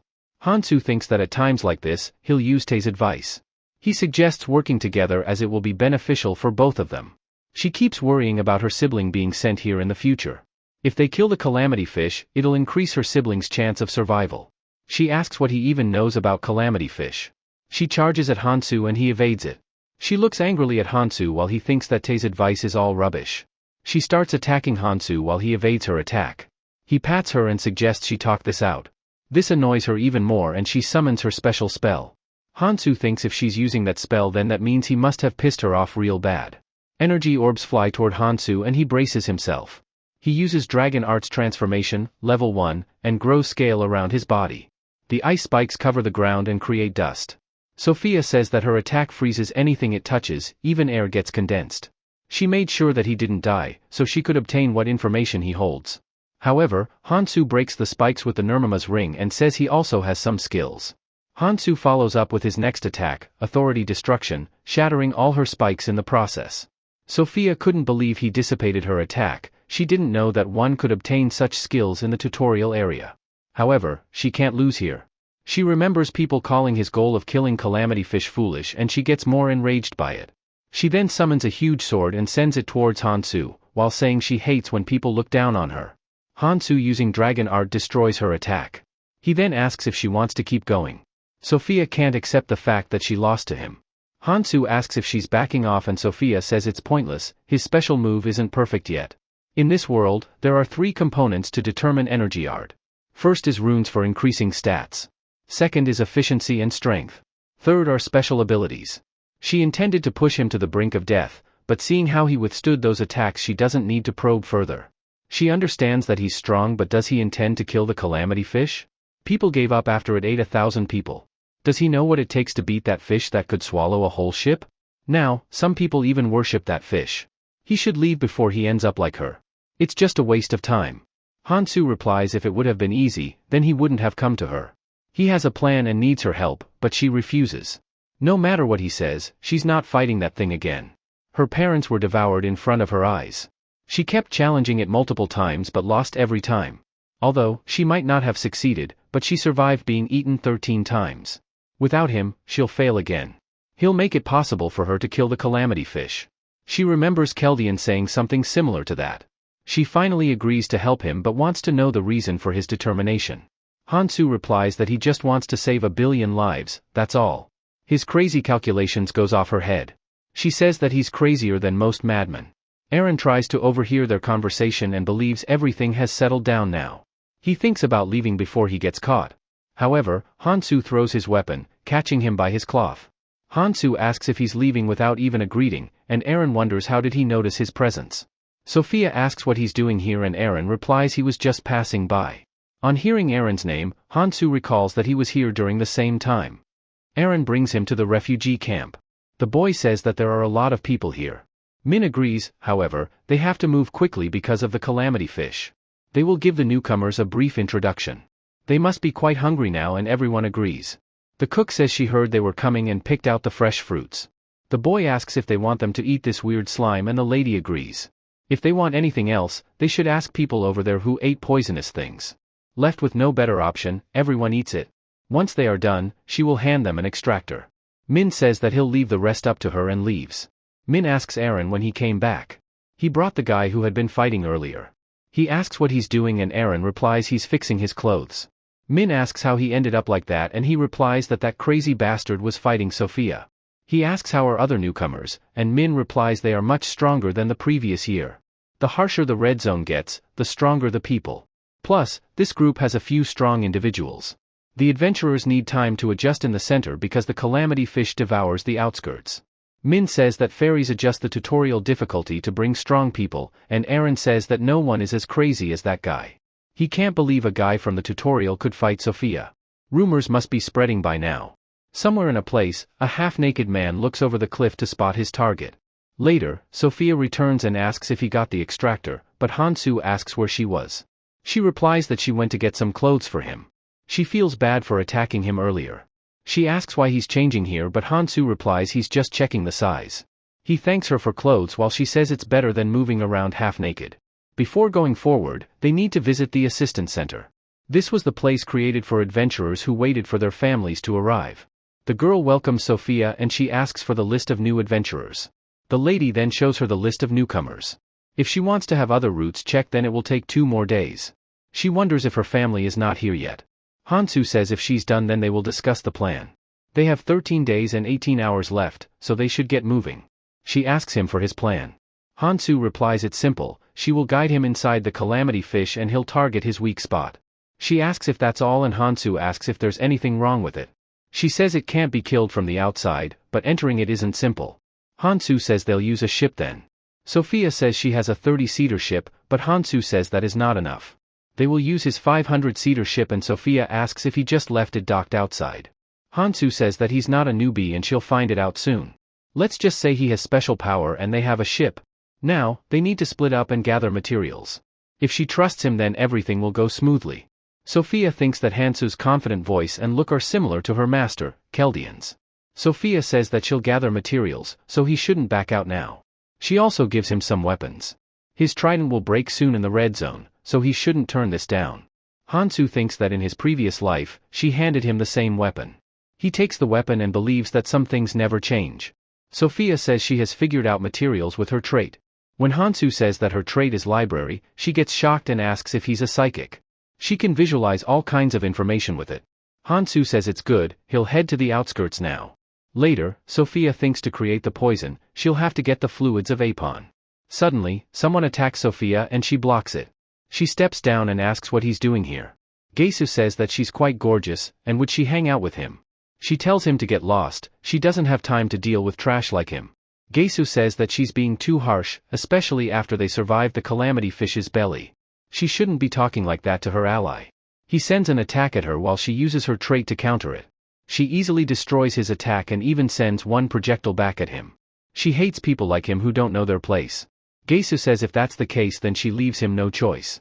She hurls an attack at him but Gisu opens his third eye. She quickly stops her attack and he compliments her on fast thinking. She must know about this eye, the beacon watches them through this. Did she think he came here without a backup plan? He has a whole organization backing him. Sophia thinks that his skill is quite annoying. Gesu says she's smart. He just wanted to test her ability as he thought they might have become rusty, especially after being defeated by a newcomer. He says the rumors must be an exaggeration, and she tells him to get lost. Gesu says he'll only get lost when she tells him where the newcomer, Hansu, is. Sophia angrily replies that she won't tell him. Gesu says if that's the case then he'll have to use an investigation skill on her. Sophia attacks her while he flees away. He mocks her for being too soft as she could have blocked it. Sophia says that he should have died in the calamity fish on that day. Gesu says she's being too cold and wrong. She should have joined Quadratus when he gave her the chance. Quadratus is basically a group of idiots who praise the 4 calamities. They don't care if these calamities lead humanity toward destruction.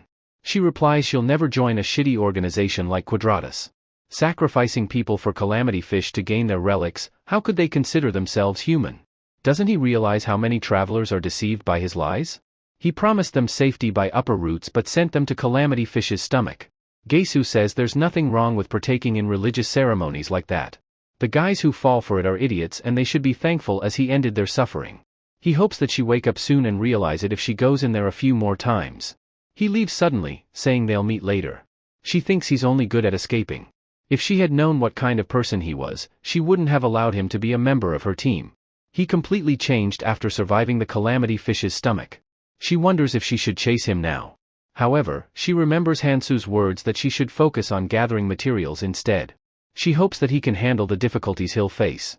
On the other hand, Hansu thinks he needs to get the sclerosing solution which is the perfect poison to kill the calamity fish. He soon reaches the spot to get the first ingredient which is Kukulza's heart. Kukulzas are found at the end of roots as they prefer to avoid calamity fish. They burrow into the roots and make a nest within. He steps into the water, thinking that Kukulza's heart is hard to obtain. He prepares his weapon as he senses monsters nearby. Soon enough a flock of Kukulzas show up. Hansu dashes forward and strikes one. He soon starts beating every single one of them. The weapon starts breaking and he thinks weapons with strong QI arts don't last long. He just needs to attack while adjusting until he gets a proper weapon. He swiftly dispatches a sneak attack from a Kukulza. Another one rushes forward but Hansu throws his axe toward him, thus killing him. More Kukulza shows up and surrounds Hansu, but he quickly deals with all of them. He believes these Kukulzas are young ones, the adults must be somewhere else. Since he's continuously using skills, so he's using a lot of stamina and magical power. For now, he'll collect their runes. Suddenly, someone makes a sneak attack on Hansu and he quickly dispatches the attack. He thinks he used the weapon too hastily when they were already weakened. Gesu steps up and is amazed to see him block that attack. He was going to stop it if it threatened his life, but he's better than he expected. He's here to give him an offer. He asks Hansu to join Quadratus, there's someone who has an eye on him. It's a good offer for him and he should just follow it. Hansu attacks him and Gesu dodges it narrowly. He asks if he has gone crazy. He sure has a death wish today. How does he dare to attack when he's talking? He must be so full of himself, just for beating the tutorial, that's why he thought of attacking. Sophia might like him for a reason but he refuses. Hansu says the same, he will refuse his offer. He's quite aware of their Quadratus group, they are evil. They feed the travelers from the red zone to calamity fish, and as a result, travelers have decreased over time. Their tourism involves watching people getting eaten by calamity fish.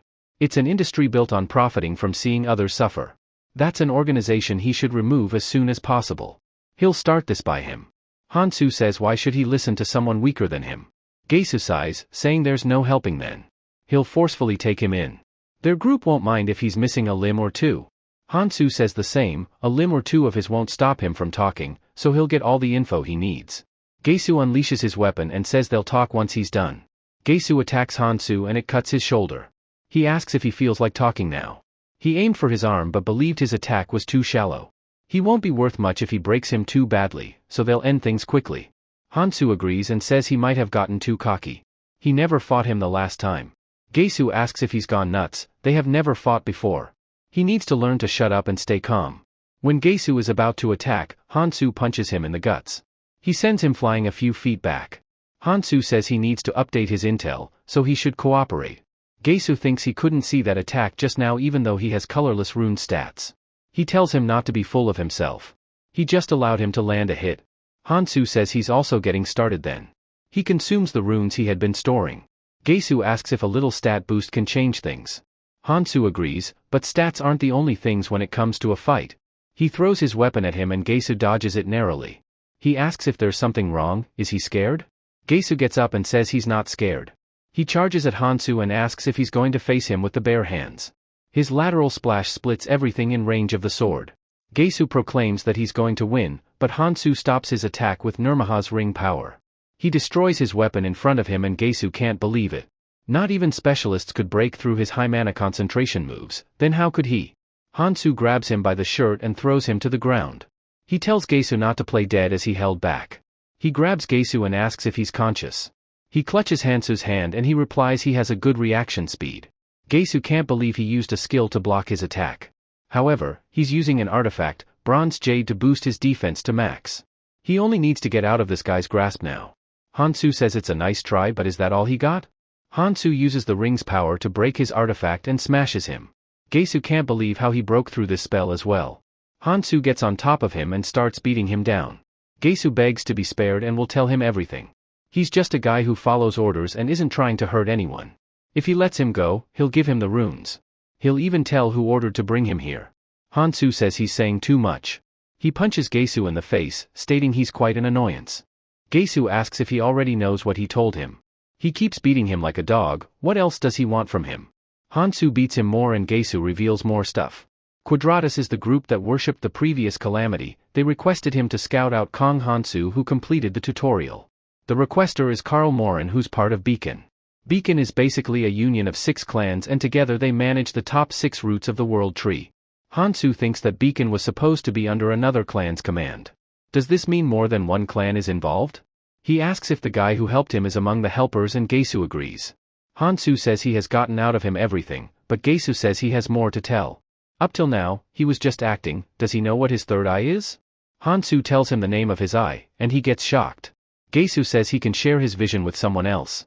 His location is now exposed. Hansu says it's quite scary, he should run away now. Gesu thinks he used this skill before and had a cooldown, but now he has finally made the connection with Karl. Hansu suddenly punches him, knocking him unconscious. Hansu says that playing along with him was harder than he thought. His weapons are in rough shape, so he'll take his in return. A bird flies across the sky and Hansu thinks he has been spotted. As for Karl, he doesn't know much about him from his previous life, so he shouldn't be worth it. This is quite an annoyance, especially when he's already busy. He hears some Goethe's monsters nearby and thinks about hunting them before the reinforcements arrive. The scene shifts to people running away from Goethe's. The man commands others to use a conceal spell and they hide their presence with it. They get over a tree and escape the herd. These folks are from Quadratus and they were gathering these Goethe's for the tour. Using conceal spell is hard as they have to hold their breath. They should rest a bit before continuing. He asks why Gesu is taking so long to get the newcomer. They believe he must be messing somewhere even if they are busy. They spot a pigeon up top and it lands on the man's hand. He believes this pigeon must be from Karl.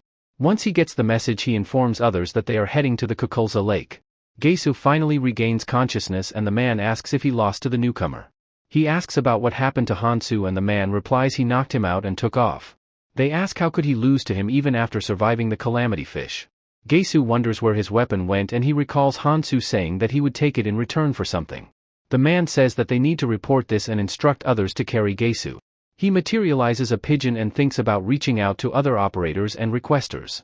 The pigeon reaches to Karl and he crushes it in anger. He tells everyone to move and follow him. Karl soon shows up and he tells others to move aside. He scolds Gesu for getting his ass handed over by a newcomer. Gesu calls Karl by his name and as a result he gets punched. He steps over him and asks others how they will clean up this mess. The man says that they will take responsibility for it. A man rushes to one side and says that the Goethe's they gathered in the valley are heading this way. They wonder how they got here. Once they start running they don't change their direction. Karl smells something strange and sees that it's coming from Gesu's leg. He throws his dagger at his leg and he cries in pain. Karl says that he brought something useless with him. He takes the special fabric left by Hansu. Karl says that this contains the blood of Goethe's and this is the reason why they are coming here. He thinks about how a newcomer who just crossed the red zone is using Goethe's trait to lure them. He proclaims that things are getting interesting now. He instructs the man to bring Hansu to him, he wants to see his face. The man says many Gerdas are swarming the ship and it might not hold. Carl asks if he has to make himself clear again. He'll handle things here, does he need to repeat himself? So, he should hurry up and bring Hansu or else he'll feed him to Gerdas. He lets go of the man and says Hansu has made a grave mistake underestimating him. He'll make him regret it and he soon starts blasting away the Gerdas. On the other hand, Hansu thinks that his trap worked. With this, he has brought himself time, so he needs to keep moving. Later, Hansu extracts nutrition from the roots and thinks it has dried up. He hasn't eaten for 2 days and his strength has weakened. Some roots absorb the poisonous water while others purify and expel it. He needs to find the roots that contain these nutrients. He has got most of the necessary materials, so he should head out of here soon.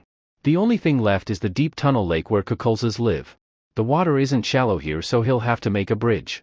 Hansu throws seeds of keiche which grows into lotus leaves in poisonous water. The leaf soon germinates and Hansu jumps over the top of it. Soon a flock of Kukulzas show up and Hansu thinks he should start the hunt. On the other hand, Carl kills all the Gerdas. He asks if the carrier pigeon arrived. The girl replies that it's still in transit. He scolds Gesu for wasting his scouting skill which can be used once a month. If he wasn't responsible for guiding them, he would have left him and Quadratus in the poisonous sea. He asks the girl to lead him to Hansu's last identified location. She asks if he'll be going himself and he agrees. There's a certain joy in hunting prey with one's own hands. The scene shifts to Hansu defeating all the Kukulzas. His stamina is almost gone and he could barely swing his sword. While Hansu is busy, someone aims his arrow at him and shoots it. Hansu evades the attack narrowly and the man thinks he missed it. Hansu thinks he used an accuracy type skill and it's not easy to dodge. Hansu takes all the arrows head on but some arrow strikes his arm. His blood drops into the sea and it attracts a lot of monsters. He thinks that these monsters are getting excited because of the scent. The man orders her teammate to go down and get him. The girl says if she goes into that swarm then her hair will get ruined. He screams at her to get him before he escapes. He's sending a pigeon, so she should keep him cornered. She should catch him alive. The girl pulls out her sword and says he should entertain her. The man tells his other teammate to cover her while she attacks Hansu. She charges forward and says they should play a bit. Hansu parries her attack, and at the same time a Kukulza attacks him. Hansu quickly dispatches it and the girl asks where he's looking at. Hansu dodges the attack narrowly and counterattacks with a kick. The girl steps back and says he's putting up a good fight. She will show him something for putting a scar on her face. She doesn't feel like going easy on him even if he surrenders. Hansu thinks she attacks when Kukulzas are drawn toward him. If he messes up once, it could get dangerous. He would be at a disadvantage if this goes on longer. Hansu infuses the ring power into the sword and launches an attack at her. She asks if this is all he got. Also, he has Gesu's weapon and he should return it. Hansu strikes her arm with the sword and she says that a wound like this would heal in no time. However, the wound doesn't heal and her blood drops into the water. Kukulza gets riled up by the blood scent and attacks her. The man tells her to get a grip but she says they are smelling her blood. Hansu thinks that the ring's power worked quite well. It's not simple bleeding, and continuous blood loss in battle clouds the mind and drains the body. Hansu thinks that maintaining this skill requires a lot of mana, but with this, he has leveled the playing field. He can get out of here now.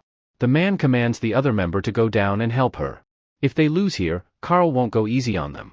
The man kills the Kukulzas with arrows in his way of teammates, and they rush toward Hansu. Hansu thinks they are quite clingy, so he'll give them a gift. He throws a monster at them and the girl cuts it, saying it won't work. As she cuts Gerda's head, the blood spills over her. Hansu says that Gerda's blood is the perfect bait to drive Kukulzas wild. Just imagine what they will do once they smell it on her. She calls Hansu a crazy bastard for pulling this off. He tells them to have fun down there. After escaping, Hansu touches a root and thinks it has dried up. At this rate, every place he goes will get dried up and it's progressing fast. He thought things would get easier after the red zone. He curses at Keldian and thinks about kicking his ass once he meets him. The scene shifts to a group extracting nutrients from the root tree. The man tells them to go to the lower roots, this is their territory. The boy says that lower roots don't have nutrition and they are almost at limit. The man mocks them for not managing their resources better. If they still want it, then they can fight it out. It's normal for newbies to starve a little. The boy sighs, thinking they just got here for nothing. Lower roots don't have much nutrition, upper roots have plenty but are swarmed with monsters. Every time they try to climb up, other clans block their way. They wonder if they'll starve to death. Suddenly, they hear some chaos happening back. Someone punches the man extracting the root tree. They see the person to be no other than Hansu himself. Others say that they took down their leader in one hit and they should retreat. The newbies think that those folks are running away and they could get fluid now. Everyone soon occupies the root tree. The boy thinks that Hansu solved the problem in one move. The boy asks how he's doing. They haven't met for a while. Hansu asks how he knows him and the boy replies that they rode the same ship together. He asks what he has been up to. It's the first time he has seen him since they got here. He introduces himself and thanks him for scaring away those people. Hansu replies he just wanted to eat and they should eat as well. The boy says he wants to make one more request. The ship they came from, they need it. Before the boy could say any further, Hansu declines his request. The boy says that nutrients could dry up any moment and calamity fish is destroying outer roots. So, they should take the ship together and go. Hansu says that it's not an issue, he'll take care of it. They'll be safe waiting here, so they shouldn't head up. Hansu says that he'll kill the calamity fish with his own hands. So, he shouldn't worry about dying. The boy can't believe what he's saying. The boy asks for an explanation and Hansu thinks if he kills the calamities then the red zone will thrive. The boy says he's unsure what he means, but since it's him who has done so many unbelievable things, it might be true. Before he leaves, he wants to know why he works so hard. Hansu replies that he needs to save as many humans as possible. He wonders if this is what he truly wants. The boy asks if something's wrong. Why did he suddenly stop? Hansu tosses him something, and says it's an imitation stone, it'll come in handy. He wonders why he made that expression and what this thing is. But like the time he got them on a boat, he could make unachievable things possible. He truly gives him hope. Hansu thinks that it's natural to move for humanity's survival, so why does he feel strange? He soon meets up with Sophia and asks if she gathered all the required materials. She replies, everything except 2. She asks why he's anxious. Is something wrong? Hansu says that it's not much, but a few people are trailing them. She agrees that Quadratus's people are targeting him. They came after her too. Hansu says that he met them and now Carl is looking for him. She gets surprised and asks why he's chasing him. Hansu says that he managed to delay him but he's quite skilled and will be soon after them. Sophia says that he's powerful and he can't take him on alone. Hansu replies that's why he's suggesting that they work together. One of them will collect materials while the other acts as bait for Carl. She says that Carl and his people are the ruling clan in the Red Zone. They are veterans who have spent years in the Red Zone. Among those people, Carl is the commanding officer. So, they need to take him together. It would be better if they could gather materials while they don't know their location. Hansu says that it would be difficult. He left an artifact there, but judging by the current situation, he would have already caught on to it. Just like Hansu said, Carl defeats all the newbies and holds the boy by the neck. He asks him Hansu's location or else he'll die painfully. The boy thinks he didn't even notice him and he took down everyone so quickly. He replies he doesn't know, he has got the wrong person. Carl lets go of him and asks if he's Johann. He smashes his face on the ground and says he doesn't have quite the manners. Carl says that he used his skill to track Hansu and he's giving some of his sense. Hansu's mistake was leaving a trail while trying to set a trap for him. They should get to the point now. He asks where Kong Hansu is.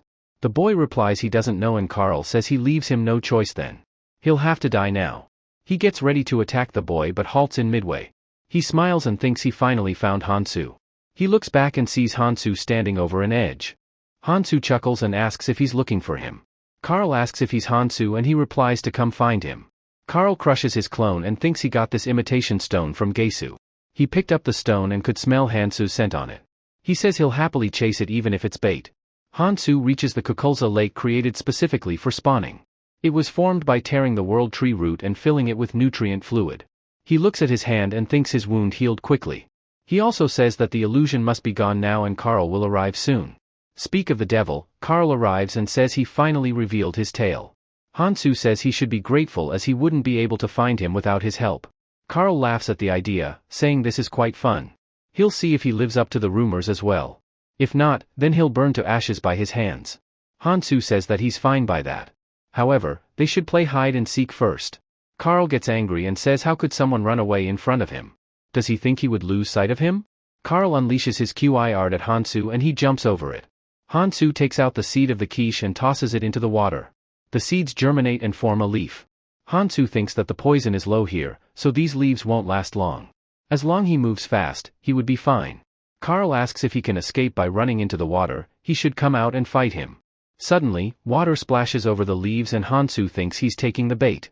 He'll use the sword doused in Gertus's fluid and mix it with the scent of his blood. This will draw out the high-strung Kukulza. Hansu leaps over the flock of monsters and they charge toward Carl instead. Carl chuckles at his cheap tricks. Does he think he would be scared of mere Kukulza? He unleashes his QI art and burns all the monsters down. He deals with every monster and says that he's next on the line. Nothing will change by running away, so he should put up a fight. Hansu says that he makes sense, and Carl asks why he's acting so calm now. Hansu looks at the artifact Carl is wearing, which allows one to breathe in the water. So, if he goes in the water, he'll chase after him. Hansu quickly goes into the water and Carl asks if he thinks he would be unable to follow him under the water. If he sits still then he'll eventually come up. However, he prefers hunting over fishing. He hurls projectiles in the water. Hansu thinks that he plans to fire randomly until he shows up. If he goes up then he'll get roasted.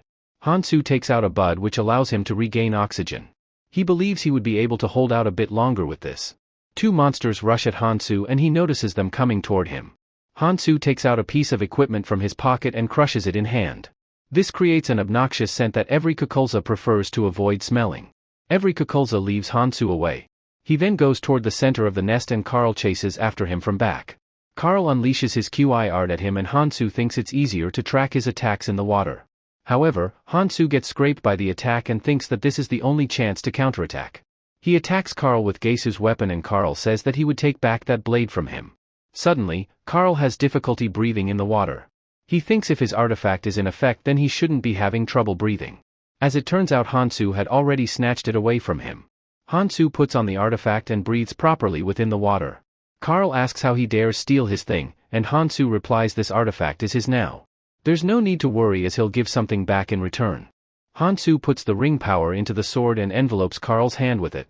Carl calls it a stupid trick and the next moment a Kukulza attacks him.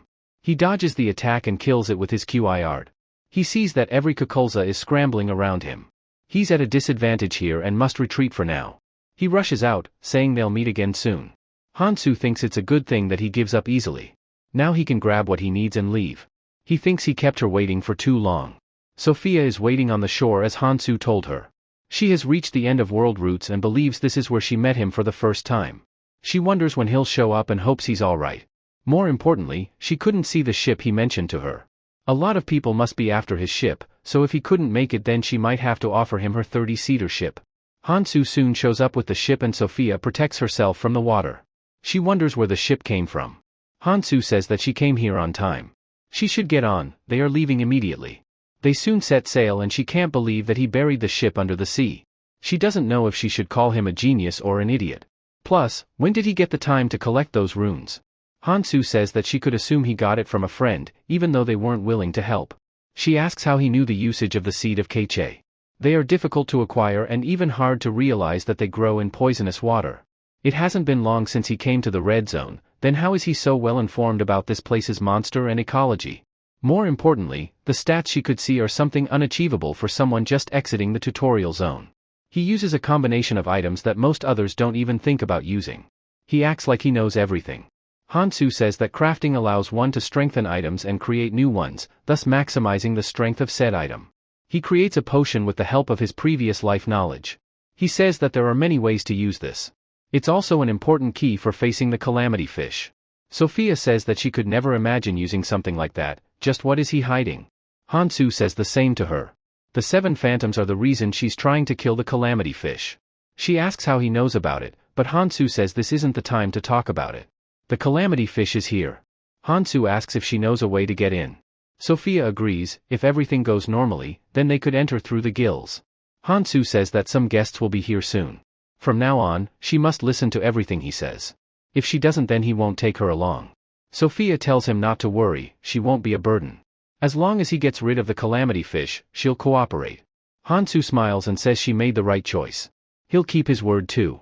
He'll start changing things from the red zone to lay the foundation for his future survival. He won't get a second chance, so he must succeed in the first attempt. Suddenly, multiple spears strike Hansu's boat. Sophia says that the hull took a direct hit, they will sink at this rate. Carl says that those rats were hiding a pretty sweet ship. He orders his teammate to bring in something else. He has prepared these special weapons for him. Let's see how much stress his ship could handle. He throws another volley of spears, causing more destruction to the ship. Sophia says that they must attack now, but Hansu tells her to wait. Even if it's a fairy-made ship, it's already damaged. They can stay afloat because of the seed of Keiche that he threw earlier. Sophia says they can't take any more attacks and Hansu replies that the Calamity Fish is sensitive to magic. An attack strong enough to sink their ship won't matter to Calamity Fish. She knows very well that it reacts to magic power or skills. Even the smallest movement near it could be deadly. It's true that they are currently at a disadvantage, and Sophia asks what they should do then. Hansu tells her not to worry. What he means by disadvantage is that they don't have suitable methods to face faraway foes without the use of skills. If they can't do it themselves, how about they call for some help? They need to hold a bit longer while he makes some bait. How about they go fishing with this? Sophia says that she trusts him and will gladly do it. Carl says that their boat will soon sink to the bottom. He tells them to bring the remaining harpoon. He'll drive Hansu's boat in the water.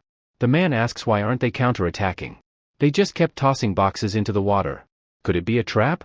Carl brushes off the idea and tells them to get rid of everything that stands in their way. They send another volley of spears and Hansu tells her to wait a bit longer. They destroy one of the crates and Hansu thinks they have finally taken the bait. The mana flows in the water from the crate and this activates a monster within the sea. Soon, a kraken shows up with its large tentacles. Carl thinks that they are being besieged by it. Kraken soon envelopes Carl's ship with its tentacles. He thinks that Kraken doesn't normally show up on the surface. Gesu says that if they don't deal with it quickly, then they won't be able to enter the Calamity Fish through gills. At this rate, they'll lose Hansu. A girl says that she would take care of things. She chops off the tentacles and they finally set themselves free. Carl says that they need to hurry up, they can't waste any more time here. He grabs Gesu's head and tells him to focus on guiding them. He believes Kraken's sudden appearance can't be a coincidence, this must be the work of that guy Kong Hansu. They soon enter the Calamity Fish through its gills. Carl asks how things are still dry inside its mouth. Gesu replies that the fish's insides are imbued with a mysterious power. He tells them to look forward as they are entering its body. Carl asks if they only need to go down this path, and Gesu agrees. They have reached the giant mass of flesh which acts as a door. They only have to watch out for this. Carl's subordinate tells him to prioritize the tour instead of chasing Hansu. They have to recruit promising travelers into Quadratus from this tour. Carl slams the wooden board and says he knows that very well. They can't leave as they please inside the Calamity Fish, they have to be patient. Does she think that Hansu can go through this without a guide? The insides of the Calamity Fish stomach are like a pocket dimension. Everything it consumes ends up forming a massive island. They soon deboard the ship and land on a piece of land. Carl thinks that the flow of magic power is distorted here, making it difficult to pick up sense. Now that he has come back here, he doesn't like this one bit. People complain that there are only destroyed ships and half-digested corpses. This wasn't what they paid the tour fees for. Gesu says that they don't understand how precious this place is. This place is a blessing in disguise from the fish. The only thing that gets absorbed within the Calamity Fish stomach is the World Tree sap. The rest of the items are left unscathed. Do they know what happens to the artifacts once people are buried here? The only reason he was able to escape the hardships is because of what he found here. If they are looking for strength, then this is the right place for it. If they praise Calamity Fish, then they can become a part of Quadratus. He tells them to hail Quadratus, hail Calamity Fish. He also instructs them not to use any attack skills or make loud noise. Hansu sneaks from behind and asks what type of loud noises he's referring to. Gesu replies that they don't have to worry about it, only an explosion could stir things here. Hansu replies that he's prepared the right thing then. An explosion of ice crystals takes place on a ship. Hansu asks if this was what he was referring to earlier. The people get pushed back from the explosion. Hansu commends Sophia on timing the shot perfectly. Carl clenches his fist and calls out to Hansu. He proclaims that he has come to die by his hands now. Carl asks what he's doing behind his back, he should scram away now. However, Gesu says that they have started moving. Several dozen skeleton corpses get up and start marching in their direction. Gesu shivers in fear, stating that these are phantom knights that got buried in here. The corpse knights soon rush forward to attack them. A person defends himself from the attack and says they were supposed to only extract the artifacts. Nobody told them about this. A person blasts away the corpse knight by a fire magic. Carl instructs his minions to destroy those corpse knights, and they start killing the corpse knights. Carl charges up his QI art and unleashes at the corpse knights. The people hail Carl's name, saying he took all of them down so easily. Gesu believes that these corpse knights don't go down that easily. The dead knight's body starts twitching. They place back their skulls on their head, and Gesu thinks that these cursed corpses could fight endlessly. As long as the Calamity Fish lives, they will keep reviving. Corpse Knight starts ganging up on people and starts killing them. Carl tells them to hold them back. Gesu thinks that he can't risk his life and has to escape. He stops suddenly and wonders where that Hansu guy went. He made a mess of things and then disappeared abruptly. Hansu, while running, thinks that everything is happening as Keldian said. The first line of defense is Phantom Knights. He kept them occupied with the losers he invited in. He has also prepared for the next event and gave Sophia separate orders. Now, he needs to go after the next key point, which is Calamity Fish's core. The skin can't be damaged by any attacks, but the core inside its body is different. The only way to defeat it is to kill its core. Hansu leaps forward and Gesu shouts out his name. He hurls an attack at him, telling him to die.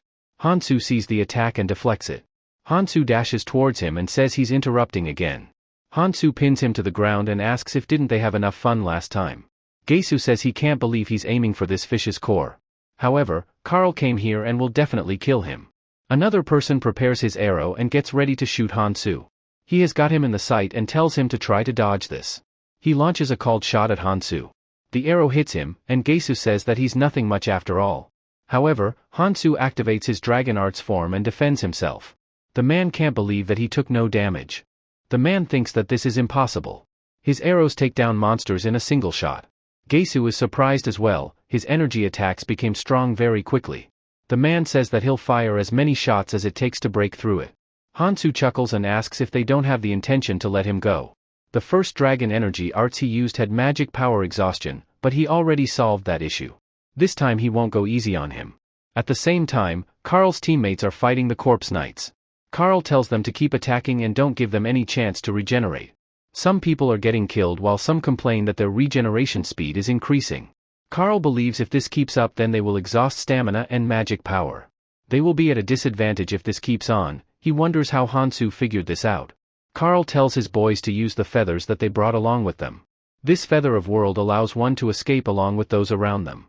A person says that it's not activating. What should they do? Sophia comes in and says that it's pointless, escaping the Calamity Fish stomach isn't that easy. The same applies to the Corpse Knights who are stuck here.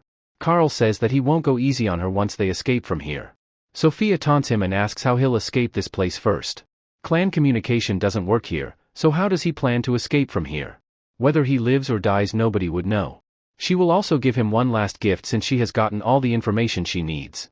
Carl mocks her for being stupid. It seems like hanging around a rookie has ruined her judgment. He charges up for attack and says he'll kill her here. However, Sophia attacks him first. The shots fly through Carl and he mocks her for missing him. He then attacks her with his QI art. However, Sophia defends herself and says she wasn't aiming for him from the start. Suddenly, the ground shakes violently and people wonder if an earthquake is coming. Carl's teammates point out that the entrance of Calamity Fish is closing. Sophia says that she was stalling for time to figure out a way to shut the gills using her skills. She leaves the place and says that she has done her part. Carl screams at her to come back, but she leaves quickly. Carl then instructs his lackeys to launch the ship. They are getting out of here. He asks where Gesu is. He was supposed to be guiding them through here. The girl says that the Corpse Knights are swarming them again. Carl says that the gills will open by the time they reach there. He instructs the girl to provide cover support till then. Carl thinks that he'll make that Hansu and Sophia pay for what they have done. Carl unleashes his QI art and kills the Corpse Knight once again. He instructs his boys to follow after him. They soon come to a halt when they spot Hansu in front. Hansu, while holding Gesu, feels that he's become some sort of villain here. He lets go of Gesu and says it's his fault for not listening to him earlier. Carl mocks Hansu for being too arrogant. He was planning to take him without any harm, but now he has changed his mind. Hansu leaps forward and says that the same thing goes for him as well. He strikes Carl with Gesu's weapon. Carl gets knocked back and the girl worries for her. He can't believe that he got pushed back. He wonders if Hansu became stronger again. However, he couldn't be stronger than him. Carl asks if he thinks that he's a match for him because he consumed runes earlier. He'll crush him here. The girl says that she'll assist him, but Carl tells her to screw off. Does she think that he's weak? He dashes forward and instructs her to take care of the phantoms. Hansu says that he was planning to clean up things anyway. Carl attacks him, stating that he's nothing more than a newborn pup. Carl pushes him back and asks if this is all he's capable of. Hansu struggles as Carl increases the pressure.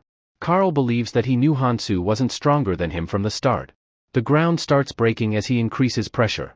Carl lunges his weapon forward and says this is the end. He thrusts the sword into him and calls Hansu a fool. Only if had he become his subordinate, then he wouldn't have died here. The result was clear from the start as he's stronger than him. However, Hansu chuckles and asks if that's the case. He takes hold of Carl's weapon and says the same thing to him. Hansu says that the artifacts of the knights are good. They are sharp enough to break the scales of dragon energy arts. Hansu starts transforming and thanks him for the delivery. Carl, surprised, asks how he's still alive. He destroyed his heart. He wonders if this has something to do with the body modification. Hansu prepares an attack and says that it's too late to realize now. He thrusts his hands into Carl's chest. Carl in his dying moments says that he has some broken skills. After defeating Carl, Hansu takes hold of the pierced sword and removes it from his body. He consumes some runes to restore his energy. He thinks that this was doable because he pushed himself to limits to create 3 dragon hearts. As the name suggests, dragon art borrows the power of a dragon. However, that energy is inefficient in the human body. He still took damage in that form. His proficiency is still lacking in maintaining that form. He transforms into full dragon form and thinks that he needs to move to make it in time. Behind Hansu, Gesu is lying unconscious. His third eye marks him and vanishes soon after. Hansu soon reaches the fish's core and feels glad that the corpse knights haven't reached here. Thanks to Sophia, he gained information about Calamity Fish quickly. The core is located high up and a platform will soon show up to reach there. The Calamity Fish lacks a defense system to handle external threats, but it has an exceptional internal defense mechanism. Any approach to the core is taken out by physical attacks. Although, he can cut them down with ease, but they have high regenerative speed. So simple slashing won't solve the problem. He'll use potion he created in advance for this. He tosses the potion into the air and cuts it through his sword. This potion doesn't just harden things but also solidifies a large area it comes into contact with, thus killing the fish's regenerative ability. Hansu, after looking at the potion doing good work, thinks that the alchemist did a great job on this. Now that he has checked its effectiveness, it's time to go for a full-on assault. He dashes forward as the tentacles approach him. On the outside, the Calamity Fish is screeching in pain. Min, after watching the fish, says that he hasn't seen it create such a fuss. They wonder what could have riled it up. Suddenly, Min spots something coming closer, but Aaron tells him to leave it instead. Sophia uses Aaron as a cushion to land safely on the ground. Sophia, while resting on top of him, says that she would have been done for if she was a little late. Min asks where she came from. However, Sophia tells him to step aside. This isn't the time to talk. She sees the Calamity Fish thrashing faster than before. She has never seen it in so much pain. She's angry that she couldn't do this with her own hands, but she's glad that she's free from this guilt. Hansu truly kept his word. The fish soon comes to the shore, thrashing water all around. Sophia grabs both Min and Aaron and saves them from being squashed. They wonder if the fish is throwing up what it has eaten. Min asks what she has done to it. Sophia, with tears of happiness filling her eyes, says that Hansu did it. For now, they need to go farther away from shore, or else they might get swept in. A person from below watches Sophia flying across the sky. A girl says that if the Calamity Fish continues to rampage, then the damage will spread to this area as well. He instructs her to send a carrier pigeon to inform the higher-ups about the situation. He feels that this could be the start of loss of balance in the red zone. Inside the fish, Hansu finally manages to strike its core, and soon enough its juice spills out. Hansu thinks that holding out with just pure human strength is exhausting. The physical strain on his body is increasing due to the use of draconification. More importantly, the fish's tentacles are cursed with recovery reduction skills. A frontal assault is the only way forward. Hansu dashes forward and cuts through the tentacles. He makes another large strike onto its core. He asks if he feels that pain. Hansu thinks that the subspace making up the stomach is collapsing as the core is being destroyed. He crushes the core further and thinks he'll head to the next step. While diving forward, he thinks that the first way to kill the fish is to destroy the core. The second way is to traverse through the blood vessels and attack the heart directly. This is the final method to end this calamity. His dragon art is expelling the poison and the pendant is keeping his breathing stable. The tentacles attack Hansu and he dodges them. He slices through all of them and makes his way forward. However, he gets hit in the back by one tentacle. As the strike hits him, one of his hearts gets destroyed. He slices back in anger and feels he doesn't have time to recover. More tentacles start swarming and he feels it's more than he anticipated. He thinks he has to retreat now. However, he thinks he'll keep getting pushed back if he keeps stepping back. He dashes forward, telling himself to go faster. He cuts through multiple tentacles and finally makes a breakthrough. He finally reaches the place that provides energy to the fish's entire body. Hansu says that he's making things harder for him. As soon as Hansu rushes forward, multiple tentacles come out. Hansu thinks that the fish is fighting to the bitter end. If this is the case, then he'll fight till the end too. Hansu dashes forward and cuts through multiple tentacles. Suddenly, one tentacle takes hold of Hansu's leg, and he wonders when it happened. Once Hansu is bound, multiple tentacles rush at him. They envelop Hansu and cover him from all four sides. However, he breaks through them and rushes outside. He then jumps forward and goes straight for its heart. He strikes its heart, but his sword doesn't make a dent on it. He thinks that it's tougher than what he has faced so far. Hansu starts hitting the heart multiple times, believing he will at least sever its blood vessels. Hansu finally manages to cut through the heart, and a large colorful rune comes out of it. He's amazed to see such a small crystal holding such immense power to sustain the calamity fish. He chuckles and thinks he has finally gotten his hands on this. Soon enough, the fish's body starts deteriorating. Hansu thinks that its core has been removed, so it's beginning to collapse. At this rate, he'll be caught in the destruction. Suddenly, a tentacle whacks Hansu from behind and he loses his grip. Hansu tries to grab back the crystal, but he loses consciousness. He gets swapped into the force of the water. The scene shifts to the defeated calamity fish lying around the shore. A man calls out to the vice commander Lu to come here. Lu inspects the fish and believes that the rumors are true after all. He picks up the mask that Carl wore and wonders if he's dead. The person reports that they have discovered bodies of other Quadratus members nearby. There are also traces indicating that they have fallen victim to that person. He asks what should they do, vice commander. Lu says that since the commander is gone, he'll now take his place. They should get the titles straight now. The man calls him Commander Lu, and he likes the sound of it. Lu asks about the other survivors and the man replies that they are currently investigating. Given all the wreckage, it's most likely that everyone died in there. They are also collecting the artifacts that are stored inside the fish. Lu says that he's more interested in finding out whether that Hansu guy made it out alive. He'll have to check Gase's third eye to track Hansu's location. They soon reach the spot where the fish heart was, and see it to be in shambles. He wonders what happened there, it seems to be deteriorating rapidly. He wonders if Hansu is really that strong. Suddenly, a person calls out to Lu. However, Lu corrects him to call him a commander and asks what the matter is. He says that a large number of travelers are heading this way. Lu says that they already enforced secrecy. They should better secure the perimeter now. The man replies that there are so many of them that they can't block all of them. Lu replies that it's fine, they only came here to watch the calamity fish's death. The people gossip about how the fish has died. They can't believe that someone killed it. Headphone guy chuckles and says that there are a lot of artifacts inside that fish. He shouts, asking if those people are going to monopolize all the resources. The people look at him interestingly, asking about which artifacts he's talking about.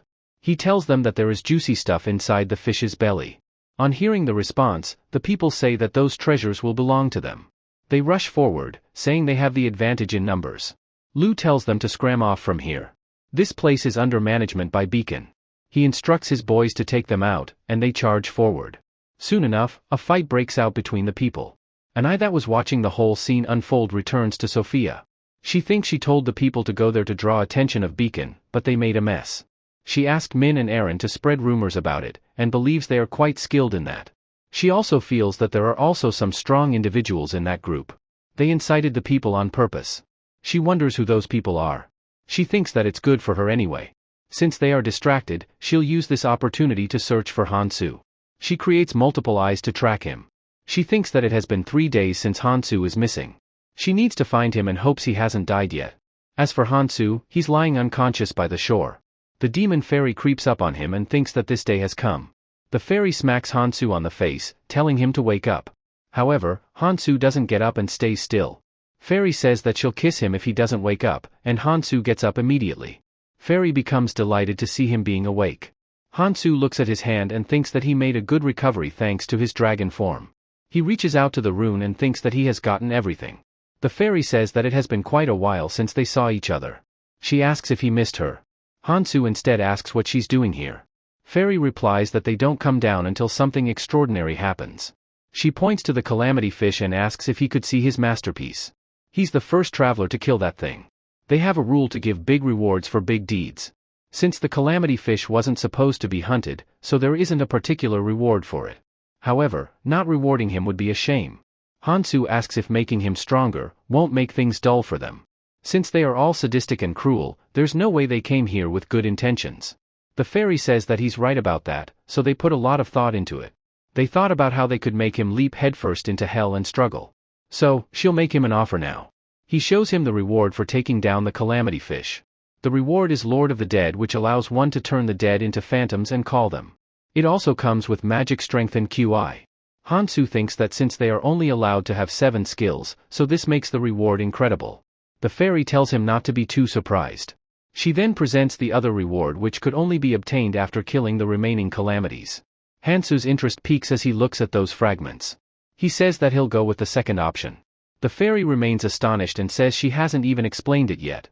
Hansu says that he doesn't need to hear anymore, he'll take the second offer. The fairy explains clearly that he'll only get the reward if he kills all the calamities. Even if one remains, then he won't get the reward. Is he still willing to take it? Hansu replies he will, and jumps into the poison. The fairy smiles and thinks that he took it without even hearing about it. He doesn't disappoint them. She would have been let down if he took the first reward. Now that he has chosen the second reward, she hopes that he'll suffer a lot.